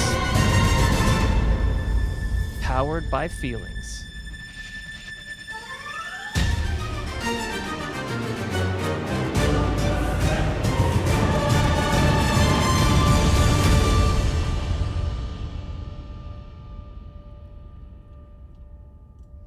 I'm going to put that in the chat for you also. Every 113 years, the Gorgon's Head Comet appears in our sky, triggering the return of an ancient and magical tomb. We are descendants of the Eternal Order of Perseus, a secret society sworn to seek out the tomb and protect the world as we know it in Secrets of the Lost Tomb. Correct. Yes.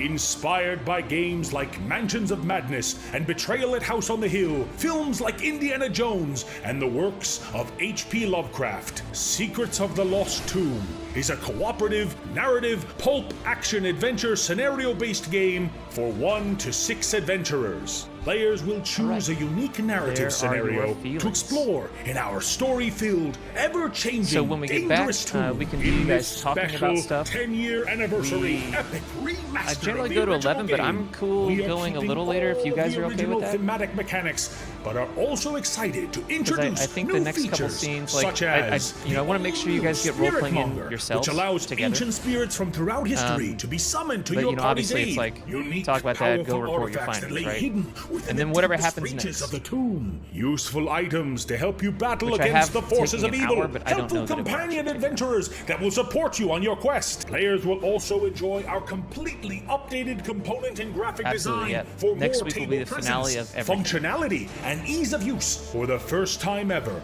multiple language translations. Would it be helpful Most if I importantly, put in we've the chat edited and what you updated guys all of our original did adventure find? scenarios and have added an additional 7 fully loaded Okay. expansion packs, each with more scenarios, room tiles, creatures, artifacts, and more. Secrets of the Lost Tomb is the ultimate thematic pulp action adventure cooperative narrative game of thrilling action, exploration, and combat, and of course, the story. It is in your hands now to discover the secrets of the Lost Tomb.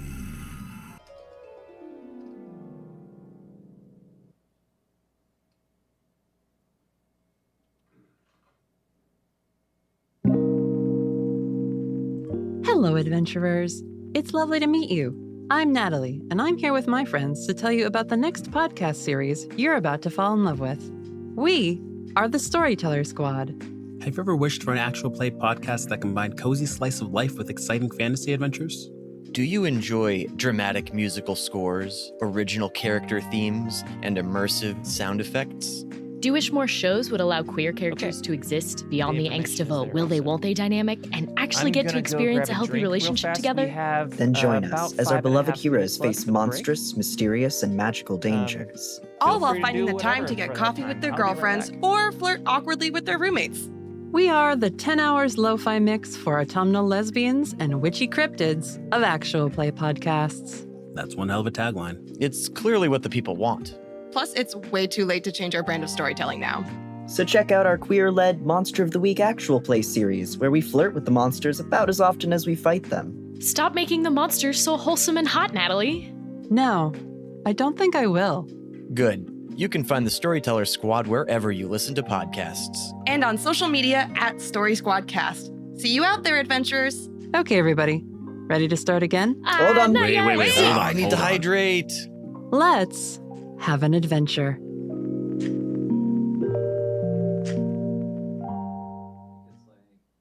Some awful films that we call the video nasties. It began as a cult phenomenon, then it caught on. Now a new game is sweeping the country.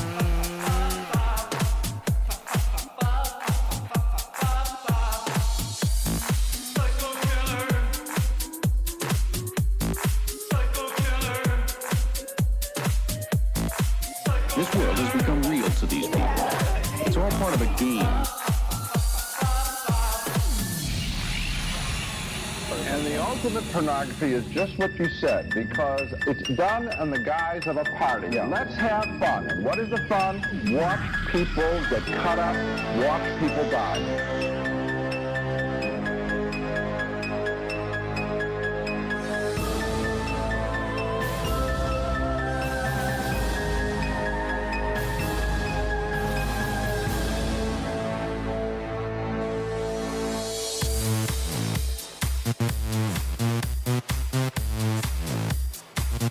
Michael and I are going to indulge in an all-night orgy of sex and violence.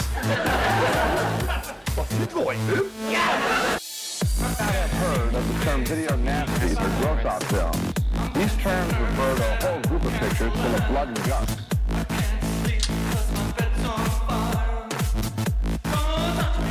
It's hard to believe, and I don't believe, that parents are really aware of what's contained in those films.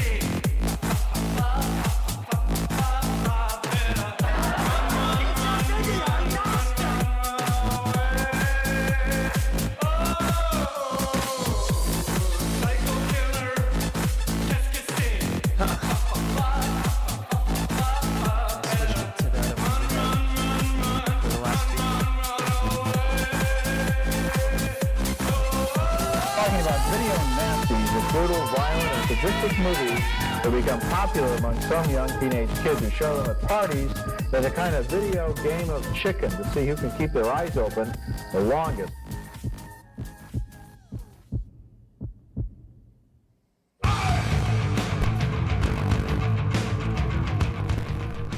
Welcome back to The Real Thing, Angel Dust and King for a Day.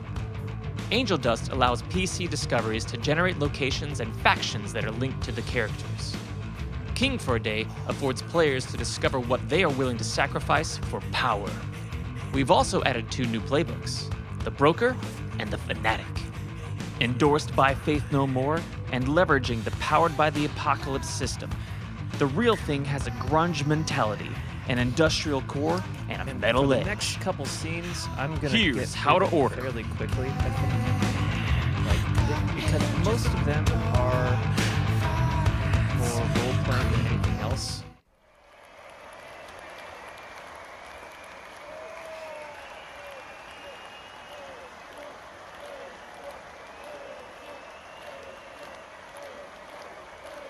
Yeah. Yeah.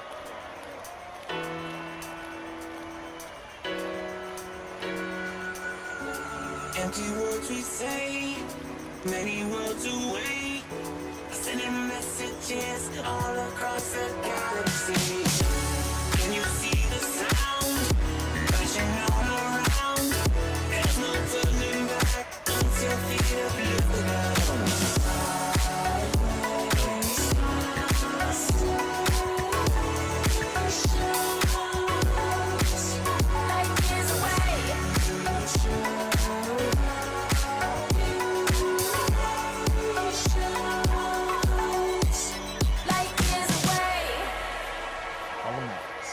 It's gonna be cool.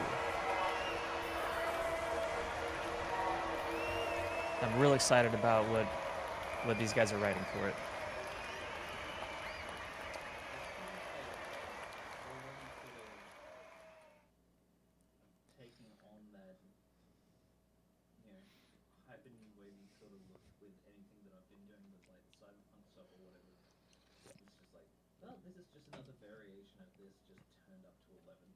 Yeah.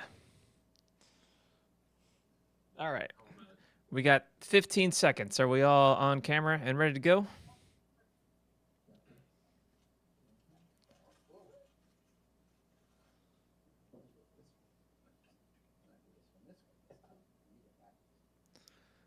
We ready? Okay, let's do it. So, I had my mic on the whole time. Everybody could hear me. But that's okay. It was some cool stuff we just saw.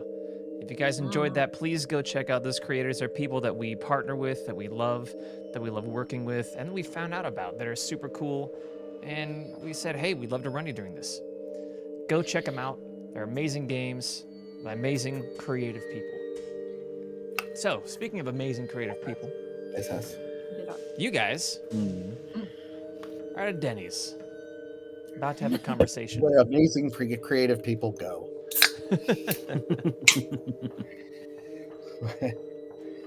When they are amazingly drunk. Go for it. So back in the smoking section, we just walk back. I light up, order some coffee. Like I order coffee on the way to the table. It's just like coffee to back there. And the dead inside waitress just nods. All right. So the footage was tampered with. And what I didn't want to say back in that is there's a thing plugged into the security system that allows for remote editing. That does kind of point to our technical guy, eh? Not entirely. Hmm? So, quick retroactive question of, like, because we were walking out of the facility and all this sort of thing, whether or not the tracks that were mentioned as we were leaving were shown, and the speculation on what they were, whether or not they were brought up. I did mention tracks. Coyote tracks. Yeah, I did mention. I don't think they called them coyote tracks, but they were animal tracks that we'd. I think I just said tracks we'd like to check out, but if you were like, so what tracks? I would have pointed out the animal tracks. Heading off from. I thought that was just an excuse to get us out of the building. I mean, it was, but yeah. If I was asked about it further, but you were also giving me the eye, so I'm like, oh yeah, tracks. Yeah. It's just that if we were asked further about it, we would have said more. Modified footage is one thing. Wiping 10, 15 minutes out of the mind of every single guard in the facility is another. Ooh. Did that happen? It did. That's why they couldn't tell us anything. Well, that and now the main objection to the and now we have animal tracks. Do the animal tracks say something to you that they don't to me? Yes. Dracula. It's still conjecture at this point. But whoever did this has powers of domination, can phase through walls, and is able to shapeshift. We are not dealing with your average supernatural. We are talking about somebody who is so far removed from human that they're dangerous. Well, they wouldn't. And if their tracks are anything to go by, I have a funny feeling that I know who they might be tied to. Real quick, can I interject? If they were able to set the cigarette down, because I keep miming that I'm like, if they were able to change the footage, tamper with the guards' memories of having experienced this, they wouldn't have had to go through walls or any of that other stuff if they had a key. They did. Well, but nothing was tampered with that suggested that they were able to open the doors unless or anything record like of it having been opened and the guard's memory of having seen the alarm was also tampered with. Yeah, I will say that the whole intangibility thing did still light up part of the defenses, and while it may not have alerted the guards down here, it certainly alerted somebody somewhere. When I opened it with the key card, the guards were alerted to the fact that it was open. If their memory of that had been messed with, just like their memory of having seen someone in the camera had been messed with, and then the footage was altered, the record of the alarm history could have been altered, but one thing they couldn't have altered is the fact that it is no longer there, which is why the one alarm that anyone saw was the fact that the pressure sensor was off. I don't think anyone had to go through walls or had to be invisible or any of those other things, as long as they could affect the guards' minds and manipulate the records. Maybe you know other things going on here, but I think that those other things were potential explanations for answers that we didn't have before that we might have been able to rule out. In a circumstance like this, it is probably safer to assume than not that there are going to be individuals with powers that are dangerous in combination. And if they do have those in combination, then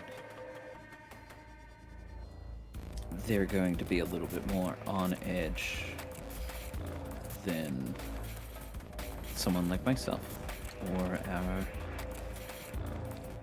combined dynamic duo over here. Well, I will point out that you say in combination. While one person to do all of this would make it better convenient for us to at least have one place to point at, I am wondering more and more if this is more than one person. To the point of the tracks, was there only one set of tracks there, or was there multiple?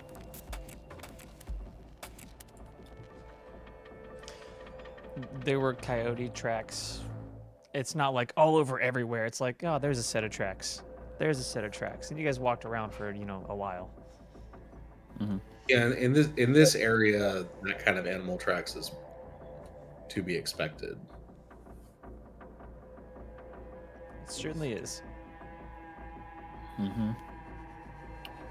I mean, that could also make it effective camouflage, obviously. The fact that more than you realize. There are a number of individuals not too dissimilar from Mr. Gray. One of which does take on the moniker of Coyote.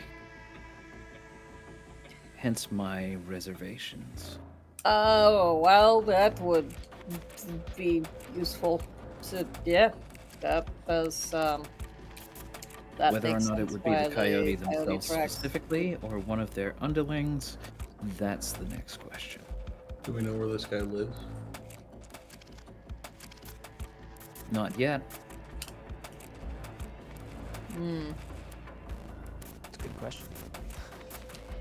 Do we know anyone who he associates with in the greater Chicagoland area? We could go have a talk with them. I think this would be a perfect time for me to maybe go into the world of Noel Recall on any intelligence information that I might have ended up with during my time with Gray. No? That one particular individual is extremely hard to track down.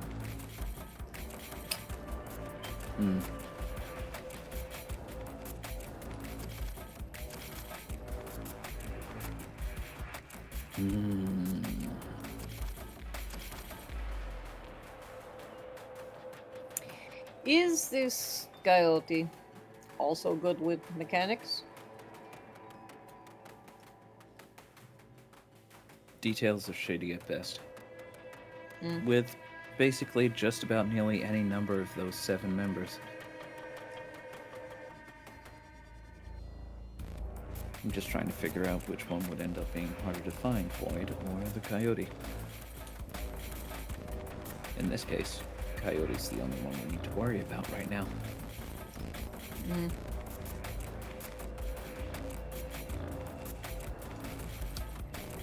Still. Well, Coyote, I absolutely appreciate your experience with these other peers of Mr. Gray. I still get the feeling like there is something inside.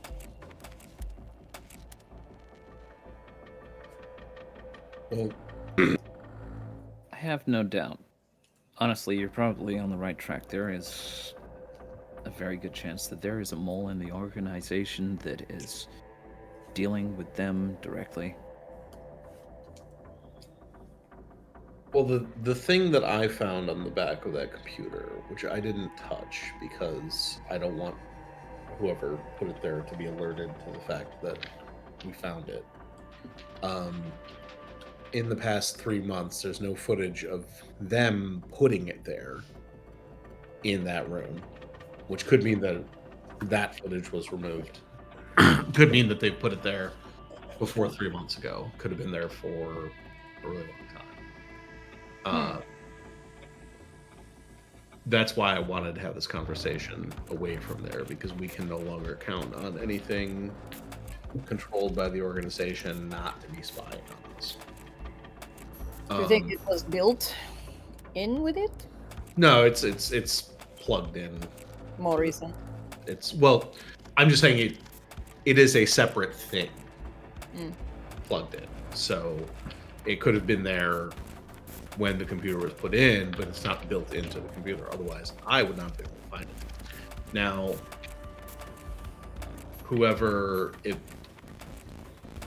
if whoever's doing it was monitoring the security, they probably saw that I found it. Maybe they saw me rooting around back there. Someone who knows computers better might be able to trace that back to who it is that did it. That's one possibility. I just got to go with the things that we're able to actually put a finger on right now, which is that device. And then I guess we could go back to, you look at motives, you look at things like this out of the people who could have wanted to get back at Olivia or harm her in some way, who would have had access to the kind of magic, whatever psychic thing was going on there, and also this technical side of things. And if it turns out to be the DJ kid you were talking about, I'm going to be real mad. The thing is that based on what little experience that I've had with the type of individuals that we're talking about, Olivia is collateral damage. The fact that she gets hurt is not the important part. It's the fact that Gray gets hurt. She is just the catalyst. Where did that? Then why take the one item that could only hurt her? Because hurting her hurts Gray. Exactly. There's got to be easier ways to do that, especially not if you have with these access to that types of entire people. vault. Not with these types of people. That's if you can even call them people at this point. But also, whoever it was could have taken more than one thing while they were there. They could have done. They could have done just that. It does sound like that. Besides its effect on Olivia, the liar has its own capabilities that are more than unpleasant enough to make it worthwhile. Yeah, that's fair. Picking up. Combo platinum, much like this bacon and sausage that I'm about. I think I'm going to get the motherfucker on the phone. Oh, we can just do that? And start dialing up Elias. Pager. Mm-hmm. Okay. It goes, you hear the ping ping, whatever, right? Message. Mm-hmm. A few minutes later, the phone in the vehicle rings.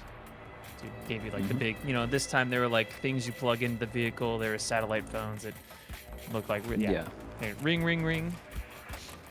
Which one of you answered? Did you answer John or somebody else answered? I'll answer. Okay. Elias? Hold on. Quick question before I start with my findings so far. Is the little toy in the back one of yours or somebody else's? Little toy in the back. Security server. Found something, huh? Is it yours? And I don't think try you to should lie come to in. me. I know that you've already been checking. Let's see.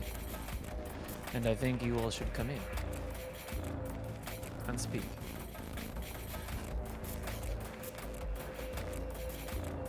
All right. We'll see you in there.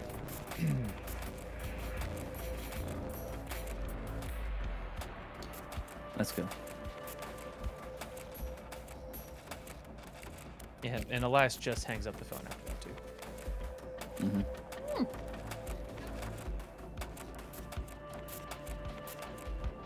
So, all right.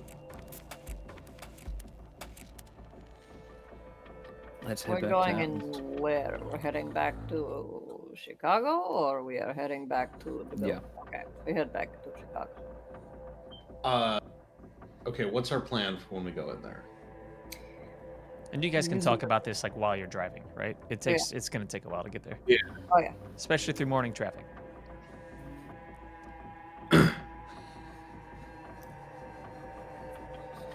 Wait, so it was Elias. You were. So it was that- Elias. Not bad. The beep. Elias is going to be arguably the most useful source of intelligence that we're going to have. If anybody knows where to start with Coyote, it'll be him. If it isn't him that is feeding information to begin with, then it should be easy to get out of him. If he is, he'll probably play it up a little. From the bits of that conversation I could overhear, that sounded very final. Like in a, we should warn other people in that building sense.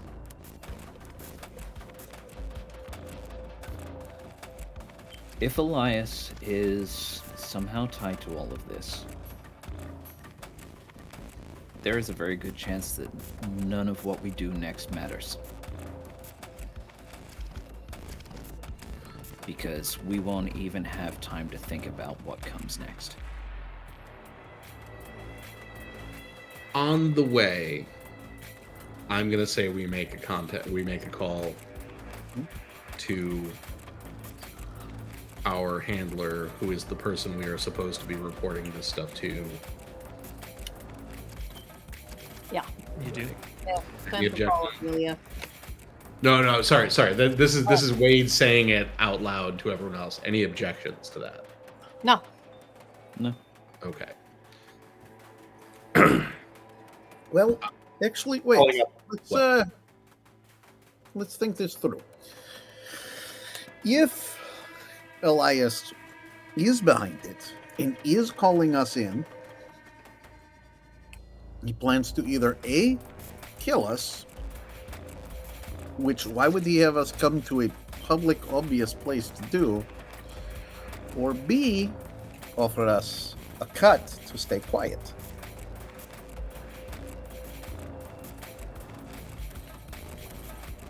Well, a cut. You all were talking about the end of the world. I'm sorry. No, John is not talking about the end of the world. This one thinks about money. I am from Bosnia. I have seen the end of the world at least 3 times. Well, fair.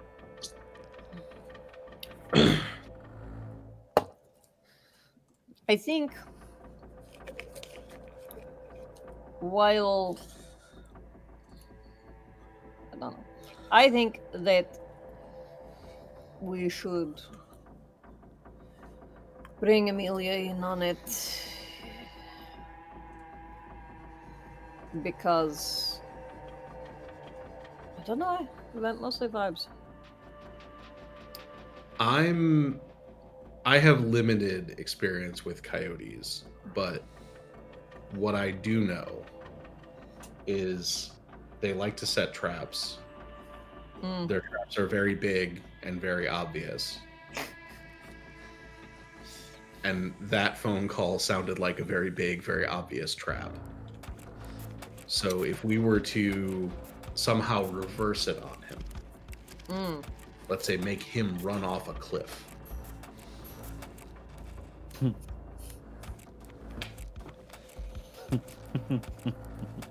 And I guess all I'm really doing is suggesting that we do the job that we were hired to do and report to the one person we were told to report to, who also happens to be in a building with the guy who sounds a lot like he's going to try to kill us. So he may already be killing her. Also, fair point. I think we should go.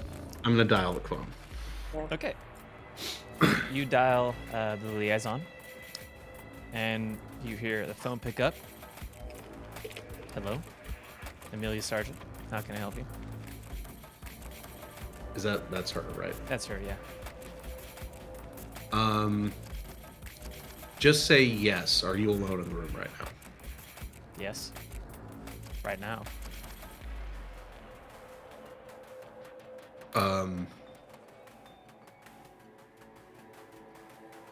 Leave and call this number from a payphone. Just leave quickly and call this number from a payphone. Why? You asked us to report back to you. I'm reporting back to you. Leave quickly and call this number from a payphone. Oh, you can't just come in and you hang up. Yeah, you can't. Yeah. And like maybe 10 minutes later, right?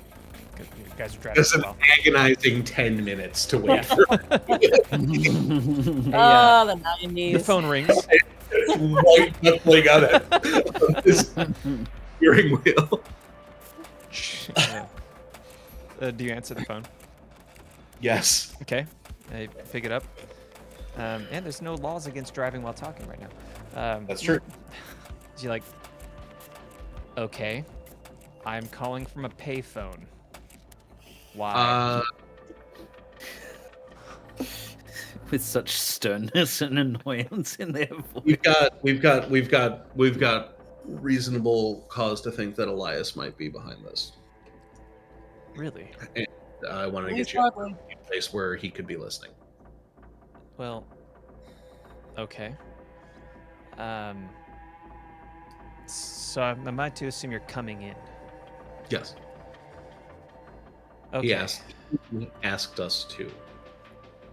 Well, that makes sense because Mr. Gray has called us all together, and we are all going to be there when you come in. So. Okay. We should be there in about 45 minutes. I won't tell anyone what you just told me. But you better have some pretty damning proof if you're going to bring that to the table. I mean, he is our corporate spy, right? He does these things, but not generally, like, he's worked for Gray for a while.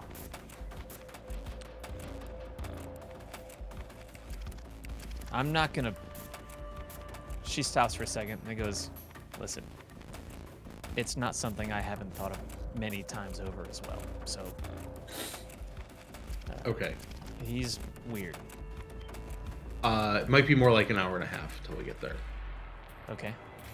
As I make a U-turn on the highway going straight back to where we were. That's it.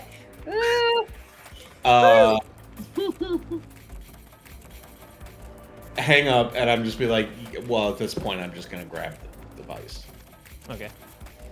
Easy enough. You don't need to do anything. Just go get it. Go get back on Pull the it, walk in, hi, Hank, walk back to the thing, go... Sir? Pull it out, walk out. Yeah, kind of look, but just let you do it. Yeah. Drop it in my pocket and whistle on the way out, and then come back. How does it know? Okay. This is as close as we have to prove, so... All right. Is it really... Yeah, it seems to know when you do a thumbs up. It does. Look at that. I think if you do this, it does the balloons. It does... If you're on a Mac, that's how that works. It's something like that. Oh. If you do a heart, it does that. A heart Okay, thing. Yeah, there you go. Yeah. That's amazing. Mac? So, yeah, they're... Macs, I don't like... Yeah, I don't they like do that at weird all. things right now. All right, so you guys are back. You guys are back in the car. You're heading back towards the Atlas Collections facility, where you know everyone's going to be for the meeting. Yeah, well, we now have to talk about the possibility that we're being set up for this. On the drive over, if we've now got this device, I want to have a little bit more of a look-see, see if there's any sort of identifying marks to it. And Just toss it into the back seat. Yeah. Go nuts. Go for it. What do you, I'm gonna guess you're using investigation. Psychometry. No yeah. recall. Like, well, I'm just sort of trying to think, like, whether or well, actually, no recall might not be a terrible idea if, like, based off of design model, whether or not this is something that we've ended up having to place on other locations before, whether or not this is familiar tech to the company when it comes to their own security that systems. makes sense. That makes sense. That makes sense. Yeah. Give me a no recall move. Oh, student. Okay. So, 6, 8, 11. Cool. 13. It is not company tech. It looks like a rigged device. Mhm. Like someone made it. You see solder points. It doesn't look slick. Okay, so this is homemade, Mhm. basically. Which still is not outside of the purview of Elias Yeah, to this- be able to do, right? But it So also, you wouldn't necessarily want to be making it on company time. Yeah, just gotta make some bugs. Doo, doo, doo. But from the general things you've been involved in and the operations, this doesn't seem quite like some of the stuff you've seen him use. He uses some slick tech, and you're always not certain how he gets a hold of that stuff. But he does. He's obviously connected. Okay.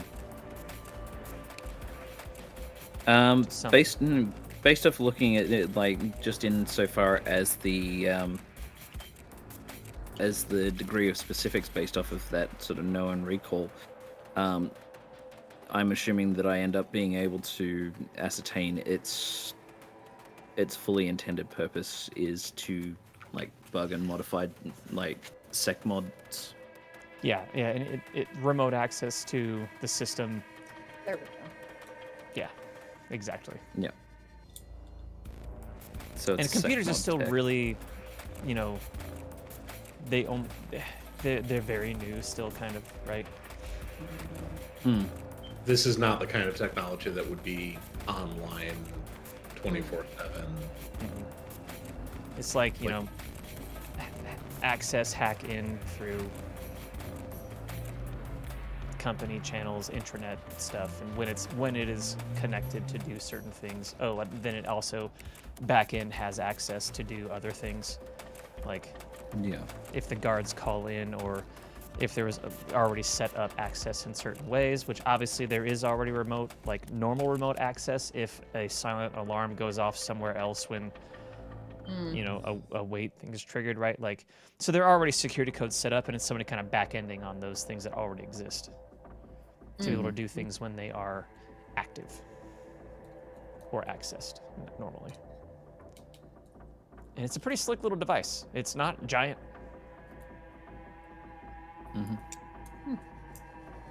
Okay. But the way that it's sort of designed doesn't really sort of, in a typical sense, fit Elias's MO. It doesn't seem to. Okay.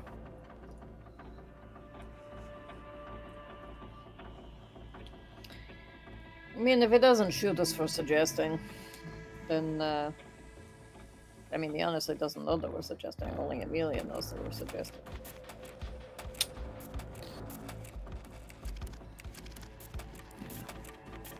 That kind of spitballing could also be very dangerous. Well, It's all dangerous. This is all dangerous. It's a hell of a test, isn't it, Wade?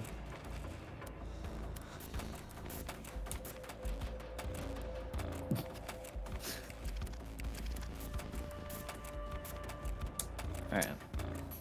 Let's get there. So you guys get back. You Well- arrive, or what's up? Go ahead. Real quick, what's our plan if we walk in there and they say it's us? Then we die. I don't like that plan. I want a different plan. Oh, I know it sucks, but there is. It's a sucky plan, but there are going to be, at least off my guess from the payroll, 1, 2, 3, 4, anywhere between 6 to 8 supernaturals in there will die, and we don't get a say in the matter, if that's the case. How about we take a hostage? Going in with one when... So you want to die faster? Yeah, it seems too preliminary. Might push. I'm saying when situation comes up, then you take hostage. Wait. Hostage. Take. John. Listen to Wade. This object, the lyre. Yes. With these creatures or people, would they be able to sense whether it's present, whether it's nearby? Some of them might. Some of them might. Okay. Possibly. All right. Well, then we have a hostage. Like everybody operates differently. What? Everybody operates differently and have different abilities. So there might be somebody that can pick it up. Okay. Well, then we have our hostage. I like this idea. We're gonna reach behind the driver's seat and pull out the box. We have our hostage. I like that. They think we stole it. And if they don't think we stole it, then we just have the box. But if somebody knows that we don't have it, then that's most likely the person who actually took it. And we say that was our plan whole time.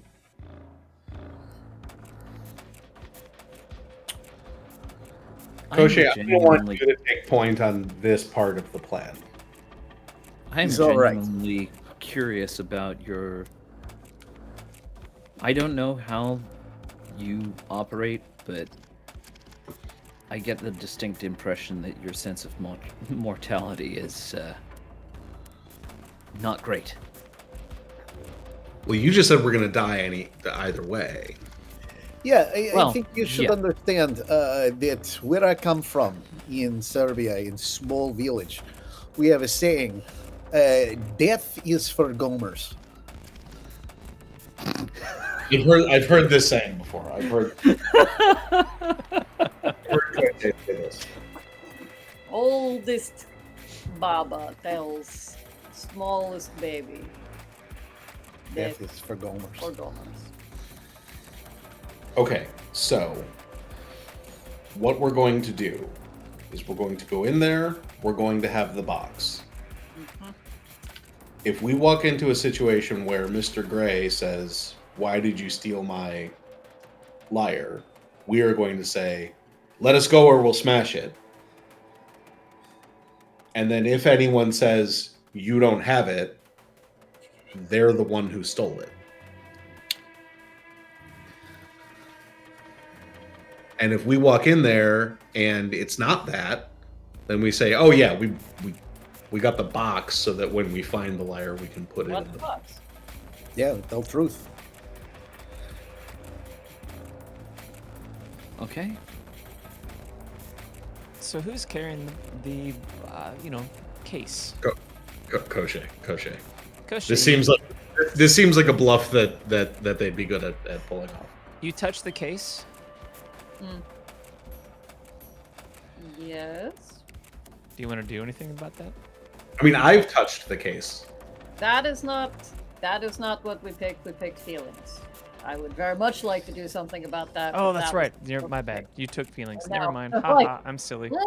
Yeah, great. You have it. That's good. No problem. Yep. So you guys get back to the facility. This instance feelings because it will be very Yeah, no, because we're gonna do the bluff. You get back to the Atlas Collections facility. You're let through the gate. Just turn your card, and the security, they're like, oh yeah, they're. You don't walk to the main desk, right? Security, like normal security check-in type stuff. They're like, yep, they're waiting in the back room for you. And you walk back into the same conference room, and there is. I just want to be very clear. I have a gun. Yeah, no Okay. worries. There is the liaison, Emilio Sargent, the DJ, Olivia Gray, the diplomat, Yawen Chang, and the spook.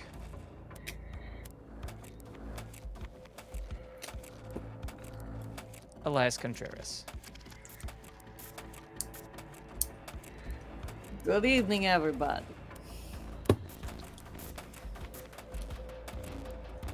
Most of them nod. Mr. Gray is not here, right? The Amelia starts. She goes, so you've called me. What do you have to report?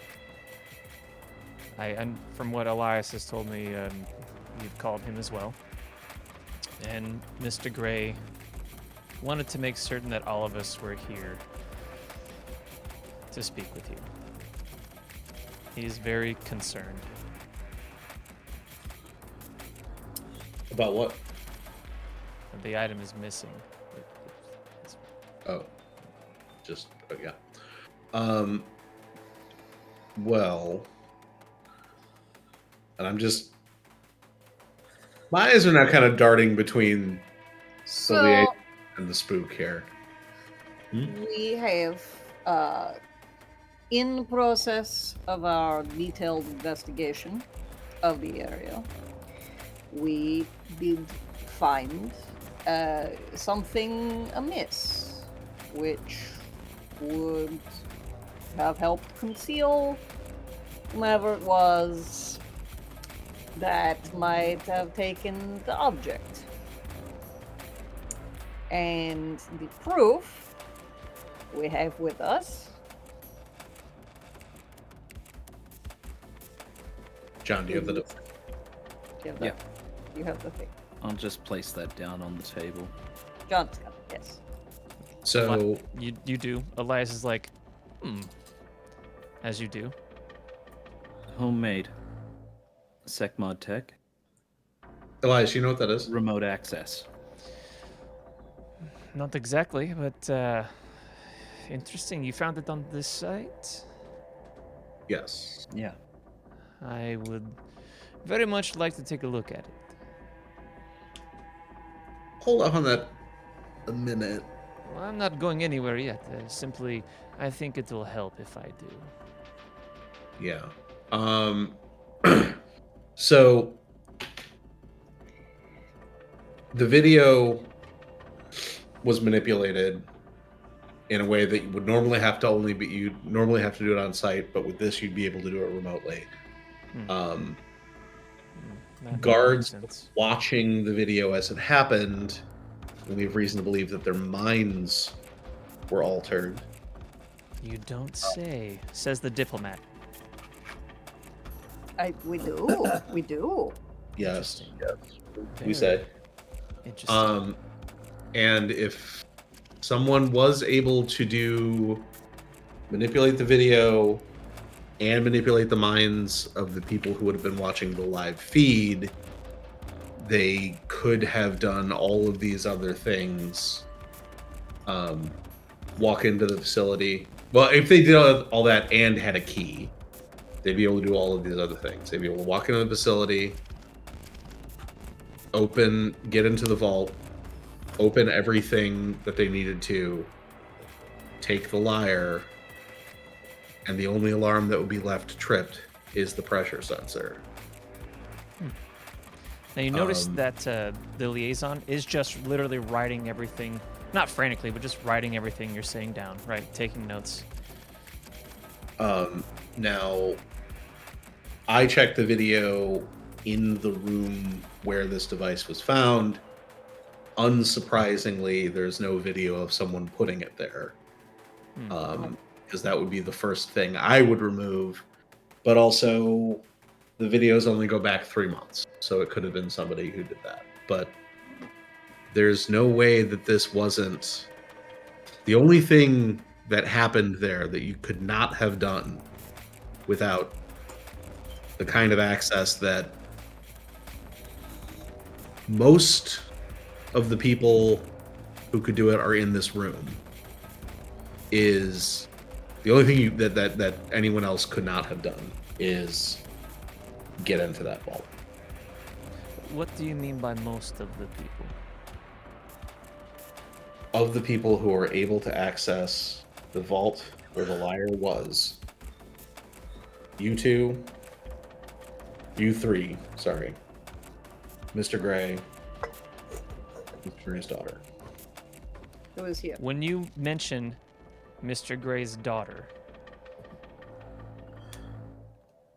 both Elias and Yawen Chang, the diplomat and the spook, look at her. It is obvious to you that that is new information to them also. I'm going to try and do a mental scan. It is risky as fuck with the company that is here. Gotcha. But I will wanna explain try it. one more thing too. It's okay. As well, as you're describing more of the supernatural clues, I know you haven't described all of them. The DJ seems to become more quiet and less like... She doesn't look worried. Well, she becomes very quiet, and it's not like... Well, you'd have to analyze her to really understand, or do what you're doing, John. Mm-hmm. And for any of them, you either have to analyze them to really understand, or do what John is doing. Let's take a look.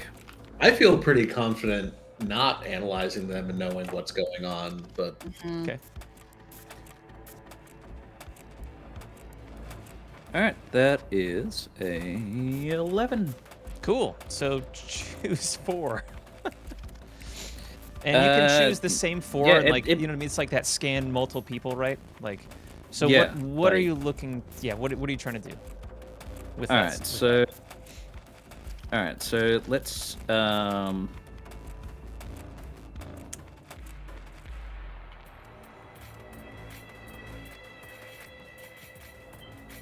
Let's learn some motives and actions that are being contemplated towards achieving them. Surface thoughts. Oh,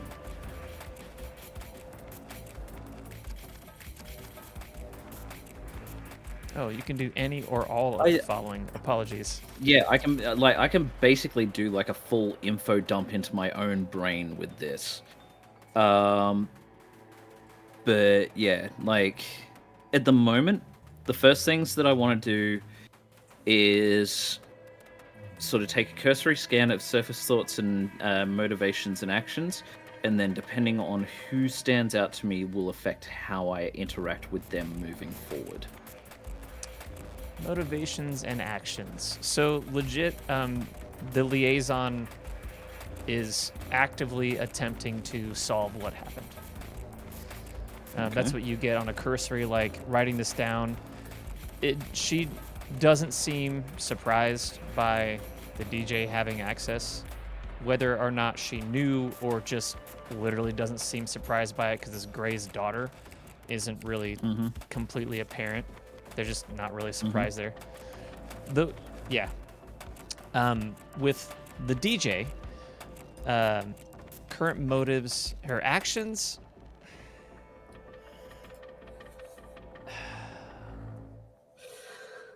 Think about that for a second. She's not stressed, like worried something's going to happen to her in this room, if that makes sense. Her concerns are obviously about something bigger. And a Roman numeral pops in your head because it's from her head. It's more like images than words. 7. Right? Yawen Chang is like, I knew that little bitch was behind this the whole time. You can't trust her. I will take her spot. I'll replace her. She's not worthy. That's what you get from her head, directed towards the DJ. She thinks that she did it, or is involved in it. All right, so immediately, because I can, I am going to basically mind lance her brain with fears of repercussion. Okay. So, like, those might be her initial thoughts, but then suddenly, like, that, oh fuck, what if I get caught out on this sort of thing? And, like, images of basically being torn to shreds. Probably by so Gray. She sort of, yeah. Yeah, she becomes a little more silent. Like, she had this look of, like, and she's kind of, like, when she's turning, she sort of, like, turns back, so, like, as if she's thinking about something to everyone else, you know. And this is all, like, within a moment, right? Yeah. Elias. Well, let's see.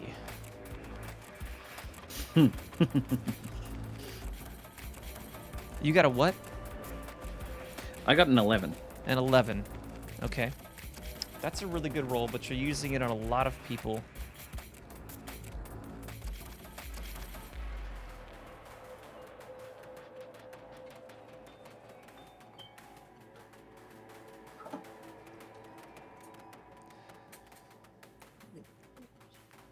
Give me an analyze for him when you're trying to do this also. Okay. If you succeed on that, it's almost like his mind is a labyrinth. He's not easy to read, even mentally. It's like there's darkness clouding his mind. Less like a labyrinth, but more like a fog. Also an 11? Yes. Okay, you are inevitably able to pierce it, right? And he's thinking,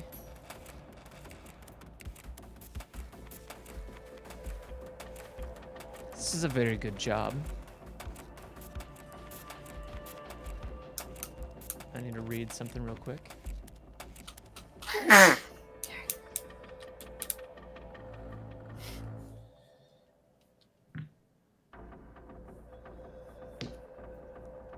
Give me a moment.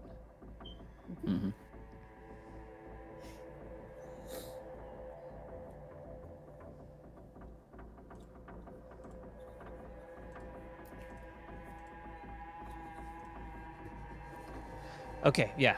It's like they've done well.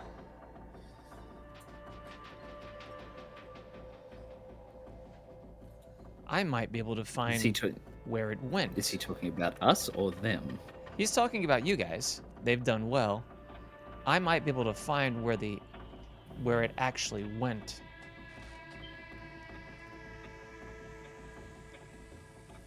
I'm going to feed them someone. That's what you get from him. Okay. Since I'm in there, and because I'm curious, because I feel like that power is something that I want to dig. Since I'm now in the labyrinth, well and truly, let's double check whether or not Elias's name is his true name. Oh, give me an analyze again. He's one of those things that you got to do that every time. Yeah. 11. Okay. No, it's not. He doesn't have a real name anymore. Oh.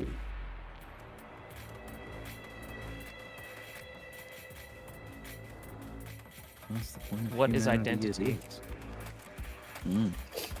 All you see is darkness. It's getting really scary in there now. You're surrounded by the dark. Yeah. So I move... Almost lost in it. Like a void? Like a void. He didn't take it, but he probably shouldn't have. No. So I move back to Olivia for a moment.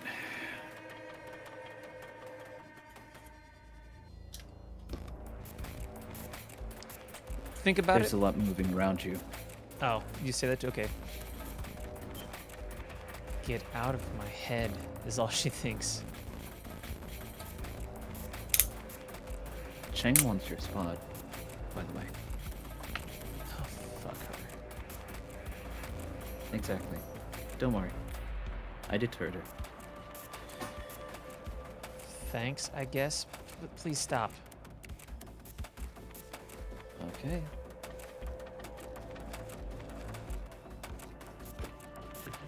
All right. So you guys, like, Chang is the only one who has like a and then looks away. Elias is looking at, the DJ curiously. Like, I didn't know that. And then he like looks up and around and he's like scanning each of you for a moment. Then it seems like his demeanor just changes, right?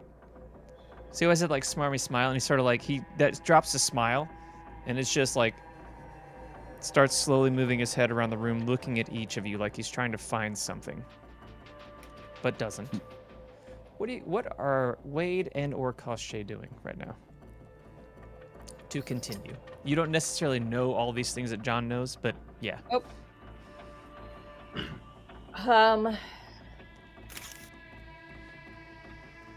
No one has left out with pointing fingers yet. Nope. Not directly. Not directly. Not here. Wade is convinced that he just accidentally solved the whole thing and that the DJ is the one who stole it. Right on. Like just is like, well, no, obviously if they didn't know that, then that's got to be the secret of this whole thing. My hands in my pocket, the grip around the gun is tightening because I'm pretty sure that this is just about to become a standoff. I don't know who I'm pointing the gun at. Right and it might just be at the box. I don't know. Who knows? I'm going to transfer my consciousness to the compatriots on this one. Okay. Keep them in the loop.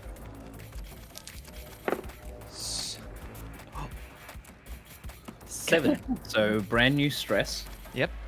New stress. Mark it. However, I still get to do things. You do. Choose the up to only thing 4. that I care about at the moment. The only thing that I care about at the moment is just to create the telepathic link. Cool. You got that with them.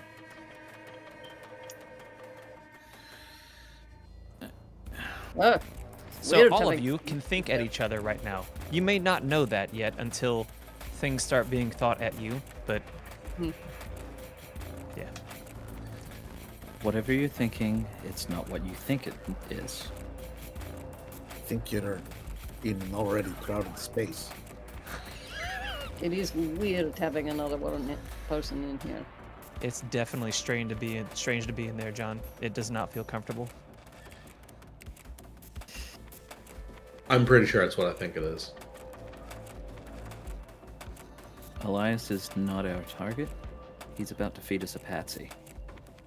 As far as Olivia is concerned, she's got no play in this. Let's play it out and see where it goes. What about the other two? Anyone getting jumpy? I'm cool. I am not cool. No, not you. Oh no, I mean, Wade's been in situation like this is like way more intense situations than this. Well, right. It's this incongruity in his head between being like he's in way over his head as far as any of the supernatural stuff is concerned, and like all this backstory, but like part of him is just waiting. Like I expect the situation to very quickly turn into the kind of thing I'm used to. So at this point, Koschei just starts beaming. Cheng So what other being questions do you have for us? Cheng is being an opportunistic bitch, but that's to be expected. Yeah, I'm surprised. I mean, I'm an opportunistic bitch. The liaison looks up from writing. Oh, sorry. No, go ahead. It goes, so you found a device. Did you find... and you said mental manipulation of the guards. We did and some possible tests. shape-shifting. What? Yes. Possible shape-shifting. Really? Though... Possible ghosts. Well, no. We figured out that one was not part of it. Well, maybe it's just different kind of ghost. What kind of a... Anyway. Did need to be someone with key. Or a special kind of ghost. Huh. Okay. Well, for now, you let us let Elias look at that device you brought, and let us do some digging. And this is where, like, you know, Olivia's just becoming more and more meek. Like, there is something that she's thinking or concerned about that she's not saying to the rest of the people here or in front of them. It's like, and we'll get back. now, just take a break, and we'll get back to you soon. Who's saying this? Or the liaison? Yeah, the liaison, Amelia Sargent. You want us to leave? You don't have to leave. I don't know it will take that long, but here's the thing, though. Right now, I don't think anyone here should be taking a look at this. Why? We have to know exactly what it does. Well, yes, in the sense that you want to find out who has this thing, but the chances are really good that one of the people in this room is the one who did it. And at this point, it could be a few people. So I don't know. Whoever didn't steal this thing shouldn't want any one other person tampering with this device. Right? I would normally agree with you. But? We have been... Well... Mr. Gray wants this solved. And that's when Elias speaks up and he goes, if that is the case, I can already tell you part of where I'm certain this came from. Oh, okay. That remote access key card, slotted in the back of the device, the computer, see? Yep. Huh. This looks like the work of a hacker I know named Argus. Named who? Argus? Argus. Anyone here also an associate of Argus? We use Argus at times. And you think that he decided to get big for his underpants, you think? They're a Underpants? freelancer. Someone we will go to outside. They don't get sensitive information, but things that I don't want to get caught doing, they get paid to do and give us the information they find. Okay, so crime solved, right? Argus did it. We all get our money. Argus, and go home. Argus with the key, used Argus to do this. Cannot reach through something and pull things out of them. Cannot. Yeah, but Argus can identify who did, so we can find Argus. Argus is not like you, or John, or myself, or Amelia, or Miss Chang, or Olivia. Do you understand, Wade? Comprende? I understand. See. What I understand is whoever did this needed a key, needed to be able to mess with somebody's mind, and also use Argus to do this. So you're not really dissuading me from my opinion that it's pretty likely to be someone in this room. Why don't we just get Argus, bring them back here, and have them point the finger? Which of these people can mess with someone's mind like that is the question that I'm asking you. He just looks over at Chang. He doesn't say much. Okay. Do I still have this like psychic link with the crew? Yeah, John and Kusche. Then I am just going to say, you said to play dumb. I'm going to pull the gun and point it at Chang. Wait, what are you doing? You said to play dumb. He's feeding us a patsy. She's the patsy. I'm not shooting her. I'm just pointing the gun at her. Yeah. Yeah, when you pull the gun out, Elias doesn't even flinch. Chang gets real pissed, and Olivia's the DJ's like, "What the fuck?" And the liaison goes, "Hey, wait a minute, whoa! This is not the time. We're conversing here. What are you doing? We're paying you to investigate." Yes, and I've investigated. Investigation over. This is not This is worth indictment. your life. Okay. You think Miss Chang did this? It had to be someone with a key. It had to be somebody who could mess with someone's mind.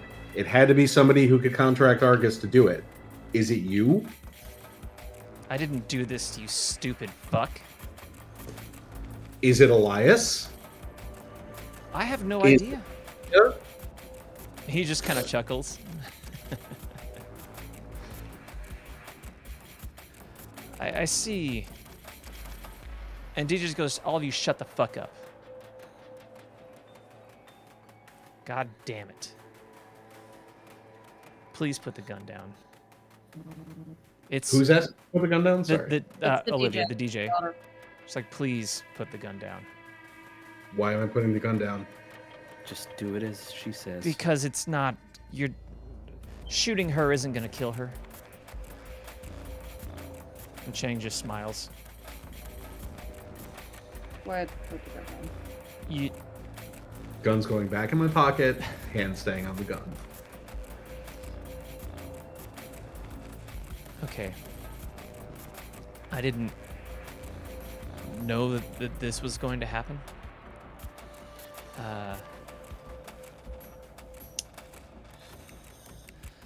John, I know you're familiar with the Seven. The other two of you, I don't know that you are, and I don't know who else is in this room. And, like, Elias always doesn't give up anything, just whatever. Chang seems like, the fuck are you talking about? So does the liaison, Amelia. Mm-hmm. I think this goes far beyond any of us in this room. I think it's one of them. And I think it's a specific one of them. And I think I know which one. Why? How? The shape-shifting. There was coyote tracks. There were what? Coyotes. Fuck. This is the wrong time to ask. What is a coyote? Elias, you're our intelligence officer. What have you seen or heard of their movements recently? Nothing. No one sees or hears of the coyote when it moves. It's not even that big. No. I see. You are a funny one, Mr. Alaska. No, the coyote is an ancient being, some would call trickster god. If it does something, good luck. If it takes action, the best you can hope for is to track down those who were involved in it. And the other best thing you can hope for is that it does not take an interest in you. So, it has taken what an has interest. Gray done to piss them off? It does not have to be anger that it acts out of.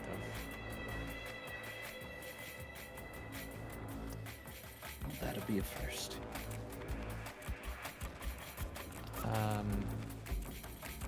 Back to the DJ. I don't even know. I don't know what to ask her, what to say right now. I'm sorry, Mr. Alaska. You probably feel way in over your head. Hey. You can handle it. I've been over my head before.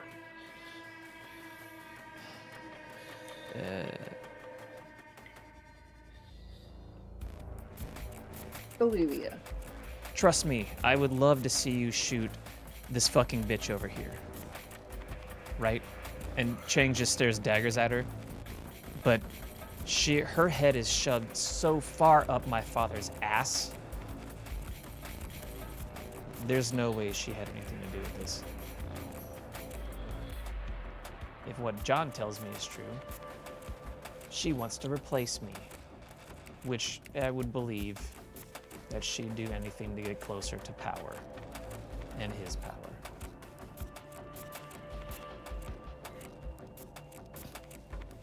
Question, does Cheng now look at me?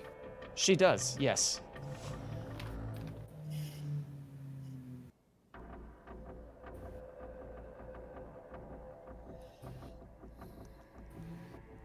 We all need to think here and find this liar. Find it. Please let him look at the device. Even if Elias actually has something to do with it, who fucking knows, right? He's creepy as shit. I've never trusted him. He just appears out of shadows with that weird smile, like he knows everything.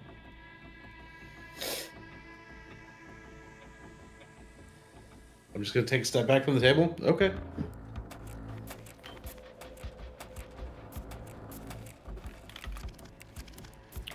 This is something to get at my father, not me. I almost guarantee it. But if you can find it and bring it back, I would be eternally grateful to you.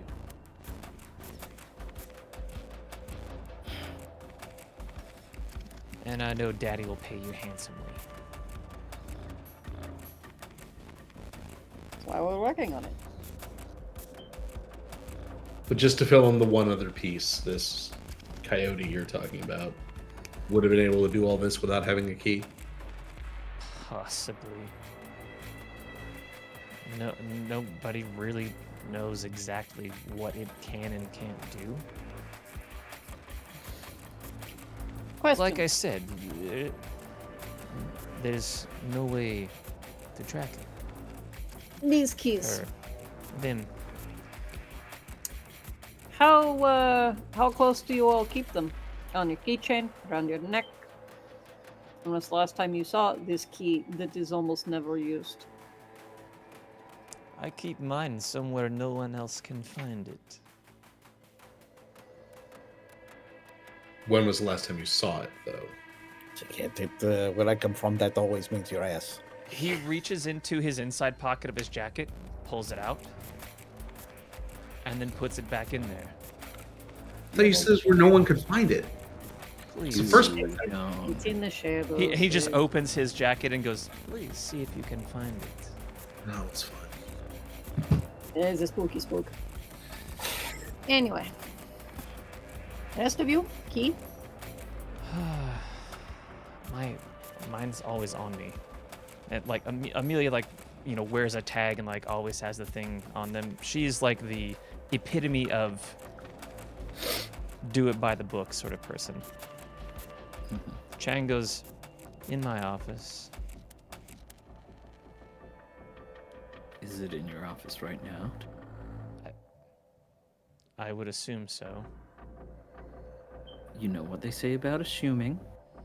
Go and check. I'll check on my own time, John. I think you should check now. We're supposed to be solving this thing. And Yeah. we will. It will take a little time. Yeah, I thought like no time this at is all to go and apocalyptic check time for a of the fucking essence. key card.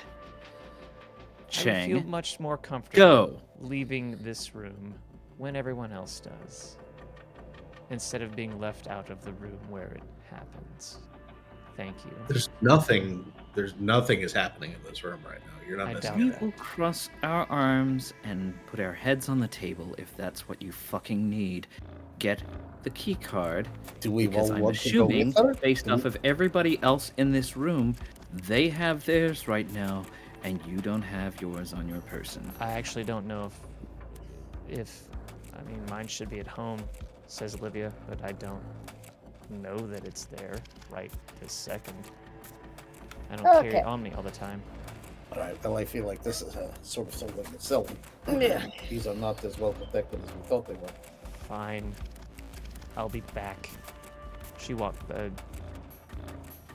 out of the room. I mean, a lock's only as good as security on the key. Mm.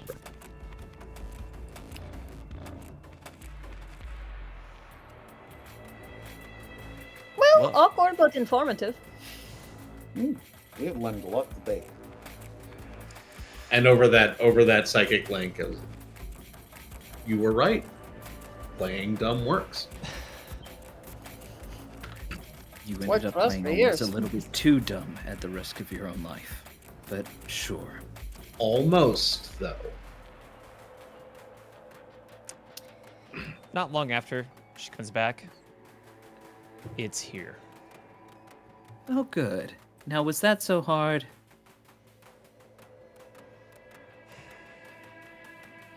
I wish I could fire you, John, but you're too useful.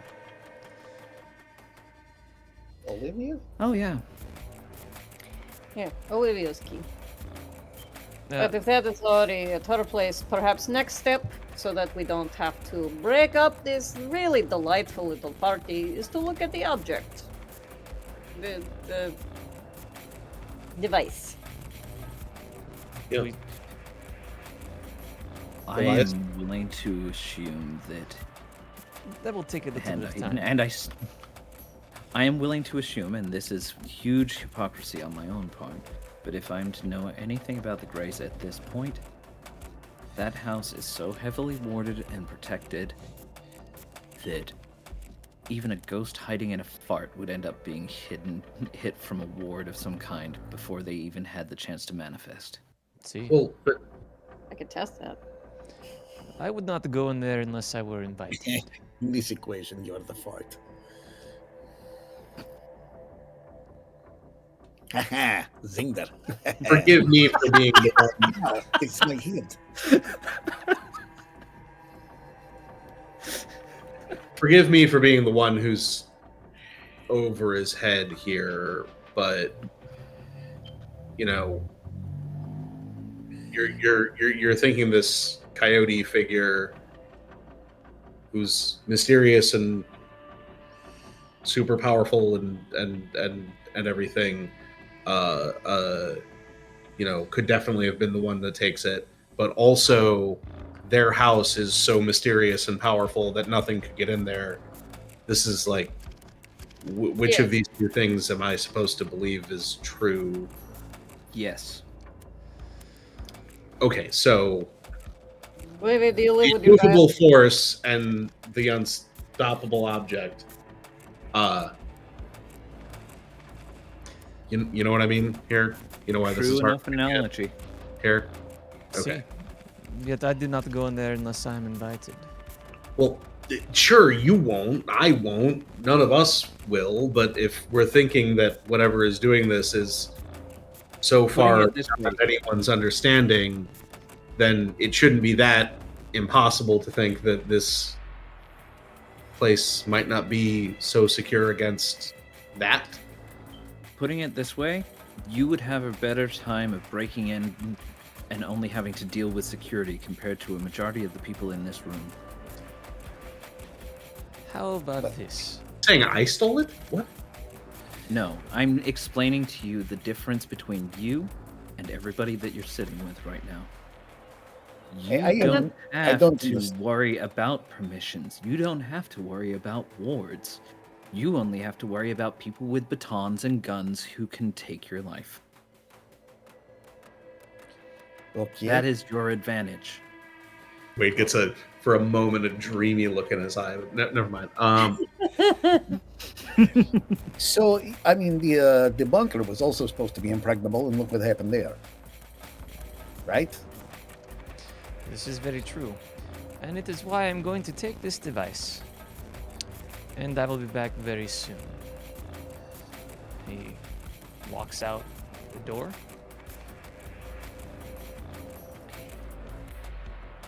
Chen goes, so are we done here? Can I go back to work? Yes. You did. I think so. I'm going to get something real accomplished. Earlier. I thought Mr. Gray was coming. I was very excited. I was going to ask him if he got all my Christmas cards.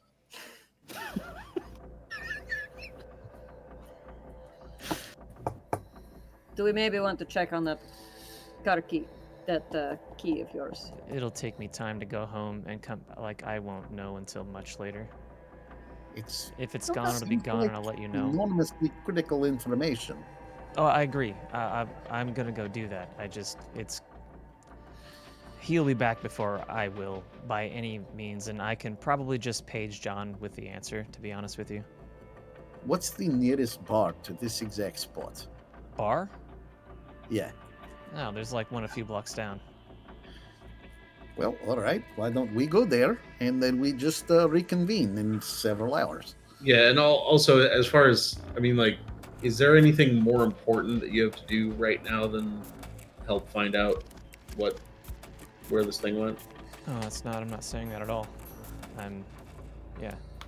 Again, it's just, we don't live in town, right? It takes a while to get somewhere and back, so I'm just gonna page John what I find. Okay. All right. Olivia, okay. please. Now, here is problem, right? Even if she goes home and finds key, it doesn't mean key wasn't stolen and then returned. So, I'm not sure what this information does for it. I suppose if key is missing, that certainly answers that question. Okay. But it even doesn't get us anywhere because it might have been stolen from her without her knowledge. And I was going to offer to go with, so we could test the ward in much the same way that we tested the ward. Oh, that is a good idea. Why didn't we do that? We still can. The question I have now is, we're all pretty sure, so it's our job to find this thing, which we're all pretty sure was taken by an untrackable, implacable,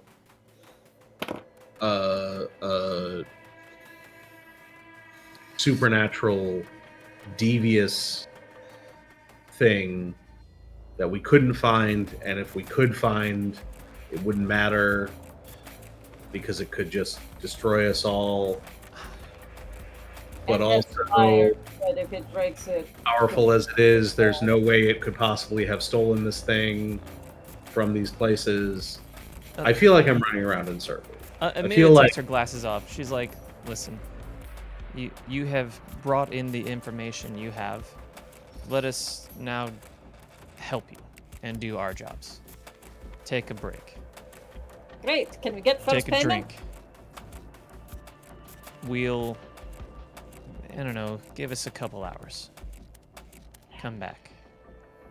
We'll see what we have, or we'll call you, right? You've got the I feel van. like I've been running full speed toward what I thought was an answer, like a straight road Come on, Wade. that goes through a mountain. Yeah. And then at the last second, I realize There's no way these pancakes are going to sit right without at least a pint of vodka. It's never easy when dealing with things Left arm around Wade, trying to walk out of the room like this. Just, we'll call you when to come back. Take a break. You've done a good job. Keep going. I'll catch up with you later. Wait, we also have the petty cash. Come on, let's go. Okay. That'll buy a lot of drinks.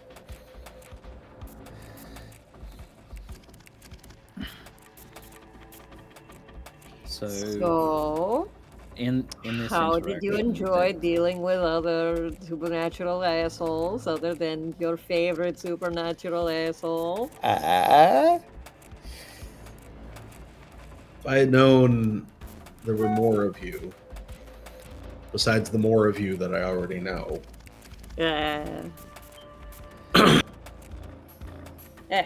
Vodka! I think there might be others in here, like Elvis. Thank you very much. Thank you. Koschei, moving to America has not improved your Elvis impersonation. I was really hoping. Oh, look, he's also Jack Nicholson. Hello, I'm Jack Nicholson. Nope.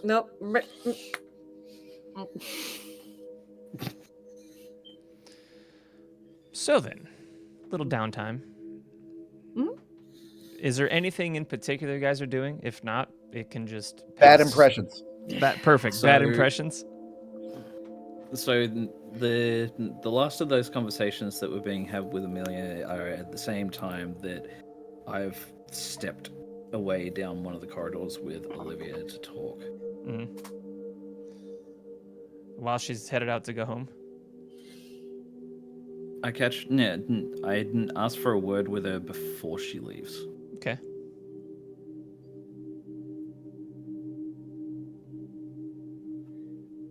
No more tricks. No more powers. No more nothing. We've known each other for a while now. And this is big. Yeah. When was the last time that you recharged? How many days ago? Oh, it doesn't really work that way for me. For you? Yeah, it's like I said, I always hear that song. Always? Do you want me to hum it to you? I can't. Actually, I know that I can't do that and I shouldn't do that. But yes, always. Okay. I don't know where it is, but it's like always there.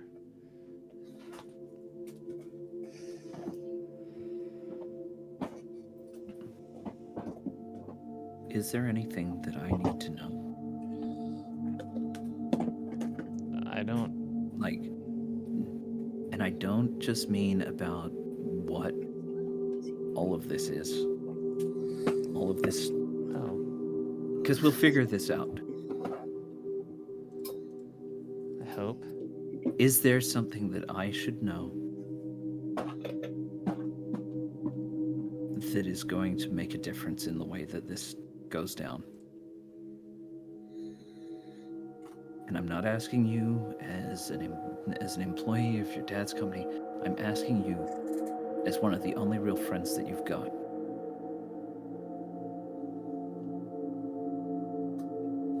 From the moment that we met, you may have ended up hating my guts for the way that it all went down originally. But there has not been a single time where I haven't ended up being there to make sure to pull your ass out of the fire if you've needed it. Okay. And this is probably the biggest one. Then trust me when I say this. My dad's one of them. You can't trust him. I know that too. And someone's going to have to do something about him also. He didn't do this to me because he loves me, because he wanted his daughter back. I was an experiment.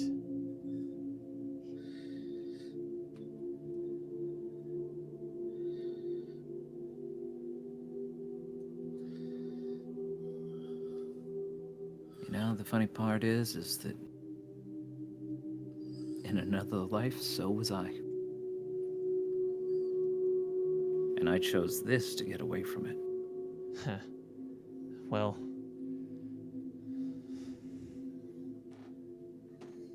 whatever you experienced, this is something wholly different. Oh, I know. I can't even begin to compare the shit that you've gone through versus what I did. Mine is so banal, mundane. That's typical. not what I'm saying, John. God damn it. No. I'm not downplaying what you're saying at all. Oh. I am saying that I was the typical rich kid prodigy that decided to brat out, just like you did. The only difference is that there wasn't a whole bunch of supernatural shit going on that gave me reason to.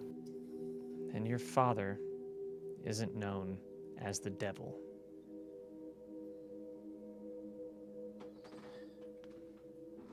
And she walks on. Mm-hmm. Is there anything else you guys are going to do to pass 2 hours?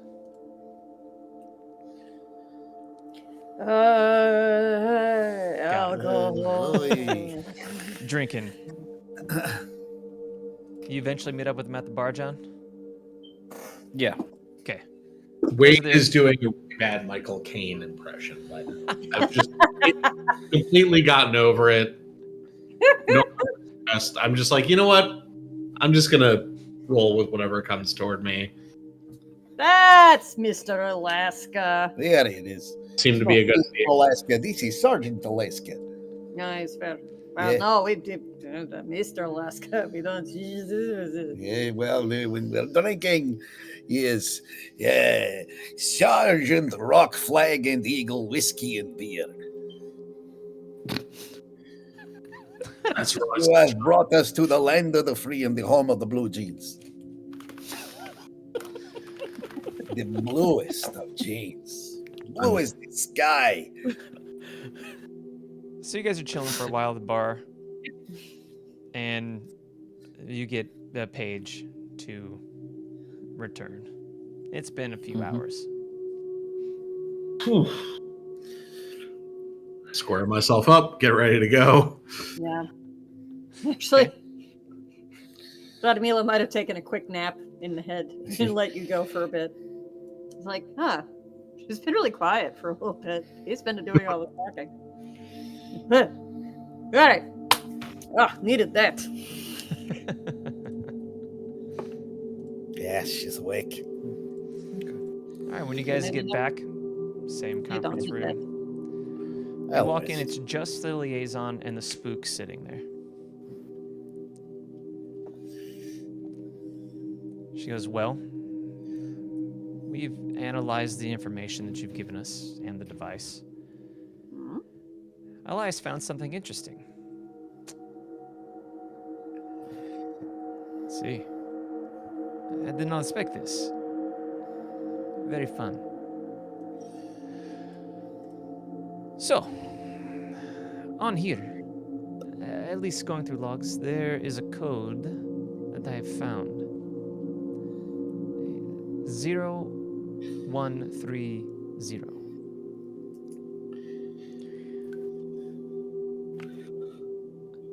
This code belongs to the Fixer, Samantha. The criminal element that Mr. Gray's organization works with, the Fortune Industries. You know, never anything is on the full up and up, yes. Mm-hmm. Sometimes. Where's this leading? Well, that key was used to access the site.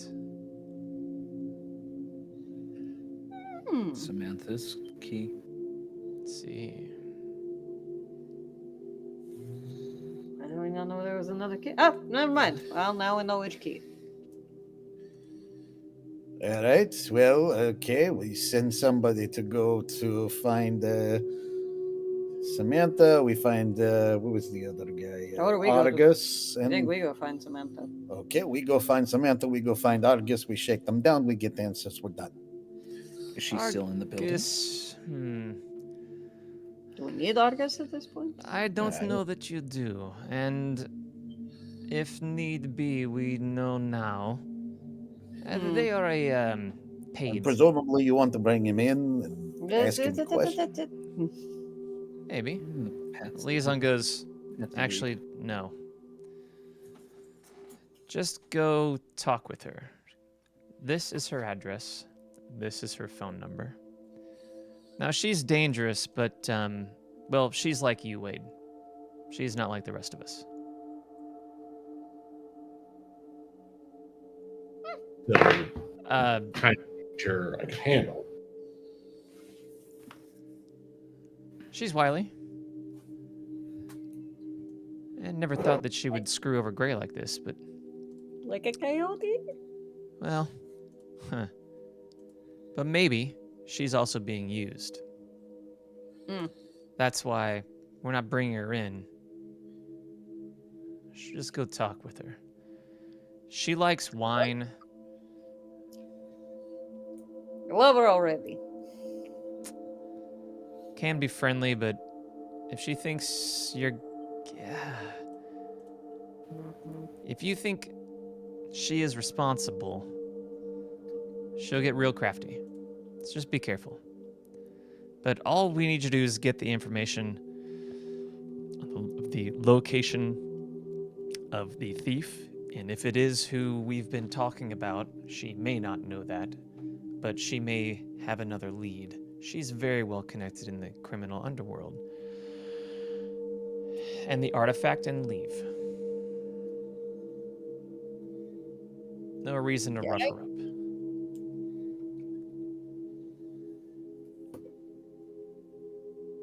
Like I said, she may have also been duped, stolen from.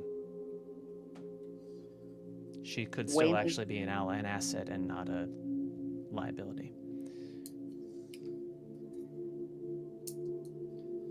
All right then.